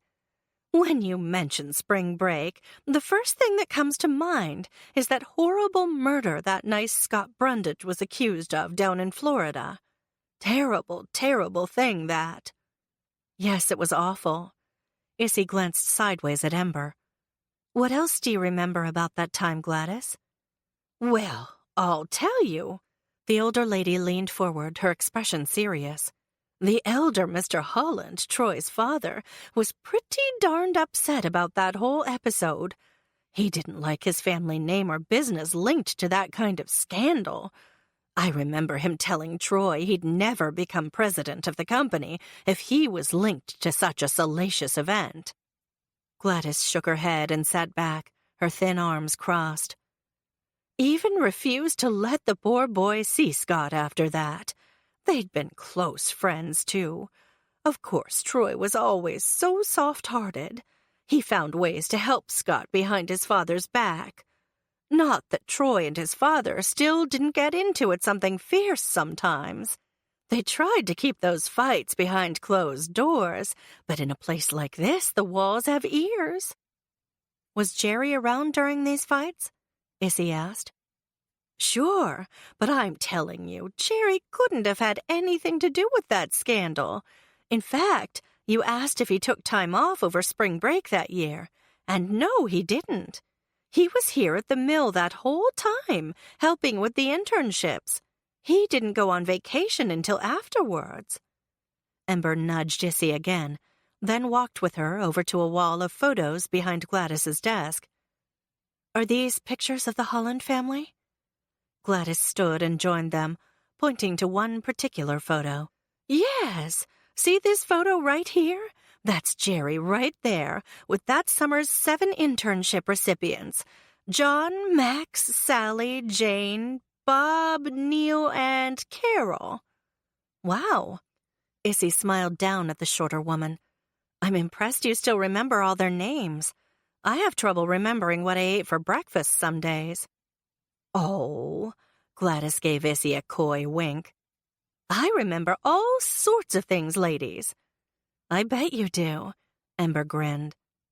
The sound of a car screeching to a halt outside the front entrance had the trio swiveling toward the glass doors. Issy recognized Troy's black Cadillac idling at the curb and grabbed Ember's forearm. We should be going. Oh, not yet, Gladys said, her tone disappointed. We were having such a nice visit. Len got out of the driver's side of the car, and from the grim expression on his face, he was anything but pleased. Don't pay any attention to Len, Gladys said, as if reading Issy's thoughts. He's here for Troy anyway. Such a nice boy. Close as a brother to young Mr. Holland. Len stopped at the security guard. That dumpster out there is overflowing and needs to be emptied today, Len said to the guard, his tone uncertain, as if he wasn't comfortable with giving orders. Mr. Holland is not going to be happy. He was very clear about it being emptied on time this week. I made the call already, sir. The guard looked stricken. I'm sorry it's such a mess, Mr. Childs. I do stay on top of the trash removal. But when I arrived this morning, the garbage was strewn everywhere across the parking lot. My guess is those darn homeless folks were here foraging for stuff again. The guard shook his head. Not to mention all those toads. They've taken up residence under the dumpster, which makes it harder for the trash collector to get the truck into proper position. Plus, they won't pick up the refuse unless everything's inside, so that's why they didn't do their usual pickup this morning. I had to gather all the garbage myself and get it back inside. They promised me they'll be back out this afternoon to take care of it, sir. Len hung his head. Was he afraid of repercussions from Troy? Issy didn't remember much about him, but if he was anything like his father, he might toe a hard line. Len sighed. Fine. These homeless people are becoming a nuisance. If you catch them out there again, call the police before Mr. Holland finds out they are getting in there. We don't want him to think we're not on top of things. Yes, sir, the guard said, before scurrying back to his post at the front doors. Turning to face them at last, Len looked genuinely surprised to see the three women staring back at him, as if he'd just now realized he wasn't alone. Hello, Gladys, and two of the lovely Quinn cousins. He smiled. What a pleasant surprise to see you this afternoon. To what do I owe this honor? We were just in the area, Ember said, smiling a bit too brightly. Thought we'd stop by and say hello to my old friend Gladys. Yes, Gladys is a treasure, isn't she? Len put his arm around the elderly receptionist. She's become a part of our history here at Holland Mills. We couldn't do it without her. Gladys blushed and swatted the younger man on the chest. Flatterer. Issy remembered the poor homeless people she'd met a few nights prior. They'd seemed nice and so proud of their dumpster finds. Len, forgive me, but I heard what you said to that security guard. Please don't go too hard on the homeless for going through your trash. Most of them are good people who've fallen on bad times. They don't mean to hurt anyone. And isn't it better to have your old things put to good use than thrown away? I'm all for helping the needy, Miss Quinn. Len scoffed. But these people what? Troy stepped off the elevators and headed across the lobby to where their group stood. Issy and Ember, it's so good to see you. He shook their hands and seemed genuinely glad to have them there. I'm so sorry to rush off, but Len and I are late for a meeting. Perhaps we can set up time to all go out for dinner, catch up on the old times, eh? Sure, Issy mumbled as Troy and Len waved a hasty goodbye, then fled back out the front doors and took off in the Cadillac. She blinked at the doors for several seconds before turning back to Gladys at last. We need to be going too. Gladys sighed and took a seat behind her desk once more, closing the box of chocolates and hiding the remainder in her desk drawer. Fine. You young folks are all so busy these days. Well, you ladies have a great rest of your day and don't be strangers, you hear? We hear. Ember waved to her old friend, as did Issy. Then they headed back outside to the parking lot, where Brown Betty sat at the end of a row of deserted spaces. "I'm not sure if I should feel relieved or disappointed Jerry's not the killer," Issy said, once she and Ember were settled inside the truck. "Look at it this way." Ember buckled her seatbelt. "We now have one suspect crossed off the list." "True." Issy slid on her sunglasses, then pulled out of the parking lot. "But that means our killer is still on the loose." "Hopefully, there won't be a next victim," Ember shuddered. "I don't know about that." Issy cranked up the heat. "What I do know is we need to follow up on our last lead, finding Marcy and figuring out what she was doing in Adele's house the other night." 21. Says here that Sarah Landers' body wasn't found right away, Dee Dee said as she pulled more papers off the fax machine near her desk in the sheriff's office. "These eyewitness accounts seem a bit fuzzy, too." Dex snorted and settled back in his chair. After leaving the main squeeze, he'd bitten the bullet and headed back to the municipal building. He'd requested to be part of all these cases, and now he needed to do the job, even if the day was nice and he'd rather be at home with Gordon, or better still, with Issy. He shook his head and focused on the case at hand. "Well, it was spring break. Most of those kids were probably drunk." "True enough." Owen's rolling chair squeaked beneath his weight as he propped his feet up, leaned back, and grinned. "Anything else in all those faxes from Florida?" "Nope." Dee Dee straightened the stack of documents in her hand. "No new clues at all in what they've sent us so far." Owen shifted in his seat. "Man, we need to catch a break here pretty soon. Right now we've got 2 murders to solve. People around here are getting antsy for answers." Dex glanced over the papers to the case information they had pinned to the corkboard. So far, all they had to go on were pictures of the murder scene. They had few leads and not many suspects. A familiar twinge of guilt pinched his gut. Maybe Linda Brewer was right about her sister's murder. There hadn't been enough evidence against Scott for a guilty verdict, and the facts that Linda was murdered while looking into that old case, and Adele, the accused's mother, found beaten in her home were no coincidence. It all had to be related. If he could solve all 3 cases, maybe he could redeem himself for bungling that kidnapping case all those years ago. It was a long shot, but the only shot he had available at this point. He thumbed through the pages of witness testimony Dee Dee handed him, frowning. "Something still seems off about these statements, though, drunk or not. I wonder if somebody paid these people off." "Paid them to commit perjury, you mean?" Owen nodded, his expression thoughtful. "Could be. Hard to prove, though, this far out. That was 10 years ago, and gathering bank statements from way back then for all those witnesses would be near impossible at this point." "I can call our IT guy and see if you want, boss," Dee Dee offered. "Sure, why not?" Owen clasped his hands behind his head. "Can't hurt to see." While Dee Dee made her call, Dex's phone rang. He set his papers aside and picked up the receiver. "Agent Dexter Nolan." "Hey, Dex, Ursula at the ME's office. I've got a time of death for Linda Brewer." "Great." He pulled out a pen and grabbed his notebook. "Go ahead." "Based on the amount of modeling and rigor mortis, somewhere between 8 and 10 a.m. "All right." He scribbled down the information.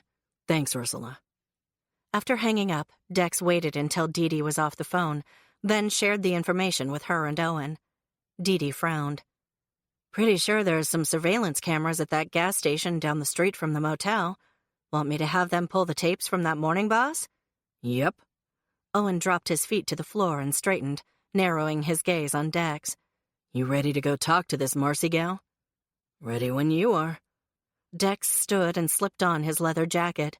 "Want me to drive?" "I'll take my own car." Owen pulled out his keys. "That way if another call comes in, I'm ready to go." They headed for the door when Dee Dee called out from behind them. "Just talked to the gas station manager, boss. He's going to pull the tapes for me now. I'll head over there and take a look. He said they don't point at the motel specifically, but the road in front of them isn't very busy, so at least we can see which cars came and went from that location during that time of day." "Sounds good." Owen held the door for Dex. "Call me once you've got something." "Will do, boss." Dex had only driven a few blocks from the office when his cell phone rang. With one hand on the wheel, he reached over and answered, recognizing Stan's number immediately. He was the last person Dex wanted to talk to right now, but not answering wasn't an option. Stan would just keep calling. Resigned, Dex took a deep breath, then put the call on speakerphone so he could talk without taking his eyes off the road. Agent Nolan. Dex, it's Stan. Listen, I've got some exciting news. There's some new movie mogul who I'm pretty sure is going to set up a paranormal smokescreen in Silver Hollow. While Stan babbled on about his new hunch, Dex tuned him out and focused on the road ahead. He vaguely remembered seeing some hotshot guy at the next table when he'd been at the main squeeze earlier with Gray. The guy had reeked of West Coast swagger and Hollywood schmaltz and looked completely out of place in their quiet New England town. He stopped at a red light and stared out the window while Stan rambled. This movie business is a perfect front for actual paranormals. Can you imagine?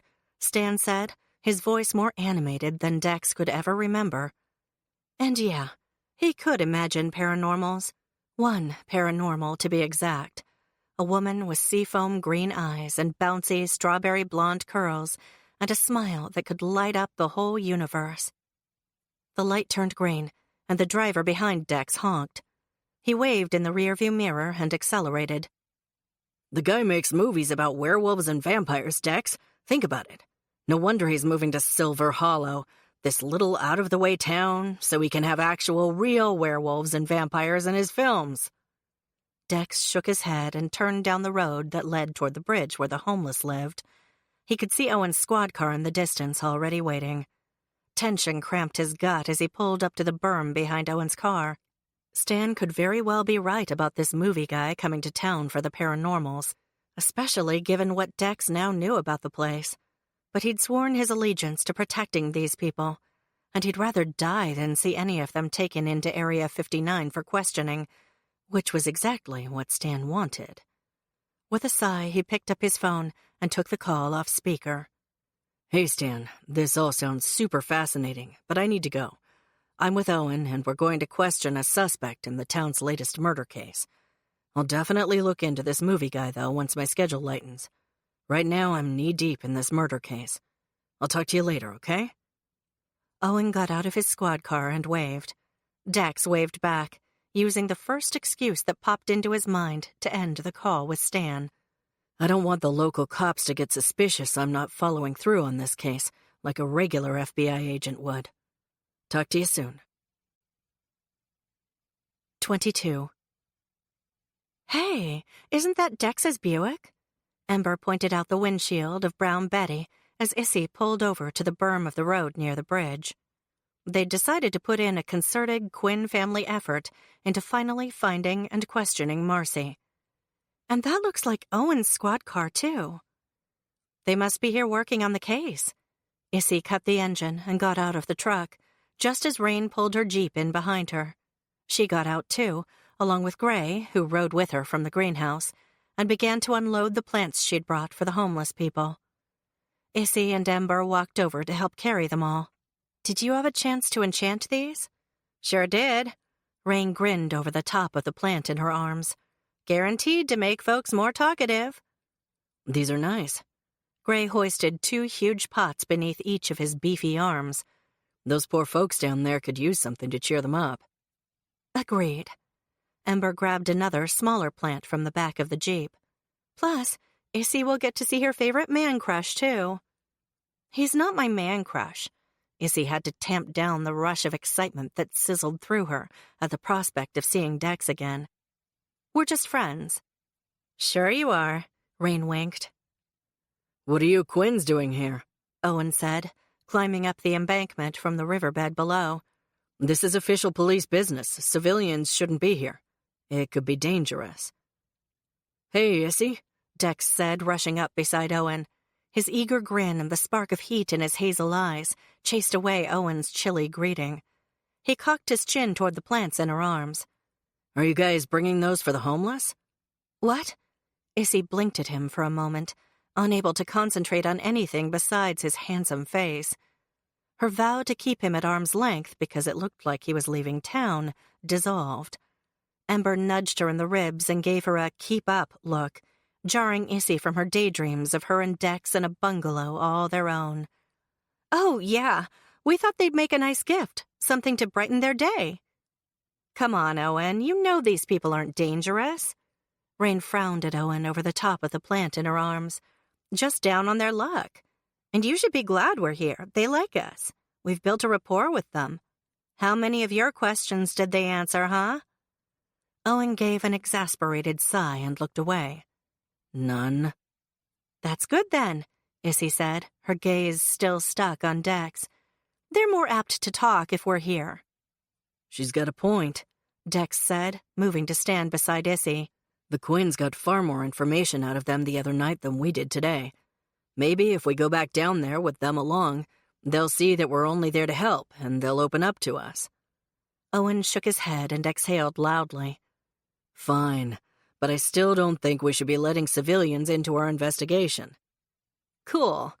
Rain handed one of her plants to Owen, and Dex took one of Issy's, and they all headed back down the embankment to the river's edge, following the shoreline until they reached the homeless encampment under the bridge. In the daylight, it was easier to make out the various cardboard box shelters and backpacks strewn about. Ed spotted them from his position near a large campfire at the center of the shanty village and came out to greet them. Back again, eh? He eyed Rain's plants with suspicion. You planning on adding to the forest? No. Issy passed her plant over to Ed. We thought these might brighten your day. I own the greenhouse and landscaping business in town. I'm happy to send my plants to those in need. Rain passed out the plants to the homeless gathered around them now. These are hardy perennial lilies. They'll bloom each year as long as you take good care of them. Ed grinned through his scraggly beard. Thanks, we don't get many gifts down here these days. He leaned to the side slightly and spotted Owen and Dex behind Gray, and his smile fell. What are those cops doing back here again? They're friends, Issy said. Take a whiff of those lilies, Ed. They smell divine. She shot Rain a look. Seriously, my cousin has a special touch when it comes to plants.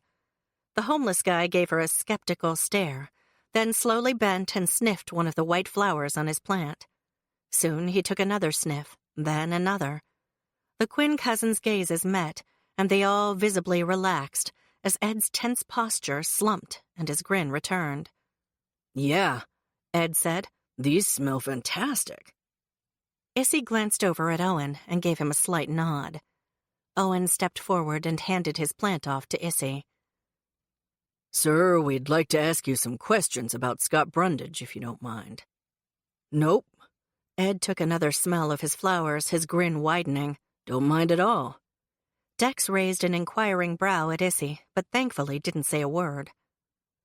First, sir, can you tell us where we can find a gal named Marcy? Owen took out his notepad and a pen. Is she in trouble? Ed asked, though his tone remained placid. No, sir, we just want to talk to her. Ed turned and glanced toward a nearby cardboard box. Issy nudged Dex and pointed, and the two of them inched closer to the box. Shuffling sounds and breathing could be heard from inside, and Dex held a finger to his lips for Issy to keep quiet. She nodded and held her breath as Dex rounded the front corner of the large refrigerator-sized box. Just as he reached the front flap, however, the person inside darted out and took off for the forest. Issy spotted the same slight frame, same striped hoodie from that night at Adele's. Marcy. This time, though, Dex managed to catch up with her before she got lost in the woods. He grabbed her arm and turned her around, just as Issy reached them. Marcy was crying and struggling, something square clutched to her chest. "Let me go!" "We need to ask you some questions," Issy said, doing her best to keep her voice low and calm to ease the agitated girl. Narrowing her gaze, she realized the object Marcy was holding was a photo album. "Please, Marcy, we only want to help Scott." "Scott's dead," Marcy sobbed. "He's beyond help now." Where did you get the album? Dex asked, still gripping Marcy's arm firmly. "Just arrest me, okay? That's why you're here, isn't it?" She sniffled. "They were going to throw it out anyway." "May I see it?" Issy asked gently and held out her hand. After a few tense moments, Marcy reluctantly handed it over. Issy frowned down at the cover. Why would you want someone else's photo album? It's not someone else's, Marcy said. Those pictures are of Scott. Issy opened the album and flipped through page after page of Scott Brundage in better days. Happy, sunny, family and friend-filled days. She glanced up and met Dex's gaze. This must be part of what was missing from Adele's bookshelves. She looked back to Marcy. Where did you find it? Marcy's uncertain gaze flicked between the two of them. Tell us, Marcy, Dex said, his tone reassuring. You won't get in trouble, I promise. The homeless girl slumped a bit. At the paper mill? I didn't think anyone would mind me taking it since it was in their dumpster. Several feet away, Owen's phone chirped with an incoming call. He excused himself and stepped aside to take it. Yeah, Dee, what did you find? Issy turned her attention away from Owen and back to Marcy, holding up the photo album. Is this why you were at Adele's the other night? Yes. Marcy swiped the sleeve of her dirty hoodie under her nose. When I went to the funeral, I saw she had all these nice pictures of Scott. Marcy gestured around their makeshift village scattered with old milk crates and tarps. As you can see, we don't have many nice things down here, and I have nothing left from the man I love. Pity swelled tight in Issy's chest. She couldn't imagine the hardships this poor young girl had gone through, then to lose her lover so tragically, with nothing but memories to keep close. It broke Issy's heart. If anything like that ever happened to Dex, she wasn't sure what she'd do, how she'd cope. What? Owen said from the sidelines, his voice louder now. Well, were you at least able to check the tapes from that morning? Anyway, Marcy continued, drawing Issy's attention back to her. When I asked his mom at the funeral if I could have a couple of the pictures, she wouldn't give me any. Marcy's face scrunched again, and her tears flowed anew. Adele never did like me. We argued about the pictures at the funeral, even. Issy caught Dex's glance again, the puzzle pieces coming together in her mind.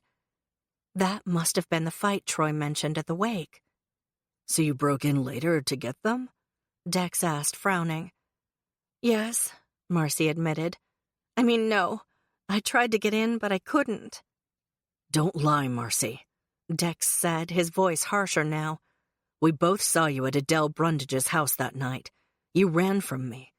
Did you go there earlier in the week and beat Adele when she wouldn't give you the pictures?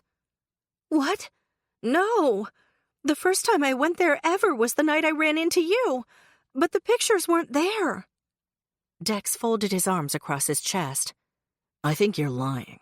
You just said you tried to get in but couldn't, and you were clearly in the house that night. Huh? Marcy gave him a confused scowl.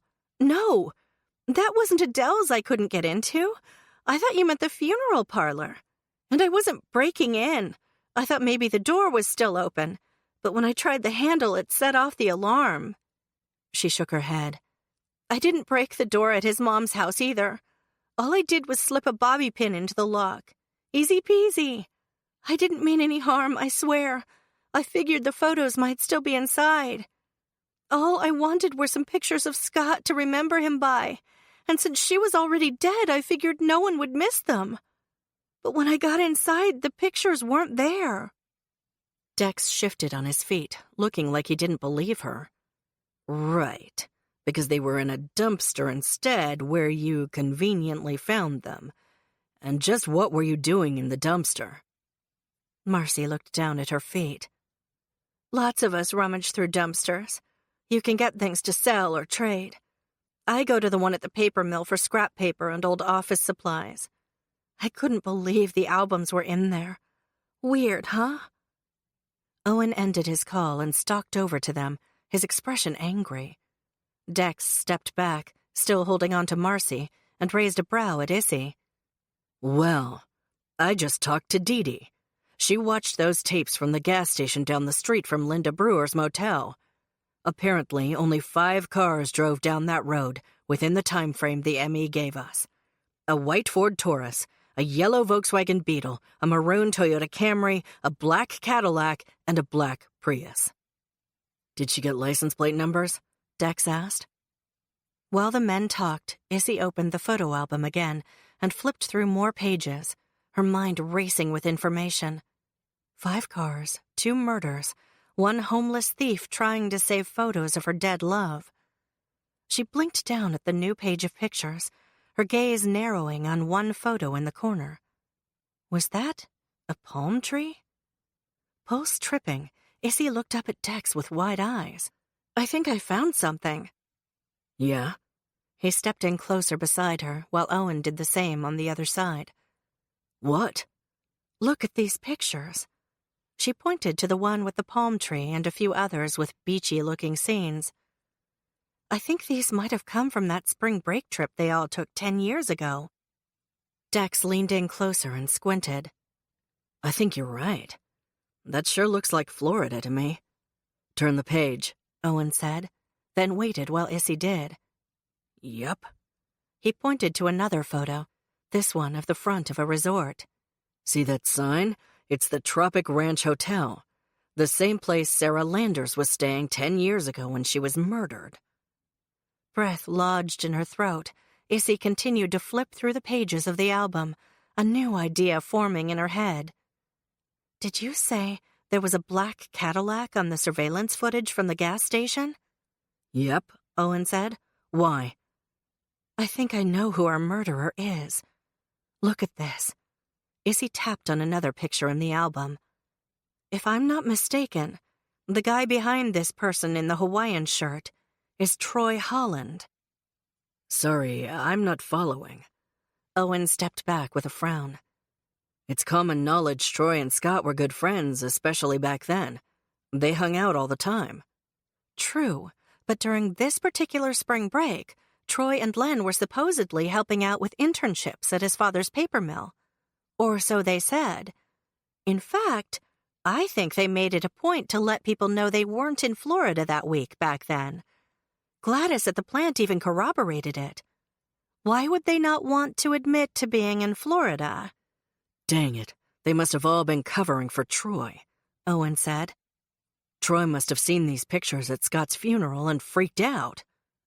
So maybe it was him that broke into Adele's house too, Dex added. He needed to take those albums to erase all the evidence of his involvement in Sarah Landers' murder. But Adele probably confronted him, and it killed her to keep her quiet. Explains how the album turned up in a dumpster at the paper mill later, too. Issy waved her cousins over and filled them in on what they'd discovered. Gray made a face. Why would Troy toss that in his own company's trash, though? Not very bright for a smart guy. You'd think he'd burn such damning evidence instead. Maybe with all the investigations going on, he didn't want to get caught burning anything. Or maybe he had to dump it quick, Ember said. When Issy and I were there earlier, Len came in and was complaining about some screw-up by the sanitation department and their dumpster not being emptied on time. Seemed like he was afraid Troy would be mad. Oh, right, Issy nodded.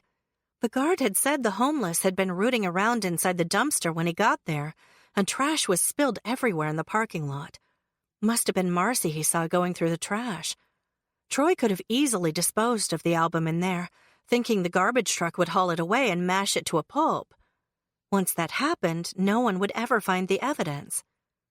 They all stood silent for several moments, but something was still bugging Issy.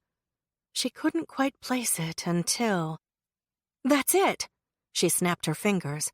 I knew something was strange about those photos Gladys showed us, Ember. She specifically said Troy and Len had stayed to help with the internships that summer. But when she showed us those pictures on the wall of the candidates chosen, Jerry was in them, but not Troy. Oh my gosh, Ember covered her mouth. You're right. That also explains why Linda Brewer was holding that photo in her hand, the one of the visitor's badge, Dex said, glancing at Owen. It wasn't a clue that pointed to Jerry as her killer. It was a clue pointing toward the paper mill, and Troy is the mill's president. Man, Rain shook her head, her expression disgusted. I can't believe Troy lied all those years ago to avoid going to prison for murder and let his friend take the blame instead. That explains why he's always been so nice, buying meals and trying to help him out. Guilty conscience, Ember said. Well, I'll tell you one thing, Owen said, pulling out his phone again and turning toward his car. He might have gotten away with it all those years ago, but he won't get away with it now. Dex grabbed the photo album from Issy and rushed off after Owen, the two of them sidestepping and jumping over toads on the way to their cars. 23. What's going on? Ed asked, walking over to them, the plant gone and the tension back in his posture. Marcy, are you all right? From atop the embankment, the wail of sirens and the screech of tires sounded as Dex and Owen took off to find Troy. Issy forced a smile and did her best to keep her voice calm. The police think they may have found out who killed Adele Brundage and Linda Brewer. Who? Ed put his arm around Marcy's shoulders and pulled her into his side. Troy Holland. Gray crossed his arms and scowled. Ed cursed under his breath as Marcy buried her face in his broad chest. He and Len used to come down here sometimes to visit Scott. Ed's bushy brows drew together as his expression darkened. In fact, I saw that fancy Cadillac here the day Scott died. Marcy sniffed and raised her head to look at Issy. Scott was trying to get clean. He hadn't touched any drugs in a couple of days, but the police thought he'd fallen off the wagon and overdosed. He didn't, though. I swear he didn't. The Quinn cousins exchanged a look, and Issy leaned closer to Marcy. Do you think Scott was starting to remember things from that spring break trip? Was that why Troy would want to kill him? I don't think so. She wiped her nose on the sleeve of her hoodie again. At least he never said anything to me if he did. But Troy used to give Scott money. I was always suspicious of that, though maybe they wanted to keep him hooked on the drugs to stop him from saying or remembering something he shouldn't. She blinked back more tears. Way I figure, whoever killed him probably heard he was going clean and made sure he would never remember anything again. Marcy's sobs started again, and Issy did her best to soothe the poor girl, while Rain frowned at them both, then backed away. We should go. Gray checked his watch, then followed behind her. I should go too. Booked solid with hair appointments the rest of the night. You ladies okay to get home? Yep. Issy glanced up at him. With Owen and Dex on their way to arrest Troy, things felt safer. We'll be fine. Go ahead and go back to work. With a wave, Gray started back up the embankment after Rain. Ember stayed by Issy's side and tried to help comfort Marcy. Don't worry, sweetie. Justice will finally be done. Yes, Issy repeated, staring at all the toads still hopping everywhere. Given they'd solved the murders, she'd kind of expected the creatures to disappear immediately. Then again, with the vehemence attached to Adele's initial curse, maybe it would take a little longer.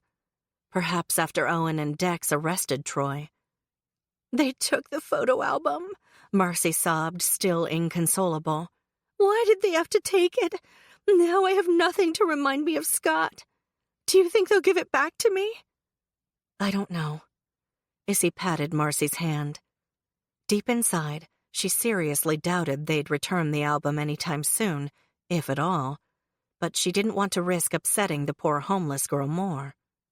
Maybe. I wonder if that nice guy I talked to at the funeral would give me some of his pictures, Marcy said, her tears stopping momentarily and her expression lightening. He said he had a bunch at home. Even said he might have some pictures of Scott on an old camera he had back at that time. Issy frowned. What guy was that? That older guy who breaks stuff without touching it. Issy met Ember's startled gaze, and they both said in unison, Jerry Blaisdell? Yeah. Marcy scrunched her nose. I think he did say his first name was Jerry. It can't be him, though, Ember said over the top of Marcy's head. He's out of town. Really? Marcy took the tissue Issy offered her and blew her nose. That's weird. because when I went by his house after I found that album in the dumpster, a car was parked in his driveway." "Are you sure it was him?" Issy asked, her gaze narrowed. "Not sure. I didn't go in because of all the loud crashes inside the house." Sitting back on her haunches, Issy tried to make sense of these new clues. Could Jerry be back from his vacation already? It was possible. Maybe it had only been a short 2-day deal. If he had come back early, though, he could blow Troy's alibi out of the water, which Troy Holland would know. But Jerry could have done that 10 years ago during the trial. Why would Troy be worried about that now? Maybe he was afraid that with Jerry's new venture as a PI, he'd want to crack a big case to prove how good he was. And what better case to crack than a 10-year-old unsolved murder? Suddenly, those loud crashes at Jerry's house took on a more ominous tone. Jerry Blaisdell could be in trouble. Or worse. The police were heading to arrest Troy, but they'd never think to look for him at Jerry's. She pulled out her cell phone and called Dee Dee, then tried to reach Owen, but there was no answer. "We need to go," Issy said without a second thought. Ember gave Marcy a last squeeze, then followed her cousin up the embankment to their vehicle. "Where are we off to in such a hurry?" "Jerry's house. There's a real possibility he's in grave danger, and he'll need our powerful magic to help him." 24. "Would someone please tell me what the heck is going on?" Troy Holland demanded. "If you don't explain what I'm being held for right now, I'll have my attorneys sue this entire department for false imprisonment. I'll have your badges. Your careers will be over." Dex stared at the irate guy across the interrogation table, his expression as impassive as his tone. Those threats were the same ones any other criminal made when their back was against the wall.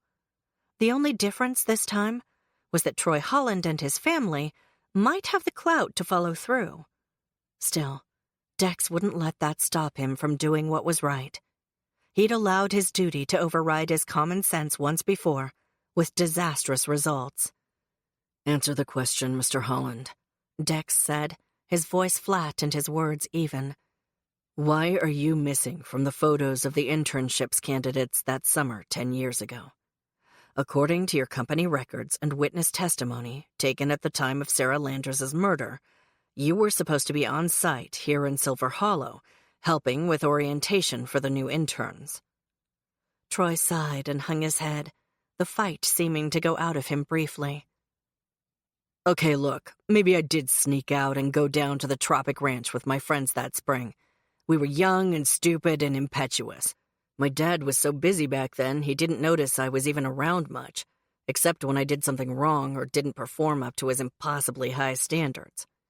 Then, of course, he was all over me like white on rice. I wanted one last bit of fun before reality took it all away. So I didn't see any harm in shirking my responsibilities for a week. I went down there and had a blast with my friends. Foolish? Yes. A crime? Hardly. A crime was committed that week, though, Mr. Holland," Owen said from the shadows of the room. "A serious crime." Troy cursed under his breath and slumped back in his seat, his eyes squeezed shut. "I know where you're going with this, but I'm telling you, I didn't kill that girl. I would never kill anyone." "Is that so?" Owen pushed away from the wall and walked over, setting an iPad down in front of Troy on the table, then pushing play. Footage from the gas station surveillance cameras streamed on endless loop, a vehicle zooming past the camera at high speed. "And I suppose you're going to tell me next this isn't your car?" Owen straightened and crossed his arms, his expression incredulous. "Pretty sure you're the only guy in town with a top-of-the-line, fully loaded, fancy black Cadillac like that." "Yeah, that looks like my car." Troy glanced from the iPad to Owen, then back again, his expression confused. "So what?" Dex narrowed his gaze on their suspect, searching for any signs of deception in his body language, any sign at all that the guy was lying. There were none he could see, but that didn't mean anything in and of itself. If the guy had killed once already and gotten away with it, then he was good at misleading people. Very good. That car was seen going to the Route 9 motel this morning, around the time Linda Brewer was killed. Troy scowled. Who is Linda Brewer? What time was this? This morning, between 8 and 10, Owen said. Well, those cameras must be wrong then, because I was nowhere near that area this morning. Troy shook his head and sat up a little straighter. I was downtown in a meeting with the mayor until at least 12:30. You can find it on the calendar on my phone. He met Dex's gaze, a brow raised. You know, the one you confiscated. Check it. And if you still don't believe me, then call the mayor's office. Owen gestured for Dex to join him out in the hallway. Once the door was closed, the sheriff scrubbed a hand over his face and frowned. Do you think he's telling the truth? Dex glanced back into the room uneasily. Be stupid to bluff about that. It's pretty easy to verify. Well, if it wasn't Troy, who was it then? Let me think a minute. Dex rested his shoulder against the wall and went over all the details of the case in his head. If they'd ruled out Jerry and now Troy, the only other person with motive and access to Troy's car was Len Childs. Len, Owen said, realization dawning on his face. Yes, that makes sense. He and Troy were each other's alibi during the Sarah Landers murder investigation. Yep. And if Troy snuck out and headed to Florida 10 years ago, it's a sure bet Len was there too. He's like Troy's shadow. Wait a minute. From what the Quinn gals said, Len was the one who saw the homeless people in the dumpster earlier, so... crap. Dex rushed down the hallway toward his desk to grab his gun and car keys. If Len put two and two together and realizes one of the homeless took that photo album, then he might try to go after them. Issy and her cousins are still down there at that shantytown. We need to warn them. Owen hurried after him, grabbing his own weapon and shoving it in the holster at his waist before following Dex to the door. I'll go to Len's place in case he's there. Wait! Dee Dee yelled from behind them, but they were already out the door.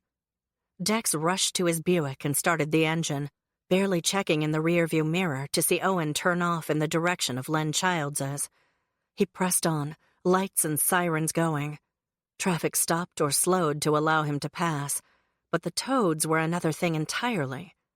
Every few feet, Dex would have to slam on the brakes or swerve to avoid ending up with toad guts everywhere on his vehicle.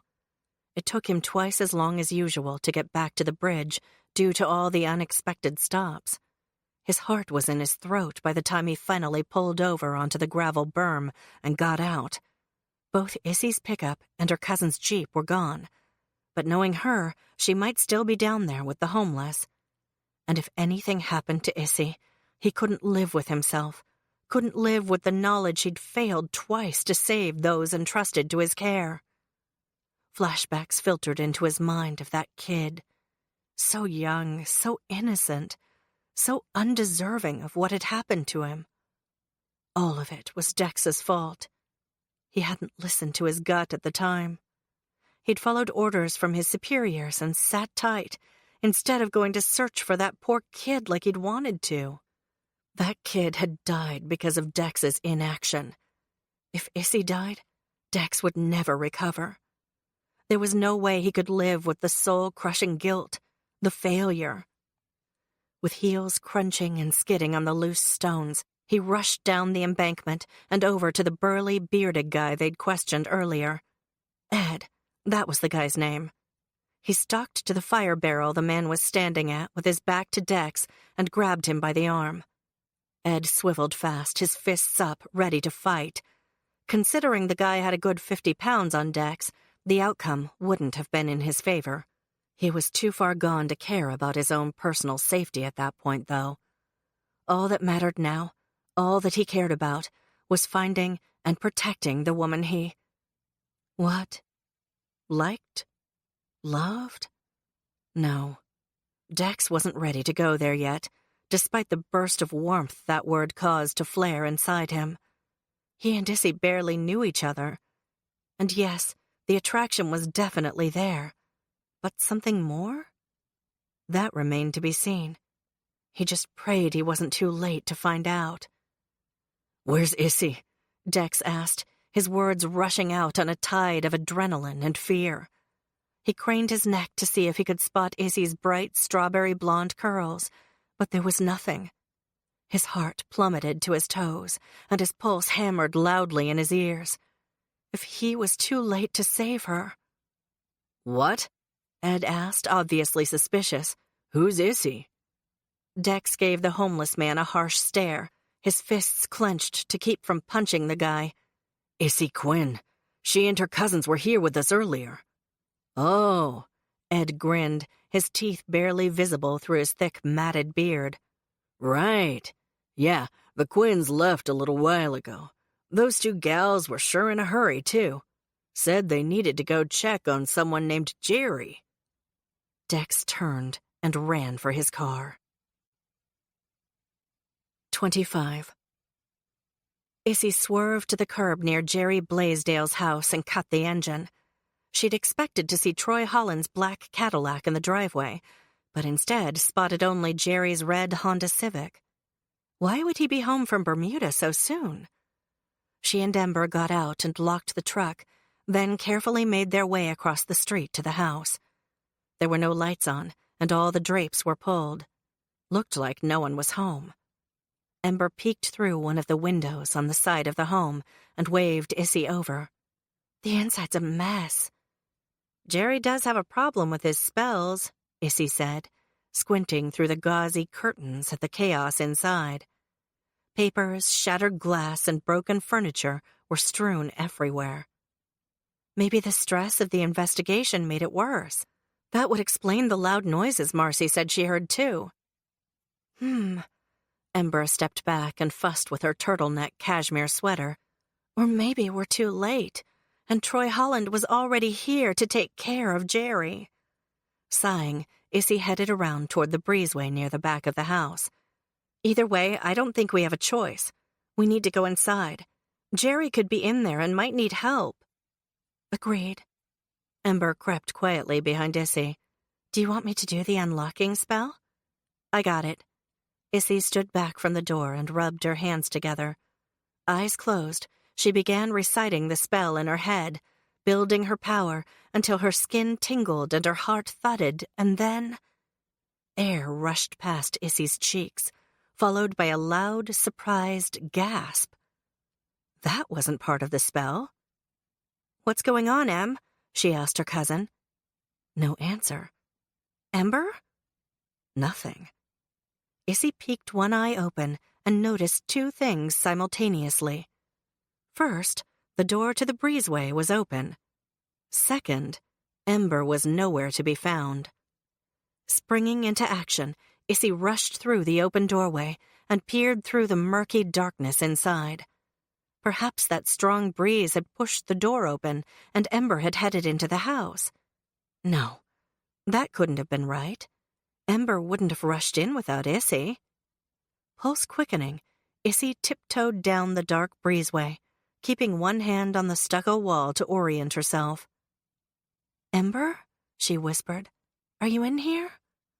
She turned a corner and heard another gasp, this time accompanied by a grunt and a squeak. There was moonlight streaming in through the front windows, and she could make out the silhouette of a man holding another person against their will. Issy blinked several times to clear her vision. By the time her eyes adjusted, her heart had nosedived to somewhere near her toes. It was Len Childs, not Troy, leaning against a mirrored wall in Jerry's living room. He had his arm wrapped around Ember's neck, holding her captive, and a gun pointed at her temple. "Let her go!" Issy shouted, though she knew it was useless. As useless as her magic would be in here. She didn't know if Len knew anything about magic, but if he had, he'd been smart. By leaning against that mirrored wall, there was no way Issy could risk casting a spell against him without the possibility of it boomeranging back at her, especially with that gun so close to Ember's head. The results could be deadly. Her original plans in tatters, Issy's confidence waned. She and Ember had charged over here with the belief their magic would defend them against whatever Troy Holland might throw at them. She hadn't thought it through and considered all the possible outcomes, like a big, fat, magic-inhibiting mirror on one wall. You nosy Quinns just can't mind your own business, can you? Len snarled, his face twisted with rage. Now I'll have to kill both of you, too. Issy met his gaze, doing her best not to let her terror show. It was you? You killed Sarah Landers 10 years ago? She had it coming. Len squeezed his arm tighter around Ember's throat, and she clawed at his forearm, struggling for breath. Just like the two of you. Panicked, Issy glanced into the open kitchen nearby. It, too, was in shambles. Drawers on the floor, utensils tossed willy-nilly all over the place. She looked back at Len, working off her suspicions. You've been looking for something. What have you done with Jerry Blaisdell? Ember managed to say, still struggling against Len's hold. Len snorted. I figured you gals would have doped it out by now. I was the one who sent Jerry on vacation. Made up that whole story about it being a benefit from the paper mill and all. And good old Jerry. Well, he's so stupid he bought it the same as he did 10 years ago. Why? Issy asked, sure she already had a good idea of the answer, but wanting to keep him talking just the same. If he was distracted, that meant he was less likely to hurt Ember. Why? To get Jerry out of here so I could look for the camera I gave him after that Florida trip during spring break. Len shook his head. I told Troy to ditch that camera, but no. He said his dad gave it to him and it had sentimental value, so he gave it to Jerry instead. I told him it could blow our cover, show we were down there goofing around instead of being up here at work like we were supposed to be. But Troy wouldn't budge, and since Jerry was a camera buff and it was a new fancy model, he figured we could stash it with him until everything blew over. Jerry thought he was being nice, and he never figured out the real reason. And Troy never asked for it back after all these years? Oh, he did. I was nice enough to get it back for him. Well, at least that's what Troy thought. See, I didn't want to call attention to the camera. Didn't want to raise Jerry's suspicions. So I simply went out and got the exact same model and pretended it was the one he'd given to Jerry. The exact one his father had given him. So the real evidence of what happened to Sarah Landers has been hidden under Jerry Blaisdell's roof the whole time? And no one but you knew it was there? Yep. Len flashed a self-satisfied grin. Brilliant, eh? Good thing for me there wasn't any Facebook or social media back then. Otherwise, all those dumb college kids would have been posting second-by-second updates of what they were doing every single minute of the day. Issy shook her head. That's why you destroyed all the other cameras. Of course. Len winked, and a cold shiver of fear ran through Issy. This guy wasn't remorseful at all over what he'd done. In fact, he was proud of killing that girl. I figured if I ruined the cameras, the pictures inside them would be ruined too. So I paid some ditzy blonde to toss all the cameras into the pool one night at a party. I tried to get Troy to do it to save us some money, but he was too much of a goody-goody to go along with the plan. You were taking quite a risk that Jerry wouldn't look at the pictures and figure things out, Issy said. I erased them so I knew Jerry would never find them. But I know the cops have ways to recover erased data. I didn't want the police getting that camera. 10 years ago, Jerry took it on the trumped-up vacation with him. But turns out that wasn't even necessary. The cops never even questioned Jerry or knew about Troy's camera. But now that things were heating up again, I figured I'd better find that camera and destroy it. So Troy helped you cover up the murder? Issy needed to keep him talking, get him away from that mirror if possible. That way she could blast him with her magic and get this horrible situation back under control. Doesn't sound like a very good guy to me. Troy never knew about me killing that girl, Len scoffed. He thought I was just keen to cover up our secret trip during spring break so his dad wouldn't get mad. It served my purposes, so I let him keep thinking that. Hyped it up, too, saying I'd overheard his dad say that if he ever found out about a scandal, he'd disown Troy, cut him out of the paper mill and his inheritance. Well, that was more than enough to keep good boy Troy on my tight leash. The fact his dad had flown all the way down to Florida to bring us home and hustled us away in secret only reinforced the idea in his head. Len shrugged. After that, it was easy enough to play on Troy's fears and insecurities to get him to help me cover our tracks at the paper mill and establish our alibis as interns, once the story of Sarah Landers' murder broke. I thought everything was scrubbed clean, too, until I found Troy's camera shoved in my backpack. That took a little ingenuity, but I convinced Troy to let Jerry keep the camera for him. We made up some story about it, and good old Jerry was too stupid to connect the dots and understand the significance. But why did you send Jerry on vacation again? Issy inched to the side, hoping Len might follow suit and move away from the mirrored wall. Then she might have a chance of rescuing Ember. Why not just ask him for the camera back? Jerry was meeting with that private detective. He was all worked up about investigating the case.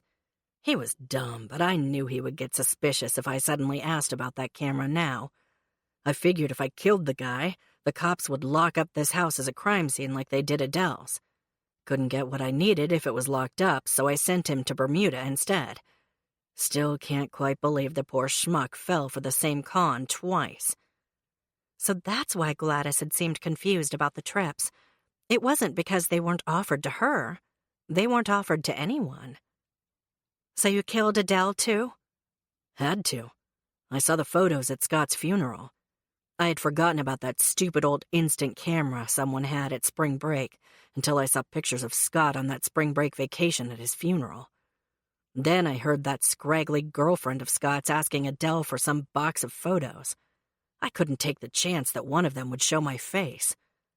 So you broke in and bludgeoned an old woman?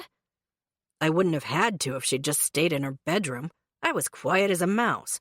Wanted time to go through all the books so I could just take the photos. I heard her moving around in the hall. I hid, and when she went into the kitchen, I came up behind her. She was a mean old thing, and something weird happened in there. There was a ghost or something floating around. Spooked me, so I grabbed anything that looked like it could have photos and ran. Got a bunch of crap like appointment books, but also got the photos. Why'd you dump them in the dumpster? Len scowled. Stupid homeless people screwed me again on that. I put the albums in right before the truck was supposed to come. Would have gone to the landfill and been buried under a ton of garbage long before anyone even thought to look for them, if that meddlesome girlfriend didn't do her dumpster diving routine. I still don't understand why you killed Scott, though, Issy said. Len made a face. He's the one person I didn't kill. He really did kill himself. Maybe he overdosed by mistake. I have no idea. Honestly, if he hadn't, I would never have known about those photos, and we could have all gone on with our lives, fat, dumb, and happy. But now I've had to kill 2 other people, and it looks like I'm gonna kill 2 more. Why did you kill Sarah Landers in the first place? Ember squeaked out. Len gave a derisive snort. The girls always liked Troy and Scott better, never liked me. When we hit the beaches at spring break, that Sarah was all over Scott like white on rice. I tried talking to her, but she wouldn't give me the time of day. Len squeezed Ember tighter, and she gagged, her feet scrabbling on the hardwood floor. Issy held her breath, desperate to figure out how to save her cousin. But I got Sarah to pay attention to me in the end. Through the dim light, Ember met Issy's eyes, and a silent understanding passed between them. Ember ceased her struggles and gazed up at Len, batting her eyelashes. That's not true, Len. We always liked you. He scrunched his nose and looked down at her. You did? Yes, Issy chimed in, moving a tad closer to them. She forced a smile. And look at all this stuff you've kept covered up for years. You're so clever, Len. Isn't that right, Ember? Oh, yeah. Ember straightened slightly as Len's hold on her throat loosened. No one ever suspected you killed Sarah Landers. We all thought it was that drug addict, Scott. And don't worry, we won't tell anyone either, Len. Will we, Issy? No, my lips are sealed. Issy moved closer still, thinking if she could flatter him enough to let Ember go completely, then she could hit him with a somnambulism spell. A sleeping incantation would knock them all out for a while, but at least it wouldn't hurt anyone if it bounced back through the mirror. She'd have to make it a powerful one, though. It wouldn't help Ember if it knocked Issy out and left her cousin to fight Leighann on her own. You always were smart in school, got the best grades, and now you're the right-hand man to the wealthiest family in Silver Hollow. Seems you were always destined for great things, Leighann. I am pretty smart, not going to lie. Leighann gave a smug chuckle, and Issy swallowed hard against the bile rising in her throat. Lying had never sat well with her, and lying to a known killer didn't make the situation any better. Still, she would do what had to be done to save Ember and herself. How'd you get the staff at the Tropic Ranch Hotel to keep quiet about you and Troy staying there? Issy asked. Surely someone on the staff or one of the other guests might have mentioned you and Troy being there, especially after your hasty departure. Pfft, Leighann grinned. That part was easy. The staff I paid off. The other guests were mostly drunk and unreliable witnesses, so no need for money. They discredited themselves. Even poor Scott Brundage was easy enough to fool. The guy was so wasted he blacked out most of the trip. Then, as soon as the news broke of Sarah's murder, Troy's dad pulled some strings to avoid any bad publicity from our ill-advised trip and any association between the body and the Holland family name. Leighann gave a disgusted sigh. Old Mr. Holland was always so worried about a scandal. He never did ask either of us about our involvement with Sarah Landers. Probably didn't want to know in case he heard something he didn't like. Like I said, once we were back home in Silver Hollow, Troy and I worked on the internship program the rest of the week to support our alibi. We even made up elaborate scenarios to vouch for each other during the time we'd missed down in Florida. We were each other's alibi. And of course, Troy's dad has pull. Issy thought back to their meeting with Gladys and how the older lady had mentioned the elder Mr. Holland not wanting his name linked to any scandal. She sidled closer to Leighann, taking a deep breath and clenching her fists, preparing her magic to strike. Why don't you let my cousin go, Leighann? Like she said, we won't say a word to anyone. As if realizing just how close Issy had gotten, Leighann frowned and tightened his hold on Ember again. "Stay back," he yelled, pressing the gun harder against Ember's temple. "What are you girls playing at?" Nothing. Issy squinted as headlights glared in brightly through the living room windows. Leighann inhaled sharply and scowled at Issy, his tone accusatory. "You brought the cops." "No." Issy held her position, though her knees were knocking. "I swear we didn't. Please don't hurt Ember." "Shut up." Leighann looked around wildly, as if searching for an escape route. "There's no more time for talking. I need to get out of here." Through the brilliant white light now filling the room, Issy saw Len's hands shaking, his finger trembling on the trigger of the gun. If he made one slip, one false move, he could kill her cousin, possibly kill her too. Without another thought for her own safety, Issy unclenched her tight fists and hurled the first non-harmful spell she could think of at Leighann, a fainting spell. Unfortunately, with all the tension in the air and her own hands shaking from fear and adrenaline, Issy's aim was off. The spell hit Ember instead, and she sagged heavily against Leighann, dead weight in his arms. Unable to support Ember and still hold the gun, Leighann dropped her to the floor and aimed directly for Issy instead. "Say hi to Sarah for me," Leighann said, his icy tone chilling. Time seemed to slow around Issy as she watched Leighann pull the trigger. More headlights beamed into the windows, spotlighting the scene as she threw herself to the ground, instinctively trying to avoid the bullet. Sirens wailed and tires screeched on the asphalt driveway. Through a haze of smoke and the acrid stench of gunpowder, Issy crawled across the debris-ridden floor toward her cousin. "Ember, are you okay?" Behind her, she was vaguely aware of a loud crash. With her cousin cradled in her arm, she turned to see the front door kicked open and Dex standing there like an avenging angel. "Come here." Before Issy could resist, Leighann grabbed her around the neck like he had Ember and yanked her to her feet. The only difference this time was that Dex had his weapon pulled as well, pointing it at Leighann. And he looked more than ready to use it, if his harsh expression was any indication. 26. In a split second, Dex took in the scene before him. Ember on the floor, unmoving. No visible blood, so she could be unconscious. Issy held captive, sheer terror in her eyes. Dex's gut clenched tight. Len Childs sneering behind her, the barrel of his semi-automatic aimed straight for Dex's heart. His first instinct was to shoot first and ask questions later. Except that Len held Issy before him like a shield. No way Dex could take the shot and not hit her. And he'd rather shoot himself than hit Issy with a bullet. As if sensing this, Len grinned and slowly moved the gun until it rested against the side of Issy's soft neck, right over her jugular. Issy's gorgeous green eyes widened as she stared at Dex, a silent plea in her gaze. She was paranormal, made of magic, yet she seemed completely helpless. He wasn't sure why, but the idea gutted him just the same. Looked like it would be up to him this time to save the day. "Put the gun down, Mr. Childs, and let's discuss this," Dex said, narrowing his gaze on Issy. He willed her to stay calm, even as his own pulse thundered loudly in his ears. "You don't want to do this. There are other cops right behind me, and you can't get away." "Shut up," Len shouted. "You drop your gun or I'll shoot your pretty little girlfriend here." Can't fail this time.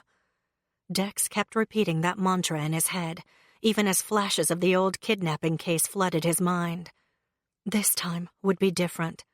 This time he would save the day, because this time there was even more at stake, at least where his heart was concerned.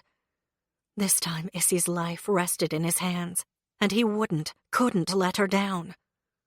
He needed a plan, something clever to get her away from Len. He tried stepping closer, but with each footstep, Len's hold around Issy's neck tightened. Issy gasped for breath, clawing at Len's forearm until Dex was scared she'd suffocate. "Drop the weapon," Len repeated, shoving his gun harder into the side of Issy's neck. "Do it or I'll shoot her. I swear I will. Blow her head off and get out of here before you even take another step at me." Running through all his training in his head, Dex knew the key to apprehending Len was to get the guy to relax. The second his gun slipped away from Issy's neck, Dex would strike. Now, how to accomplish that? It had been a long time since those classes at Quantico, and Dex hadn't thought he'd need those tactics anymore after moving to the paranormal division. But he'd been wrong. He glanced over and caught Issy's eye again, saw the fear in their seafoam green depths, but also saw a spark of her affection for him there. And in that instant he knew. What he and Issy had was right. Never mind that she rushed into danger. Never mind that she was some kind of witch. Dex had been wrong about a lot of things when he'd first come to Silver Hollow. Dex didn't plan on being wrong about things anymore. "You're right, Len." Dex stepped closer and crouched, as if he was going to put his gun on the floor. His gaze never left Len's finger, trembling on the trigger of his weapon. "I can't win. I can't let you shoot Issy, so I'm putting my gun down." Len's stiff posture visibly relaxed, and the barrel of his weapon veered slightly away from Issy's neck, pointing toward the ceiling instead. Seizing his opportunity, Dex lunged for Len, knocking the gun from Len's hand and sending it flying across the living room. Both men tumbled to the floor, allowing Issy to scramble away to relative safety beside her still comatose cousin. Dex wrestled with Len, throwing punches when he could and attempting to trap his opponent's hands behind his back so he could restrain him. Len was stronger than he looked, however, and managed to squirm out from beneath Dex and make a run for the open front door. "Get him!" Issy yelled to Dex. Adrenaline and determination buzzing through his system, Dex jumped to his feet and headed to block Len's escape. Len turned quickly and veered toward the kitchen instead, most likely hoping to escape through the breezeway. Dex was faster, though, and tackled him to the tile floor, this time managing to get a set of cuffs on the guy. Standing, but keeping a foot on Len's back to prevent him from running again, Dex stared out into the murky half-light of the living room and spotted Issy, helping her cousin to sit up. Apparently, sometime during the scuffle, Ember had awakened. Ember frowned at Issy, then glanced over at Dex. You just saved my life. Issy's too. Which means you guys are even, not bonded anymore. Bonded? What the heck did that mean? He shot Issy a confused look. Issy gave him a reassuring smile. Never mind, Ember. I think she's got a concussion. There is nothing wrong with my head, Ember said, frowning at Issy. I'm just pointing out. Len bucked beneath Dex's foot, and he scowled down darkly at his prisoner to quell any signs of rebellion. Len Childs was going to jail, then to trial, and Dex fully intended to see justice served. He pulled out his phone and hit the speed dial number for Owen, holding the phone to his ear with his shoulder as he peered out at Issy once more. Ember might be a bit kooky sometimes, but Dex understood what she was saying. Issy had saved his life that night at Enid Pettywood's, using her magical skills to protect him. By doing so, she'd made Dex feel unworthy, made him feel like a failure for not defending those under his care. For the second time in his life, he'd screwed up. First the kidnapping case, then Issy. Tonight, he'd redeemed himself. Tonight, they'd become equals again. "Where are you?" Owen said, his voice terse as he answered Dex's call. "Jerry Blaisdell's kitchen. I've got Len Childs in custody and need backup to bring him in. I'm en route and should be there along with Dee Dee in 5 minutes. Owen ended the call before Dex could say more, and he couldn't help but chuckle as he shoved the phone back in his pocket. Issy and Ember hugged in the living room. Issy's smile lit up Dex's entire world, and the double-edged sword of love and regret pierced his heart. It was then that he knew. Issy wasn't hurt. She'd done a good job of staving off Len and keeping him from shooting her or Ember.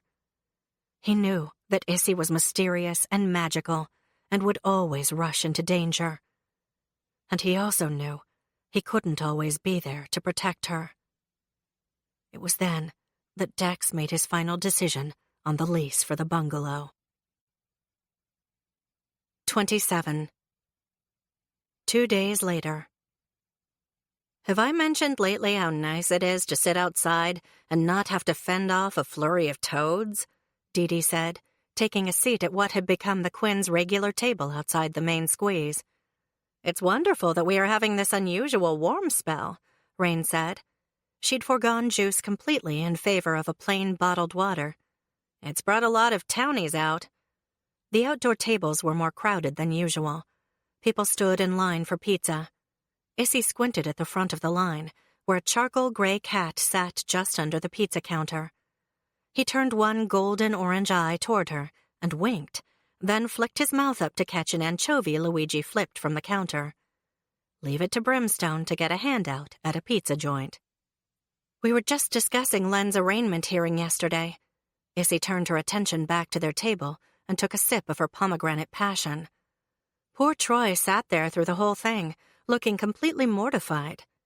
I guess he really didn't have any idea Len had anything to do with Sarah Landers' murder. Yeah. Dee Dee took a drink of her sunrise special. I talked to him outside the courthouse after the hearing, and he said he was horrified. More so that his father's plan to help them avoid the limelight and scandal for the family name had inadvertently created an alibi for Len to get away with the killing of that girl. Then there's poor Scott Brundage, Rain said. He got blamed for what happened down in Florida, and his whole life was ruined. At least Troy tried to help him out, Ember said. Her new green goddess smoothie sat untouched on the table as she snuggled her familiars in her arms. He gave Scott money for all those years to make sure he had food and clothes, not to keep him hooked on drugs like we thought. I heard this morning Troy Holland is starting a new charity in town, devoted to feeding the homeless of Silver Hollow, Gray said. Guess he's one of the good guys after all. Yep, Issy agreed, holding her hand up over her eyes to block out the bright midday sun. Jerry Blaisdell, is that you? She waved the town mechanic over. How was your vacation? Good, really good, Jerry said, stopping by their table on the way into the juice bar. Man, what a mess to come back to, though, eh? Jerry shook his head and frowned. I feel bad I didn't know Troy and Len were lying about the internship program that summer. They fooled us all, Issy said. Yeah, they fooled me twice, though. Jerry shook his head. Len gave me that bogus free vacation back then, too. Said I'd won some contest at the paper mill. It worked. Kept me out of town during Scott's trial so I couldn't repudiate what they'd said in their testimony. I never even knew about it. I'm surprised no one questioned you about that program back then, Rain said. Jerry shrugged. Well, I was just a security guard, so no one asked me anything. Especially after the internship program supervisor verified Len and Troy were there the whole time. No need to ask any more questions after that, right? What about Linda saying you wanted to be a PI? Gray asked. Was that true? Oh, yeah. Jerry smiled. I've always loved a good mystery. So when Linda Brewer contacted me to help her investigate the murder, of course I said yes. I tried to get Adele to tell me about Scott's state of mind back then, and that's why she and I argued during the wake. I felt bad, though, and went outside to cool off, and that's when Marcy talked to me. Poor thing was so distraught over losing Scott, and the fact Adele wouldn't give her anything to remember the man she loved by, that I told her I had an old camera from back in the day that might have pictures of Scott on it. Jerry wrinkled his nose and looked away. Of course, Len couldn't have those pictures getting out, so he sent me on another free vacation before I was able to retrieve the camera from storage. Sadness fell over his expression, and his right shoulder twitched, sending the drinks on the next table tumbling to the ground. Len's right. I am stupid. No, Jerry, you're not stupid at all. Issy exchanged a look with her cousins. You're kind-hearted and see the good in people. That's not stupid, that's brave. Yeah, he said, not meeting Issy's gaze. Yeah, she smiled. Now go get your juice and some lunch. Jerry's spirits seemed to lift a bit, and he squared his shoulders. Thanks, Quinns. And your next oil changes are on me, okay? You too, Deputy. Okay. The cousins grinned and waved as Jerry headed inside the shop. Thanks, Jer, Dee Dee called, then took another huge gulp of her drink while she checked her cell phone. Yes, Owen just texted me. He tracked down the garbage truck that emptied the dumpster at Holland Mills that day before it went to the incinerator. He dug through the trash and located Adele's appointment book and several missing photo albums. Even found some from when Scott was a baby. Basically, all of the ones Len confessed to stealing the night he killed Adele. Dee Dee switched off her phone and sat back in her chair. Since Len didn't know which albums had which pictures, he just grabbed them all and ran. Owen said he even found some more photos of the Tropic Ranch Hotel mixed in. Speaking of Owen, Issy said, pausing to kiss Bella's cute little head. Isn't he supposed to join us here today? Dee Dee snorted. I wouldn't expect him anytime soon. Poor guy said he's on his 10th shower, trying to wash off the stink of all that garbage he had to dig through. Ew. Ember scrunched her nose and sipped her drink while surveying the bustling sidewalks of Silver Hollow. And that's exactly why I could never be a police officer. Among other reasons. Gray winked, then glanced past Dee Dee and grinned. Don't look now, Deputy, but I think someone has the hots for you. Huh? Dee Dee pulled a face and swiveled. Oh, no. Issy glanced across the town green to see Kane Hunter, the hotshot movie producer, giving Dee Dee an appraising head-to-toe stare. Issy didn't miss the way her favorite female wolf shifter turned away fast, or the telltale blush that stained her cheeks. Seemed Dee Dee might be more interested in their new Hollywood big shot than she was letting on. He is so not the type of man I go for, Dee Dee said, toying with her nearly empty cup. She protested a bit too much in Issy's opinion. Kane was good-looking, even Issy could admit that. And quite wealthy. Good with the ladies, too, if the rumors were true. Not exactly the kind of man most women would kick to the curb. Doing her best to keep her tone neutral, Issy asked, "Why don't you like him?" He's too full of himself, always strutting around like he's a gift to the female population. Dee Dee rolled her eyes. Who needs to deal with a man who's prettier than you? The girls laughed and Gray just shook his head.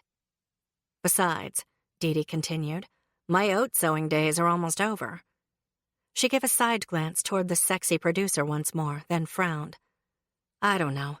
Maybe one last fling wouldn't be such a bad idea. Not with him, though. I've been called out to the mansion where he's staying once already on police business, and I have to say that I'm not impressed. I don't like his style. Too showy and over the top. Hey, Quinns. Dex strolled up to their table with Gordon perched on his shoulder. What are you all doing out and about this fine autumn day? Hello, Dex. Dee Dee pushed to her feet and gave Issy a wink. I was just leaving. Please take my seat. Oh, okay, thanks. He settled in beside Issy, and the tiny bearded dragon on his shoulder raised his front paw to her as if in greeting.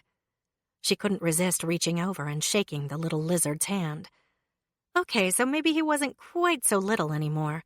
In fact, he'd grown large enough he barely fit on Dex's shoulder anymore. Still, he'd always be a baby to her. Dex! Dex is here, Mommy. We like Dex, Mommy. We love Dex. Bella pranced and panted on Issy's lap, overjoyed to see her favorite FBPI agent again. Issy did her best not to get flustered when Dex reached under the table and took her hand. Well, Ember tucked her felines back into their basket before picking up her green goddess cup from the table. I hate to drink and run, but I really need to go back to my shop. Busy day. She elbowed Rain in the shoulder and gave her a pointed smile. Don't you have things to do as well? No. Rain frowned up as Ember poked her again. Ow, okay, fine. She pushed to her feet and straightened the black cardigan she'd thrown on to cover her usual overalls and t-shirt. Despite you two not being soul-bonded anymore, my money's still on you getting together. Heat prickled Issy's cheeks, and she hazarded a glance at Dex to check his response. If he had any, he didn't show it, thankfully. Right, she said to her cousins. Have a good afternoon. You too. Ember tugged Rain away by the arm. Don't do anything I wouldn't. Gray chuckled and slapped Dex on the back, then tossed his trash into the bin behind him and stood. See you both later. Be right back. Dex headed into the juice bar, returning moments later with his own pomegranate passion. So, Issy said once she and Dex were alone and settled again. She looked everywhere but him, stroking her fingers through Bella's soft fur as the little dog stared up at Dex like he was a god on earth. As much as Issy wanted to be with Dex, he was leaving. He'd all but told her he was trying to get out of his lease when she'd been at his bungalow. Long-distance relationships never worked out, especially when the two people involved were so different. He might have accepted her magical abilities, yes, but that didn't mean he wanted to live with them day in and day out. Dex, Dex, Dex! We love Dex, Mommy! We love Dex! So, Dex swallowed a large gulp of his juice before turning to face her, his hazel eyes warm with affection. Nice day out, huh? Yeah. I hear the temperatures are supposed to rise steadily by this weekend. Small talk was the last thing she wanted to partake in, but words seemed beyond her at this point. The colors are amazing now, too. Yep. Gorgeous. He nodded, his gaze never leaving hers as he took another sip of his juice, then fed Gordon a slice of orange from his cup. Listen, Issy. Yes? Her voice had gone all breathy without her consent. Bella squirmed in her lap.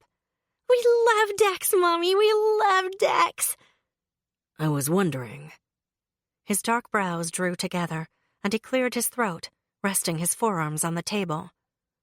Well, I was wondering if maybe you weren't busy tonight, if you would possibly want to go out to dinner with me again. We could try that little French bistro once more, or any place, really. I'd just really like to see you again. Issy's heart skipped a crazy beat.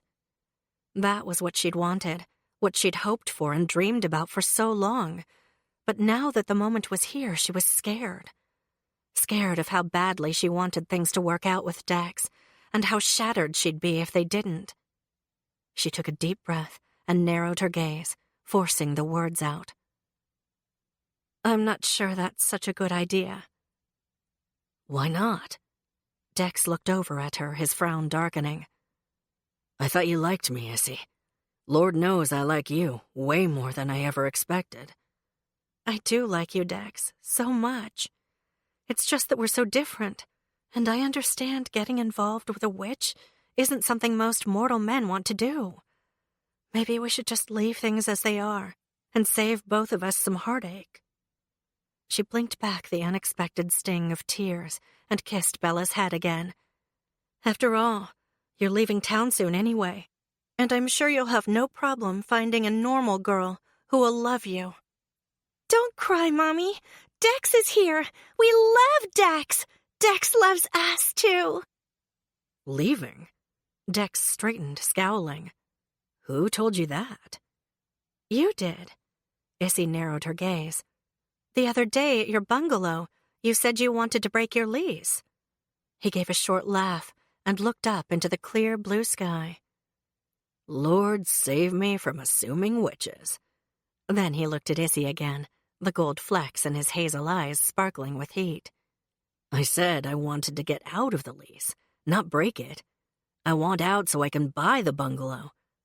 You can't get rid of me that easy. Oh, Issy said absently, too wrapped up in the tingles zinging through her bloodstream from his caress. When his statement finally penetrated her love-dazed brain, her eyes snapped to his. Wait, you're staying? That's what I said. He grinned and reached over to slide a strawberry blonde curl behind her ear, his touch lingering on her cheek. If you don't mind, I'd like to stick around and discover everything magical about you. His gaze flickered to her lips before returning to her eyes. He stood and held out his hand. Besides, I need some help decorating my new place. I hoped maybe you could swing by and help me figure out where to put this new chair I bought. Sure. Issy placed Bella on the ground, then took Dex's hand and pushed to her feet. Her heart was racing, and she felt more alive than she could ever remember. All because of this man. This man she'd never expected to find, but couldn't imagine living without.